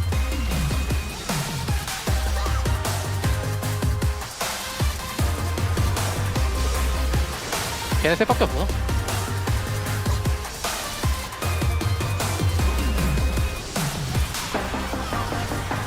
딜량 그만 올려봐. 근데 와 수환이 아 개발되네. 아 이러면 원대 딜량이 뛰잖아. 그러게.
all tied up here in the Battle of the Champions as the #1 from Team Elder trying to close it out here against the #2 from Team Baron. It's T1 battle back 1-1. Digon here alongside Ox and Wadid. And this one got decided a little bit earlier and then kind of snowballed out of control. Not what we expected from these two, especially after game #1. Yeah, I think there was some concessions given in the draft that really didn't help out HLE. I think for me, when you look at the composition from HLE, they have a lot of engaged tools, clearly seeing the Aphelios on the other side. They're like, look, we want to have like the Wukong Rakan, which is a really strong combo. But I think they over-index into that because they have like the Wukong Rakan, the Aurora, and the Ziggs. And the problem is that you have all this burst and follow-up on the engage, but it's like, even if you kill this Aphelios, which isn't a guaranteed thing with the Lulu protection, it's like, where is the damage to kill the rest of the team? Where is the damage to kill the Xin Zhao, the Sylas? And the thing is, if you get ahead in this game, it's not too much of an issue, because then, you know, you have damage and cooldowns to spare. But as we saw, they fell behind, right? The bot matchup's not ideal, the mid went horrifically, and as soon as you fall behind with this composition, you're never killing anyone. I totally agree with Dan here, but I can see the idea from HLE because they have the earlier priority with Ziggs because you're playing against a hyper carry who cannot dodge the bombs, and also you have Aurora Wukong who loves to fight at level 6. So I think their early game part is okay, so that's why I want to hit on highlight 1 because I think that's the moment where they should win hard enough, but I think they executed so hard because, again, this mid laner, Aurora, has Ignite, by the way, so they should win out this fight so hard. But what happens next is that Xin Zhao and Sylas and Lulu is gonna win this fight so hard. Yeah, and this ends up in a situation where they dive so heavily to try and get Zeka out, but now Zeka is out, right? Out the fight, and it turns into a 2v3 and ends up backfiring, and you see how low the health bars at the end, but it's a huge win here for T1. So I think what they should do instead is actually just do their job, do their own job, you know? I think Kanabi is okay with just doing 1v1, and again, this Aurora has Ignite, and Sylas doesn't, so I think Zeka should just go on Faker and just do the 1v1 and just chunk on Sylas. Then I don't think Faker can join the fight. So I think after that, they can actually control the reverse side and they have the pressure on it. But instead of that, Zeka kind of tunnel visioned on Xin Zhao, and I think they just misplayed so hard on this one. And then after that, like, there's no way comeback for the HLE. I think they just committed so heavily with their cooldowns. Like, Kanavi was committing heavily to the 1v1, and then Zeka's like, oh, I have to be there, I have to W in to get there. And it's like, well, now you're a target. And yeah, I think just if it'd been more measured, more controlled, they didn't need to rush that much. And the Ignite value there against a Xin Zhao and a Sylas, like the value of that summoner spell, the combat summoner, is really high. And the fact that they lost that out had a big impact on the rest of the game. Yeah, and if you're the T1 core, you're like, thank you very much. We didn't have to do too much decision making. You made it easy for us there. And then at 18-15, we got a great reminder why the greatest player in the history of League of Legends is the greatest player in the history of League of Legends. I mean, I think this game, Faker got fed, obviously, early on, but he was just styling on HLE in this one, playing so aggressive on this Sylas, really pushing the limits of the champion, and doing some crazy stuff with it, chasing down Gumi here, trying to find him, and then it looks like he's a little bit overextended, but they just cannot deal with him. They just cannot take him down.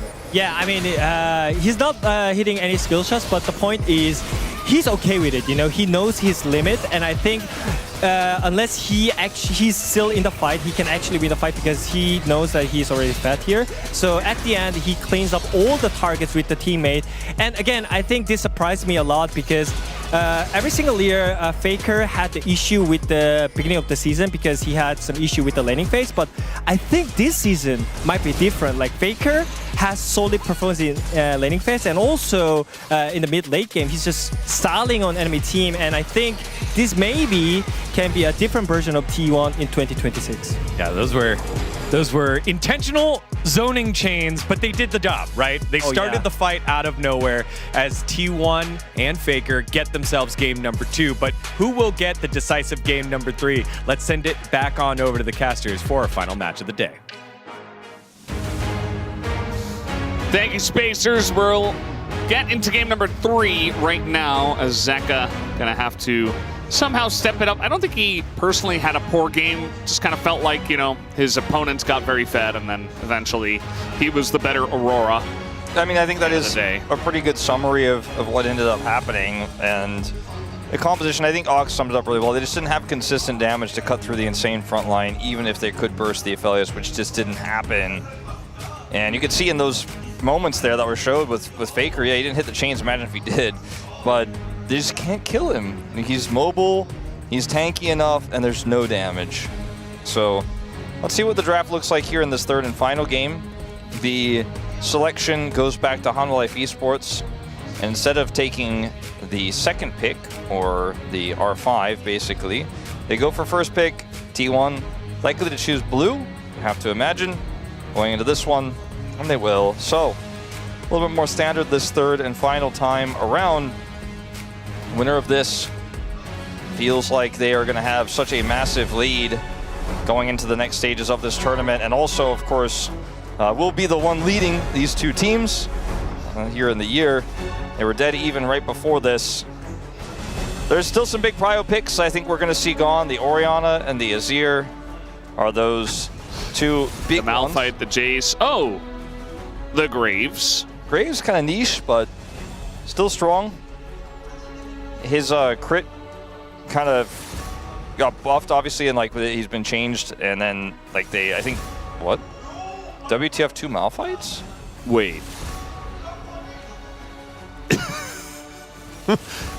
Okay, so that's, I would assume, second ban Jace. I think they're gonna ban Malphite here. I don't know. No, I think they banned Jace, right? No, I'm joking. Yes, it was just an okay, error. current one is correct. Yes. So, okay. Oh, Malphite is really strong when there's no Sylas, and since Sylas was played, they need to ban that away. And Hanwha Life Esports do have first pick, so they just didn't have any intention of playing it at all. It seems like the Inara will once again be banned. Varus is gone again. And what else? Well, they Zero Orianna. Graves. Not, I don't think so. Singed. This meta is so variable that it's difficult to predict what T1's read on this is. They'll take away the Rel as they feel there's enough engage taken away. I mean, look at the jungle picks that are banned away. And support, you know, there's the Alistair, the Rakan. They leave the Alistair to Zeka, or sorry, the Azir to Zeka. And I was gonna say, Sylas is gone. Akali is not. Orianna also available. Orianna's stronger traditionally in this meta, and a stronger mid pick for her CC and her versatility, but Akali is the, you know, air quotes, counter pick. Grab Bard. Grab Bard, though, for Keria. That is always a good idea. Doesn't matter what meta it is. And now we've got Vandal Pipes, potentially, for him, so we'll see if he does go for that. They go for the Orianna, the safer pick for Faker. Well, it's just hovered. You go for the Orianna, the safer pick for Faker. And we'll see if we get a jungle here or just lock up the bottom duo. You know the Bard is there. I think the jungle safer choice. And it will be Kanavi's Jarvan, the fourth, to be clear. The fourth, yeah. He's not playing Jarvan 1 in this one. Aatrox for Zeus would be fun. However, this would be blind. It is very strong. A lot of different builds coming out, but gonna look for the Renekton, which is a much safer blind pick. Yeah. It's Renekton, Azir, the choices. Oh. Okay. So we didn't really have a plan there, but we cycled through and ultimately came up with the Rek'Sai, which works well with this comp so far. Thinking about Diana. Will we throw it into the jungle? I know there's a lot of Diana enjoyers right now. I just don't know if she is quite pro-playable, pro-viable. And we know Owner loves his Nocturne. And Nocturne with an Orianna, that's something different. That's next level. Yeah, also really get this. Bard Orianna, we've seen actually T1 specifically have been really good at setting up combos with that. which makes sense. I mean, his carry is Bard. And they are like, no Renata in this lane. It's decent into the Bard. It's really decent into the setup here for this composition. Bard Ezreal not going to be on the cards. Varus is already banned.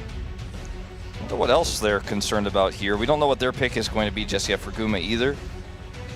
Yeah, kind of gotta go down the list. I mean, there's Ashe available. There is Sivir. Jhin could be another big one. I feel like Sivir is what you probably want to ban here as T1. Take away the Ashe that he had an incredible performance on at the World's Finals, where he did secure an MVP.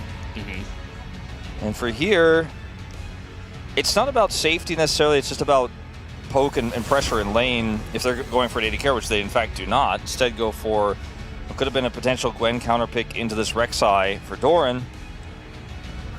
Does Doran just play a tank here and they look for a scaling carry, or does he try to play through top side here with a strong side lane champion for the Nocturne? I kind of like the strong side lane champion angle. They'll deny the Sivir first so they could save that counter pick.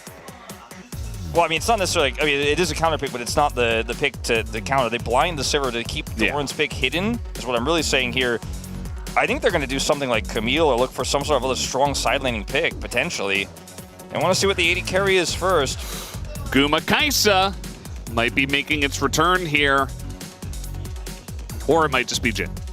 Which, I think Jhin makes a lot of sense. It's just a little bit vulnerable to Bard and Orianna. So, you know, if you guys are winning and you're pushing forward, you've got Azir, you've got Rek'Sai, you've got Jarvan pushing and engaging for you. I like the Jhin the most in terms of champion proficiency for Guma. Well, in that case, absolutely.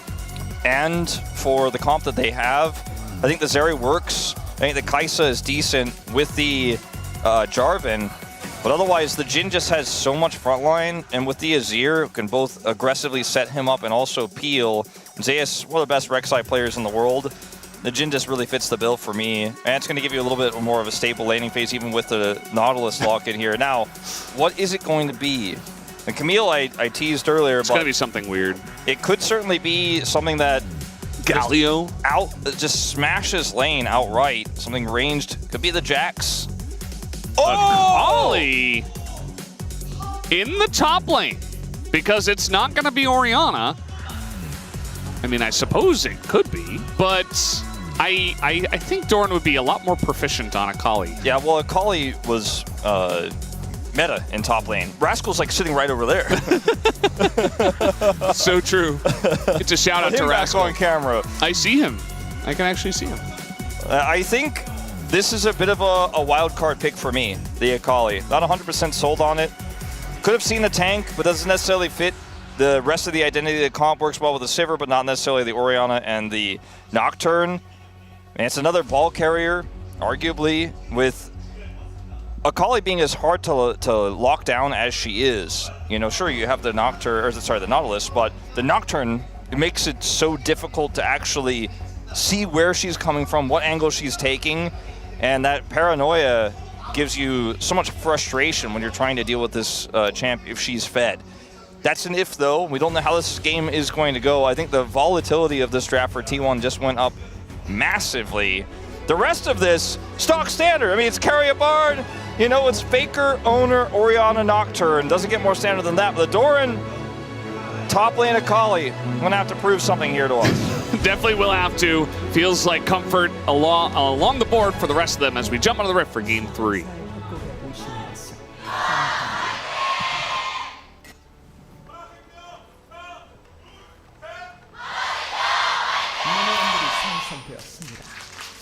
All right, game number 3. It is what we hoped for in this best of 3 between these two teams.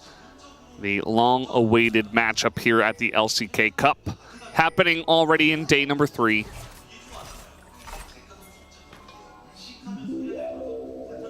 Whoa. Delight's making weird noises again. Or is that Bard? That is Bard, actually. I think it's Bard. Yeah, no, that is Bard. For some reason, I thought that was Nautilus. We're being pulled through the map here. Pays is just fine.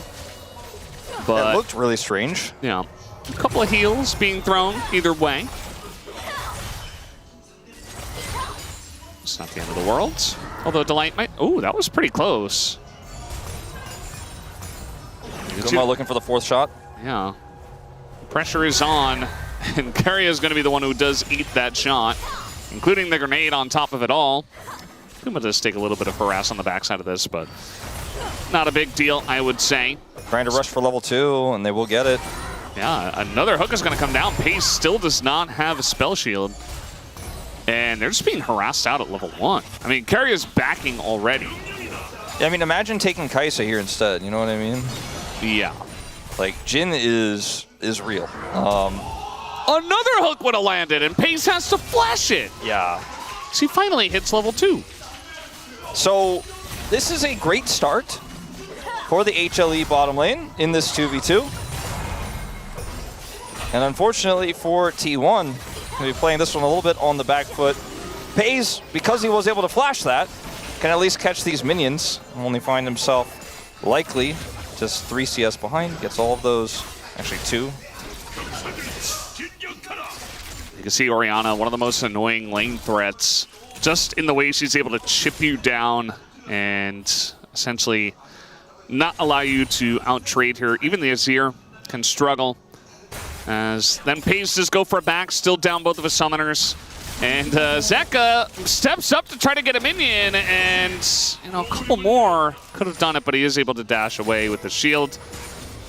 Yeah, that shield is really important. If he doesn't have that, then he is dead. Doesn't have to flash though. Faker knew he had the shield available there with the dash, and this is happy to take a very aggressive lead in this lane. Let's see if he can get some damage done before he goes back for his own teleport. Akali in the early levels in this matchup will have to use the Shroud very well, as Doran is doing here. And setting up 5-point strikes to get slows, to look for aggressive trades will get easier as you start to get some items in your inventory. Doing a great job so far though, keeping the CS even. Akali often struggles in a lot of matchups in the first few levels, and Doran, despite getting pushed in, is maintaining CS parity. Yeah, able to go for the ring just fine. Not needing that extra sustain, and Zeus just trading it out, has his tunnel set up very nicely. And the mid lane, you see that Zeka was able to get it back, was able to run back in with a refillable. And should be okay from that harass. Delight's gonna briefly head mid here to look for a potential gank. Kanavi's going top side as well. Not gonna commit, but see if maybe Delight can flash. Oh, Faker is not gonna step up too far. Could have been an interesting angle there with the extra freedom they had on the bottom side. Pace has this wave in a really nice spot. Yeah. So that Guma just got back and had to kill one from range, so it's just Pace trying to do his best to catch up and farm, as he was put behind after having to flash and not having a spell shield early, and all of the shenanigans that Delight put him through. I'm curious to see what this Nautilus is going to do in this composition. Obviously, the engage is very good, but you would assume that Team 1, as long as we're in kind of an even game stage, should just be looking to pull the trigger first with the Nocturne and Orianna. I think that will often be the case here, but if they are unable to get a crisp setup as Faker... He's definitely going to pull the trigger here. Zeus, or rather Zeka, easily able to dodge that one. And even takes a better trade on the back of it. Well, although he has 6 himself, but he doesn't have mana. Yeah. And then there comes in just to say hello. That was and do absolutely nothing else. Quite a like fine line they were walking as here comes Kanavi. Oh, very nice spell shield. And Delight's down his flash now. Kanavi trying to make something of this, but I think this is going to be short-lived. But I was going to mention, you know, in some ways T1 have the ability to pull the trigger first, but they are also playing a Sivir composition where they can use these tools defensively. They can zone with the Orianna ultimate, they can use the Nocturne Paranoia to get Paze into a better position, play defensively. As Honor Life Esports have their own great engage. They have a Rek'Sai, they have this Nautilus, and obviously the Azir's Emperor's Divide. Can be difficult to outplay as the relatively immobile Sivir. So this is going to get really interesting. Is Karya? He has Smite, and he's not going to be able to hit it, though. And now might just have to flash away from this one. Looks like he will. But a close call, actually, as Keria got in at the right timing, wasn't able to time it right. Yeah. Sadly for him, not quite able to use that one, but it's cool how close it got. But it is secured ultimately by Hanwha Life Esports. Grab that first Infernal. Owner does have level 6 now. And the question always becomes, where do we go? Not really, actually, in patch 26.1. It's always bottom lane. Yeah. And they are pushed in right now. FaZe also has his ultimate, which can empower a Nocturne gank, but they're going to back. They're going to get away with it. As Doran is 12-3. Don't really associate him with this pick, but... Yeah, it's not his first rodeo. And,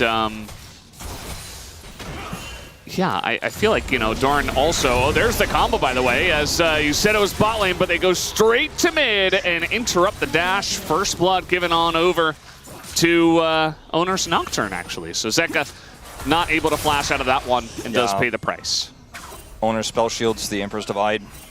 Not that it would have really impacted too much there. Faker's going to look to grab a plate here, but will be pushed away by Kanavi. Delight's also here. They see him. Nice sidestep. Yeah, Faker's been really on point with his sidestepping tonight. Remember, he dodged the Vault Baker from Kanavi's Vi in game number 1 on the Rise. As FaZe is playing some kind of bullet hell game. So a kill goes over to T1. And the bot lane leaves, so that leaves mid to set up here with the Orianna Nocturne, oldest trick in the book. And watch the Emperor's Divide, spell shielded. Owner is able to secure the kill as a result.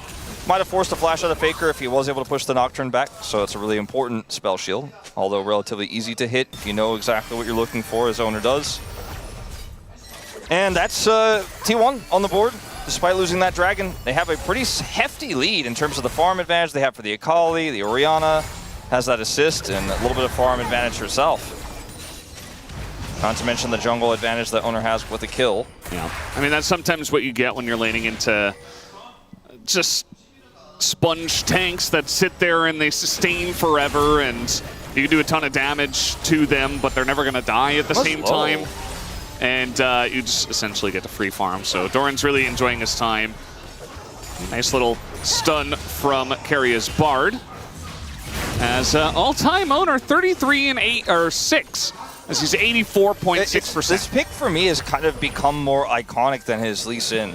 I don't know if he has I don't know to compare the games and like the win rate. I don't have that in front of me right now, but still, like I just associate him more with this pick at this point. Well, we got a little gank brewing. Kanavi has been such a menace trying to deal with this, but at the end of the day, Keria gets over, lands the stun, and FaZe throws up an ult. Yells into the ether, and didn't necessarily need that, but wanted to play it safe. Kanavi did not have Cataclysm available just yet, and when Keria gets on top of him and stuns him, that's just kind of the end of the deal for that one. Does end up backing away. As we just keep watching this matchup where Doran is having more and more fun, despite the Hex Drinker there in the inventory of Zeus. This is why every single laner that you see into Rek'Sai just has a bajillion damage at the end of the game. Yeah. Because Rek'Sai stands there and takes all of the damage, but then heals it all back. Yep. So, you know, it's not like she's avoiding any of it. It's not like she's taking less because she has inherent tankiness or like a shield. She's just sitting there and sustaining it all. And it's very annoying. This is a really good ward here for Faker, so he is not under any threat despite being flashless, as Kanavi is relentlessly looking for They're trying to do it again, angle. Trying to do what, sir? The Orianna Nocturne. I mean, oh yeah, Owner is right there. And I mean, they don't have to commit here, but Delight is in trouble, and that's why this may actually force some reaction. And that it's a lot of prio gained for the Dragon. It hasn't spawned yet, but unfortunately, Kanavi has come up empty on both attempts now, back to back. Zeus is like, I can do a thing. No. I am real. I do things except healing. I wonder how much of Doran's gold is from killing tunnels. Slick backflip CS. I'd say probably at least 50. Yeah. I think that's a pretty accurate estimate. Yeah. Does force Zeus to go for the Hex Drinker early, so it's going to delay his build a little bit, but... Okay, let's see. Oh, there's the Gunblade. Yeah, the Gunblade tech here. Gonna go straight back to the top lane, but his TP is coming up. if he needed to come down here for this one. Let's see if they can set up the combo again with this knock from Orianna. Spell shield out. Owner in a very awkward spot, but he's able to dodge quite a lot and survive. The whole team is in there. He has to go in. There's no combo with Faker just yet, holding on to that shockwave. As in goes Doran. Nice little knock up from Zeus, but it does look like T1 are still in a good position. Zeus has to get out as the flash in over the wall. Doran getting in there onto Kanavi and should eventually be able to win this one, especially with the help from his team. And Doran just going to collect that kill. Nice little fight from T1, although it started with Owner kind of out of position. Yeah, did not look great for him, but he has Spell Shield, and okay, Guma may have to flash. Okay, they're going to drop an ult here, and it's going to allow them to do a decent amount of burst damage, but it's not like they're going to get the kill or anything like that. Yeah, they didn't have any backup. I thought perhaps Owner was coming down, but he wasn't actually. Faker taking a beating from all those soldiers, but he's able to calculate his way out of there. Won't get the empowered recall home. So Owner is out of position, air quotes, but he has Spell Shield. Spell Shield's a knockup. Unfortunately, there's a whiff there from Delight. Then he uses Paranoia to buy space here. Faker is pretty late to the fight, so doesn't actually really get anything with Shockwave. But this Akali is just so difficult to lock down. The Paranoia bought a ton of space. Kanavi's on the wrong side of the fight because he went for the kill onto Owner, or tried to, right? And failed, so he couldn't really rejoin his teammates. And once again for Hanwha Life Esports, it's just a little bit too split up here. And not only does T1 win this fight, but they end up getting a ton of money onto this big top lane carry. And now Doran is an even bigger threat in sides. Zeus was like sometimes getting on top of Doran occasionally, but now with Gunblade, I just don't ever see it happening. And the Dragon should go over here as well in the follow-up for T1 to put us at a 1-on-1 Dragon apiece. And for this setup here for Hanwha Life Esports, I think we're just going to have to see a little bit more coordination. They saw Nocturne, they pressed buttons to go in. Kanavi has definitely not been shy about engaging, but the rest of the team wasn't there for the follow-up. And yeah, here's another engage from Keria potentially. He's trying to Vandal pipe his way, his team's way into the victory with all that attack speed. Moving in as a unit, trying to take this blue buff away. And Kanavi, as you mentioned, he has not been shy about ganking, about engaging, and now he's just going to die. Has the rest of his team behind him. Big Nautilus ultimate onto 2, and a 3-man scoop from Zeka, but does it matter? As Guma trying to do some damage on the backside, but doesn't have enough at this point in the game. As Faker getting pretty low, maybe able to take him out, but no, the shield comes down, and Faker just walks it off. Pace is going to be tagged. Actually, Keria gets in there, and Zeka somehow died up top as well.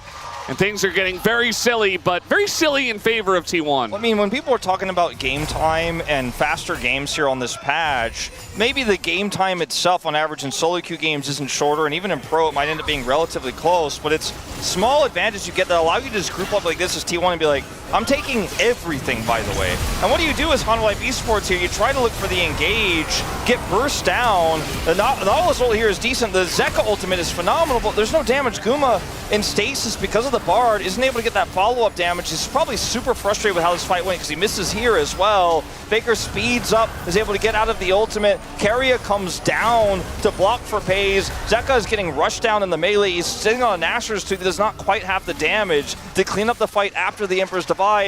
And it's a scrappy fight. It's a messy fight for Hanwha Life Esports because they have no vision. They have no control over the area. But Kanavi is just like, I'm going in. And they try their best, but it was just so disjointed again. And T1 is not the kind of team you just press R onto. They've always got a plan. They've always got a setup. And now the lead they had has ballooned into 4.5K. Yeah, it's definitely something we've seen in the past before, that Jing can struggle into Bard, and I'm glad he called out the stasis, because Guma, if he's there in the back and he's actually dealing damage during the sweep, during the Emperor's Divide, like maybe that looks a little bit different, even from behind, but it just wasn't meant to be. Just the little things give T1 the favor, even after a big play from Zeka. And that was a fight without top laners, essentially. I mean, they were just fighting up in the top lane, and yeah, just in the 4v4, able to take it very one-sidedly, and might be looking at another one-sided game, trying to set something up here on a Faker, perhaps, as there was a guy in the bush, but guess who's also here? It is Owner. As Delight's here. It is going to be the Light, and Kanavi coming in from the jungle. There's the big sweep as everything being thrown at Faker, and they will get it done. But now Owner, pretty fed in his own right, able to take the 1 kill. And here comes Doran, the real threat on the team, as Zeus desperately trying to deal the damage into Owner. There's the ult forward, gonna try to get into the Rift Herald, not quite able to, but does summon it as Paze and Guma make their way over, but Guma already pretty low. And that's gonna force HLE back with the Rift Herald also pushing. I mean, this is just not a win for Hanwha at all. They end up trading even, but the charge comes through, Sakali shows up, and they even get an additional plate on top of the charge. And there's just no angle here. They're looking for Paze. Oh, just a bit too short. I mean, that was never going to work out. It feels like HLE are clutching at straws as Doran trying to flash and take out Guma. Instead, he'll have a slice of Zeus and a slice of Guma. And on top of it all, takes out Kanavi, takes them all 3 down. And now Doran 5-0 in this game. I mean, Hanwha Life Esports are backed into a corner by T1 time and time again in this series. You know, in that fight next to Dragon, in this fight as well. It looks like, okay, Delight's like, well, I got to make something of this. They set this up, the Emperor's Divide hits, but the follow-up is just not great. And again, Carry is here with the stasis to buy space against Kanavi in live, nearly. Looks like Zeka killed Faker in live. And then from here, you're like, okay, we got Owner, but we can't really do anything else here. Paze is here, he's full health, and they've got the Silver Wave clear. The charge comes through from Doran, and what happens here, it gets even crazier because they're like, maybe we can make something happen on the Paze. They overextend here. The turret is dead as... okay. We're not even going to get to see it because in the replay, there's more kills happening. Not just to champions, but to turrets. And Doran hit 6-0. Zeus thought he was tanky. I guess not. Hanwha Life Esports definitely decided they were going to send it this game. He almost died of that turret. Yeah, you know, especially that re-engage on a Paze when he's got barrier and spell shield up, like that is just never going to work. And then especially like Doran, not in the face of the Akali. Yeah, Doran is like, all right then, so I guess I kill all of them. And then he did kill all of them.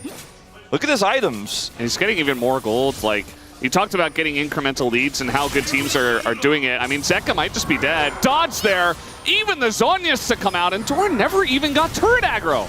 He's still just dancing around, and he's going to be able to dodge away from this one for Owner to come in and clean up, and he might as well, as that'll be the one. It looks like Delight has his flash for now.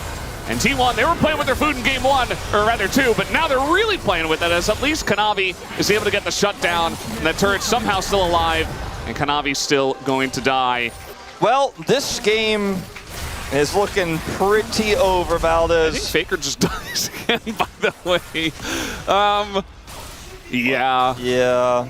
Everything's going right, except Faker keeps dying in the side lane. It's okay, it's fine. He might, actually, he does live. Okay. Zeus can only sense him, but he didn't have any burrows set up to chase. Yeah. Okay, well, this Dragon is kind of like, hello, I'm open for the taking. T1, you guys have some prio? We're like, now I like to kill the objectives that are controlled by players.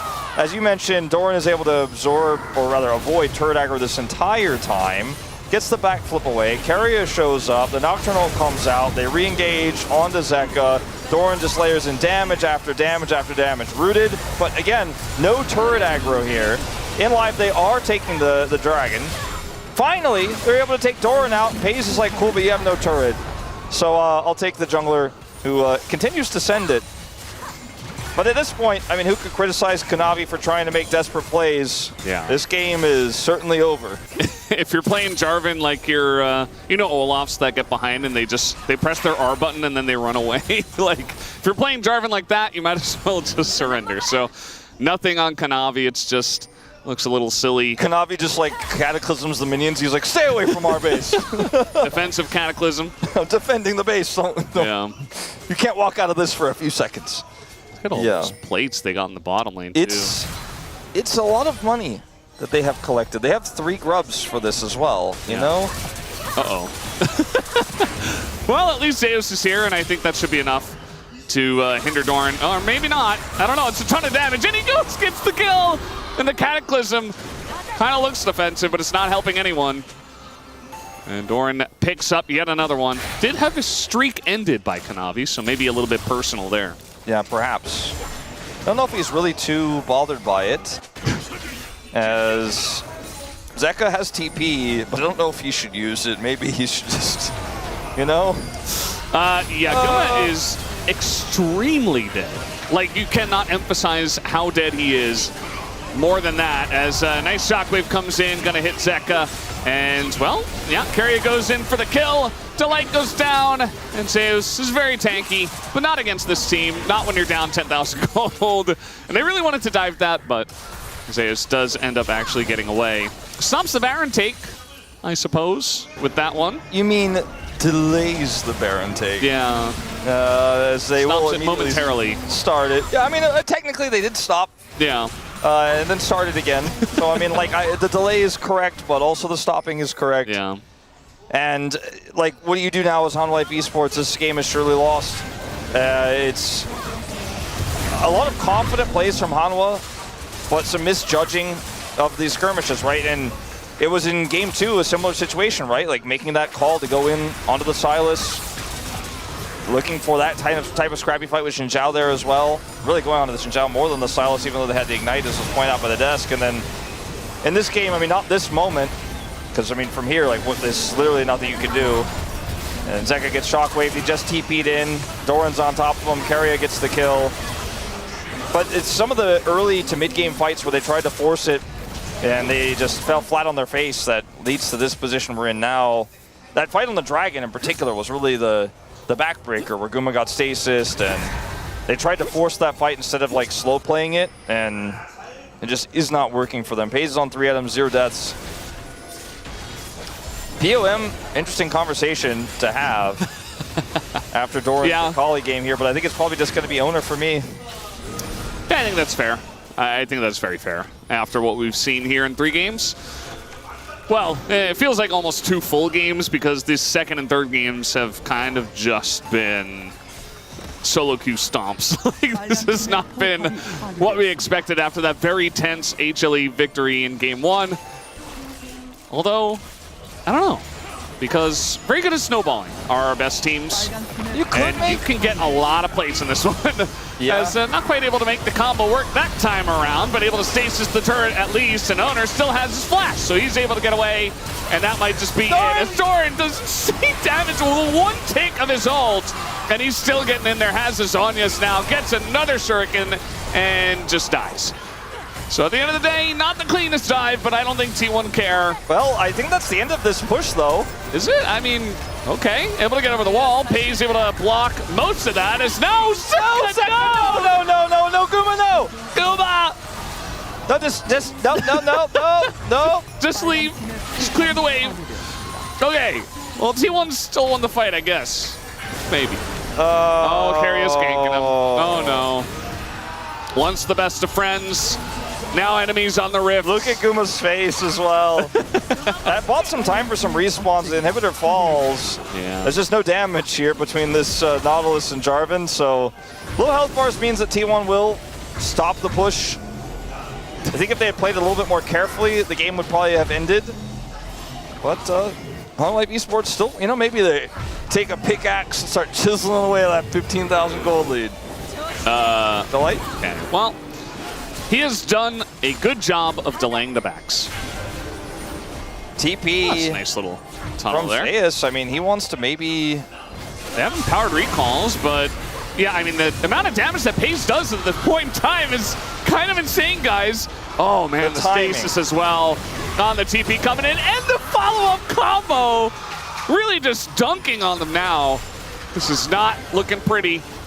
It is. You're a T1 fan, of course. So funny to watch like a bruiser try to kill a Fed 80 carry in this meta. Like, I'm gonna kill him, and Pace just walks away backwards. All those 3 times. Like, no, you're not gonna kill me. I mean, with the build here from Zeus, it wasn't gonna last that long, but he's been laning into an Akali. So that lifeline, you know, on the Maw, the magic resistance isn't gonna really be doing any favors there. Yeah. Well, I mean, I guess they do 17,000 gold. Is it the same push as the last one? I mean, I don't think so. I think this is technically a new push. It feels like version 2. You could like push, you know? try to like connect the dots and say it's the same push, and in fact, they're not going to end because Zeka respawn. Because there's a dragon sitting there saying, hey guys, that dragon, right over here. Multiple dragons this game have kind of been trying to remind T1 that they exist. But T1 has eyes only for Baron and for Hanwha Life Esports players. This is just a very heavy set of wallets. Yeah. 10-ton wallet. 10-ton wallet. The combo comes in. And Owner's alone, by the way, but it doesn't seem to matter. I mean, they just don't have any damage, and everything in the kitchen sink is thrown at Doran. All right, now going 1 by 1. Yeah. Again, maybe Hanwha Life Esports can win 5v1 5 times. Oh, they almost got through Faker's shield there. It was pretty funny at first, T1, but like, you know, let's take the dragon and let's focus up, you know? That friend, he just keeps repeating the same joke. It's like, yeah, I mean, it was funny, but like, come on. We've heard it before. Como was actually going to tell you guys you could skip review for this series for tonight, but now it's like, you know, you've raised his ire a little bit. Yeah. He's probably going to be like, all right, we're going to do an extra interview as well. Two players like, no, not the interview. Laps around the stadium later tonight. You've earned it. All right, well, surely this push ends the game. Version 3, same push. I mean, double super minion waves, not synced, but eventually showing up. Doran shows up as well with his Zonias. At the ready. Good luck with the defense on Life Esports. Oh, that's going to be the engage once again. They find Guma, and he's got a target on his back. Down he goes to the Nocturne. And now, with a lot less tools to take down Doran, he can do whatever he wants. And the long-awaited end of the game is right before our eyes. Down will go the Nexus. This one only 28 minutes as T1 absolutely demolished HLE in game number 3. And it was not close at any point in time. As down it goes. T1 take the 2-1 tonight. I mean, in game 1, Paze was caught multiple times. Hanwha Life Esports punished him, and they won the game. But I feel like everyone who's watching this series as a fan of either of these teams will not remember that game at all, but will remember this series as a stomp where T1 destroyed Hanwha 2 games in a row. And that's just kind of how best of threes go. Of course, a lot of Hanwha fans will try to hold that game 1 up and say, look, Paze had a few issues there. We were able to come back and take that one. But the next 2 games were so decisive that I think that history is written by the winners here, and the winners were T1. The last 2 games felt like they weren't even games, Valdez. Yeah. It's like the Genji series yesterday. Game 1, kind of interesting for a little bit. Game 2, absolutely not. Yeah. And that happens more often than you would expect, actually, where, you know, the favorites coming into a series, although I guess T1 were the favorites. Like, I think our predictions did favor them coming into this one, but it should have been, you know, a close bout. And in terms of score, it was, but there were definitely some moments where it was like, oh, maybe, and then it's just like, oh no, that's exactly what we expected. Just the Giga Stomp. Eventually, they did give Keria Bard in game number 3 Fearless in 2026. I think that generally not a good idea. There's definitely some style issues that HLE need to solve based on this, again, incredibly tough game against one of the strongest teams in the world and defending world champions, albeit with a roster adjustment. MVP of the World Finals was on the other side, but T1 just kind of dismantled them with very cautious and slow, methodical play, strong drafting, and then once they had a lead, Faker was zooming around on Silas, Doran was zooming around on Akali, and they could just really do no wrong. And watch this one back. We're skipping a bit ahead. I love the organ that plays during the highlights package, by the way. The new song. Yeah, it's like it's like Phantom of the Opera. Yeah. It's very cool. Really sets the tone. Sets the tone for a lot of paranoias. And it doesn't last too long either. It's like a good 4 chords and then you're just into it. Yeah. And then we get into the song, which is a banger in general. I think for Hanwha, resetting how they draft is a bit of a challenge, right? Because they have a different jungle player in Kanavi who has a bit more LPL style to him. They have Guma instead of Viper, right? So you can't just go, all right, we scale, we're going to play through Viper. Guma's a little bit more of a all-rounded AD carry. Like, stylistically, sometimes hard to pin down. In the past, with him and Keria, it was just crush 2v2, Faker roams, Owner goes bottom. We play that style, but it's very different for Zeka to play this out in Zeus than what they did all throughout last year, whereas for T1, Paze just slots in, and everything else feels exactly the same. Yeah, it really does. And even better, you know, at least this early on in the season. I like what Wadid was saying about Faker's laning phase. It really does feel like he's really on form right at the beginning of the year, which isn't always what you get from Faker, especially after the grueling schedule and all that. So it's crazy, it's nice to see because everybody's, you know, firing on all cylinders. It's crazy too, considering Faker played like the most League of Legends possible, went all the way to the end. And normally his wrists are getting pretty tired by that point, but he just ends up smashing his Doran. We're still freaking out about how damage bars in the Rek'Sai. Yeah, look at how much of percentage of his damage is done the first 14 minutes compared to everyone else. I think Valdez is on the side. But also after when he was laning into him and anyway. And also after when his team was 15,000 gold ahead. But yeah, he did a lot. Like 12 kills, yeah. He might steal POM from Owner. I think that would be a crime. Yeah. But we've seen vote crimes before. We have. It's pretty common. And it's going to be Faker. It's a vote crime, yeah. Just a different kind of vote crime. And to be honest, his rise was awesome. He just never got a chance to pop off because the rest of the team fell apart. And then Silas was obvious. Like, he was the POG with the old system, the POG of Game 2.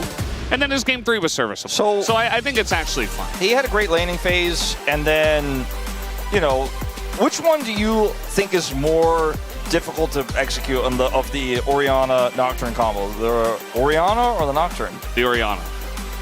Harder for the Orianna? Yeah. I think so too. Because you have to time it, you know? Yeah. At least we're going to have a space interview. Booming. So, I mean, look, there's an argument for it. I liked Owner in all 3 games as well. The Rise, I think, is an angle you could definitely argue for. Yeah. This is actually just winning for Global because we get Owner on the space instead.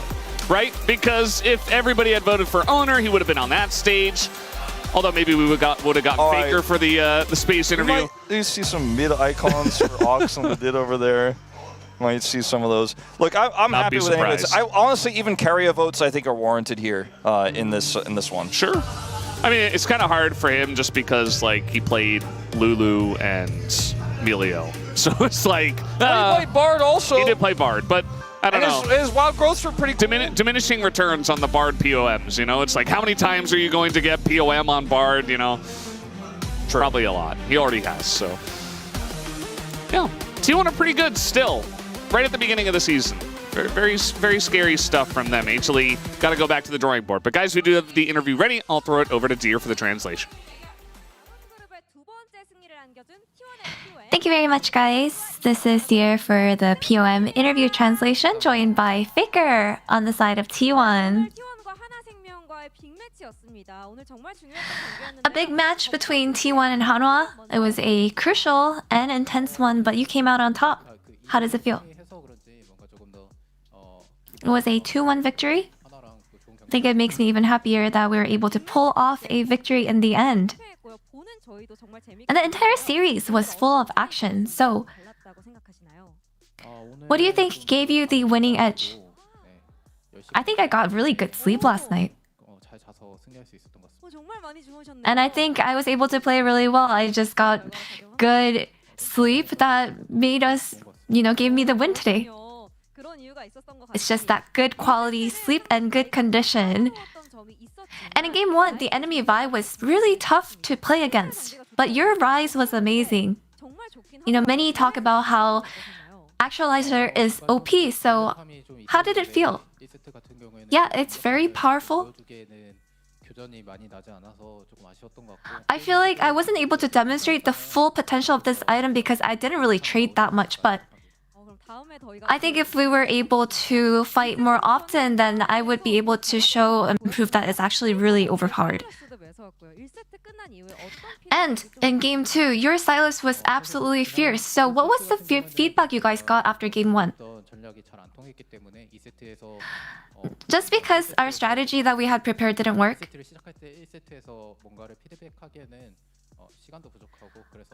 You know, we didn't really have enough time to go over all the mistakes and all the shortcomings of Game 1. So we just really wanted to focus on what to do better in Game 2.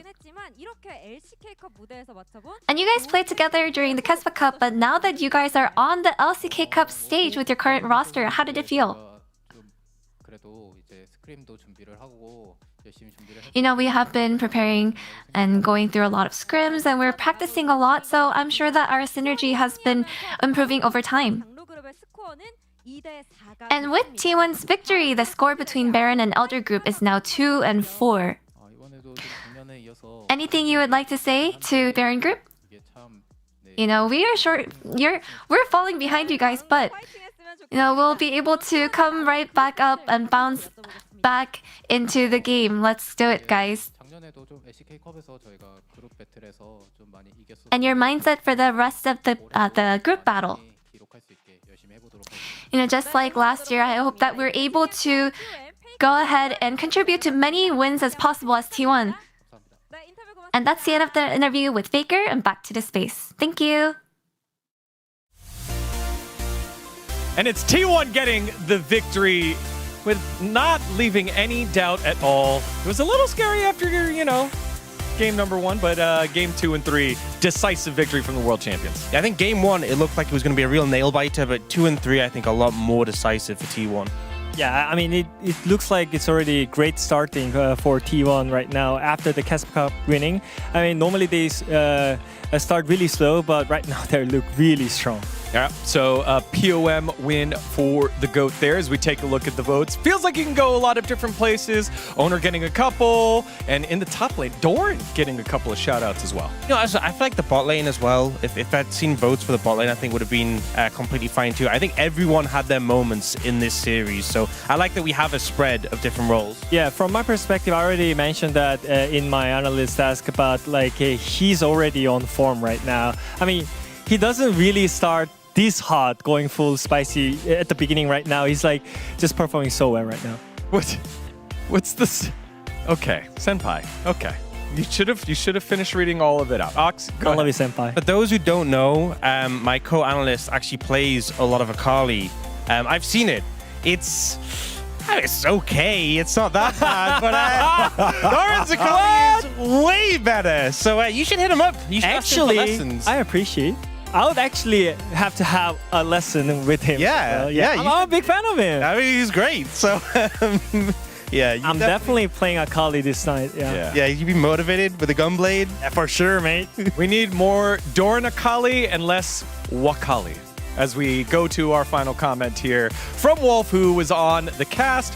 Owner never cracks under pressure. Owner having a solid performance today as well. Yeah, I think Ono in great form, and I feel like really dictating the pace in a lot of these games. Well, Wolf kind of knew, because standing by right now is the 3-time world champion. Joining us here on the global space, please welcome T1 Owner. Owner Sunsu, 안녕하세요. Stand, we stand about. Yeah, stand about. Yeah. All right, pathing was okay there. Good pathing, good pathing.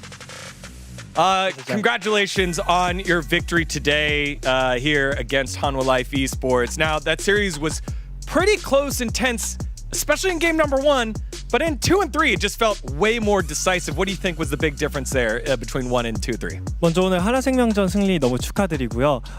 특히 오늘 게임을 좀 되돌아보면은 첫 번째 경기는 뭔가 좀 이렇게 치열했던 것 같은데 두세 번째 경기는 비교적 엄청 깔끔한 경기력으로 수월하게 승리를 쟁취하셨습니다. 좀 어떤 것들이 달랐기에 좀 2, 3경기에는 이런 다른 점이 나오게 됐나요? 네. 일단 너무 감사드리고요. 저희가 이제 1세트 때 해야 될 일들을 조금 못했다고 생각이 들어서 저희의 실수로 조금 게임이 좀 어려웠던 것 같은데 저희가 2세트부터는 몸도 좀 풀리기도 했고 저희가 원하는 방향대로 좀 잘 나온 것 같아서 2, 3세트가 비교적 좀 잘 나왔지 않았나 싶습니다. So I think for the game 1, we did made a lot of mistakes by ourselves, so we couldn't really achieve something that we wanted. But for the game 2 and 3, we did enough of warm up, so after that, everything went really well. T1 tends to start the year a bit slower and finish really strong. Having won the CUP Cup and already beaten HLE, do you think this could be the year that T1 starts off with a bang? 보통 T1이 시즌 시작을 하면 좀 뭔가 그래도 시즌 초반에는 뭔가 좀 힘든 그런 부분도 있었던 것 같은데 올해는 캐스퍼컵 우승부터 시작해서 오늘 하나생명전 승리까지 시작부터 분위기가 벌써 좋은데요. 좀 어떻게 보면 올해 T1은 시작부터 좀 다른 모습인 것 같은데 어떤 것들이 좀 다르게 이런 모습이 나오는 건가요? 네, 뭐 저도 잘은 모르겠지만 아무래도 저희는 근데 그래도 뭐 매번 경기할 때마다 사실 최선을 다하고 있는데 올해는 그래도 출발이 좀 좋은 것 같고 이 기세로 더욱더 보여줄 게 많다고 생각하고 있기 때문에 이들 멈추지 않고 좋은 모습 많이 보여드릴 수 있도록 하겠습니다. I don't really know well either because I mean we are always trying our best every single game. So I'm glad that we are starting really good right now. There's a lot to go. So I'm happy that we started out really well. I'm changing the script just a little bit. I believe in you. Owner, you just re-signed for T1. Re-signed for several more years now. What does that mean to you for being re-signing with T1? 네, 최근에 이제 T1과 재계약을 하게 되셨는데 좀 어떻게 좀 본인에게 다가오시나요? 그런 게 좀. 뭐 글쎄요, 뭐 리사인해서 너무나 좋게 생각하고 있고 아무래도 제가 여기 있는 동안 같이 하는 팀원들과도 너무 즐겁고 제가 여기서 얻어갈 것도 너무 많다고 생각하고 있고 여기서 이루지 못한 것들도 이루고 싶은 욕망도 있고 모든 부분에서 여기가 제일 좋을 것 같다고 생각이 들었는데 팀과 제가 좀 잘 소통이 잘 돼서 이렇게 또 28년까지 할 수 있게 돼서 너무나 좋게 생각하고 있고 팬분들도 너무 좋아해 주셔서 너무 감사하게 생각하고 있습니다. So I just feel great about re-sign and also there's a lot to achieve more, you know, and also I feel great with my teammate as well. Everything in T1 right now, I just feel great about it. So I'm just glad that I can play until 2028 in T1 with my fans. As a three-time world champion, you've already had so much success in your career, but what does a successful 2026 look like for you? 이제 오너 선수의 커리어를 이렇게 살펴보면 벌써 많은 것들을 성취하셨잖아요. 그래서 2026년에 성취라고 할 만한 것이라고 이란 게 좀 있다면 좀 어떤 게 있을까요? 네, 아무래도 이제 국내 리그도 사실 우승한 지 너무 오래되기도 했고 뭐 MSI도 아직 없기 때문에 그런 것들을 일단 목표로 하고는 있는데 사실 좀 1년을 계속 돌아봤었을 때 제가 아픈 적이 생각보다 많다고 느꼈어가지고 그런 건강관리를 제일 최우선시 하고 싶고 그런 것들만 잘 된다면 이번 연도 좀 좋게 나올 것 같아서 그런 부분들을 목표로 잡고 있는 것 같습니다. So we didn't win LCK for so long, so I guess that will be our main goal. But also, I think when I look back, I feel like I was kind of sick for so long, you know. So I'm mainly thinking about myself, especially for a healthy issue. So yeah, probably those two I'm aiming for to focus on this year. All right, the health and the LCK championship. Owner, do you have anything to say to all the fans around the world for you? 혹시 이제 팬분들께 한 말씀 해주실 수 있을까요? 네, 이렇게 또 이제 LCK 글로벌 맞죠? 네, 여기서 이제 또 인터뷰할 수 있게 돼서 너무 좋게 생각하고 있고요. 저희가 이제 출발이 좋은 만큼 더 좋은 기세로 좋은 모습을 보여드릴 수 있을 것 같으니까 여러분들도 많이 응원해 주셨으면 좋겠고 저희도 그에 맞게 재밌는 경기들 많이 보여드릴 수 있도록 노력하겠습니다. 감사합니다. I'm glad to be here in LCK Global, and also I think I can show more for this year. So. I'm glad to show off my performance for the fans and looking forward to show more these kind of games. Three-time world champion, T1 owner, thank you so much for your time here on the Global Desk. 감사합니다. 감사합니다. All right, and so with that, we say goodbye to owner as he says goodbye to Hanwha Life Esports in this last match as it is T1 getting the victory here, 2-1 over Hanwha Life Esports. They get Group Baron rolling as well. 2-4 is the score here in LCK Cup, so still a little bit one-sided, but the teams that needed to get a win did so in the first round robin. There's two aspects of this. One, really important for Group Baron to get that second win as they were falling behind, but also, you know, even if Group Baron end up as a second place group, that first place team getting that spot is really important. So T1 obviously fighting for the group, but also keeping pace with Gen G, who already had that win ahead of them. I mean, just in general, T1 looked really strong about the draft as well. No one is really like popping off, but everyone just stick together really well. And compared to like T1, HLE had some kind of struggle in terms of how they want to play around their team play style, but still, you know, there's a lot to go. Well, the third place squad in Group Baron, that's Breon, goes up against P&K Fearex, trying to find their first win. And then Gen.G go back to the Rift to take on world finalist KT Rolster. Y'all, I just gotta say, that we do a lot here in LCK Global, but Wadid taking that on the fly, doing the translations and going off script was awesome. Claps in the chat for Wadid, everybody. You know, Wadid, your Korean's gotten so good. You must have been practicing. I'm struggling, but I will do my best. That was great. That was great. That was great. On behalf of everyone here at LCK Global, we thank you so much for watching, and we'll see you tomorrow for more LCK Cup action. Bye-bye.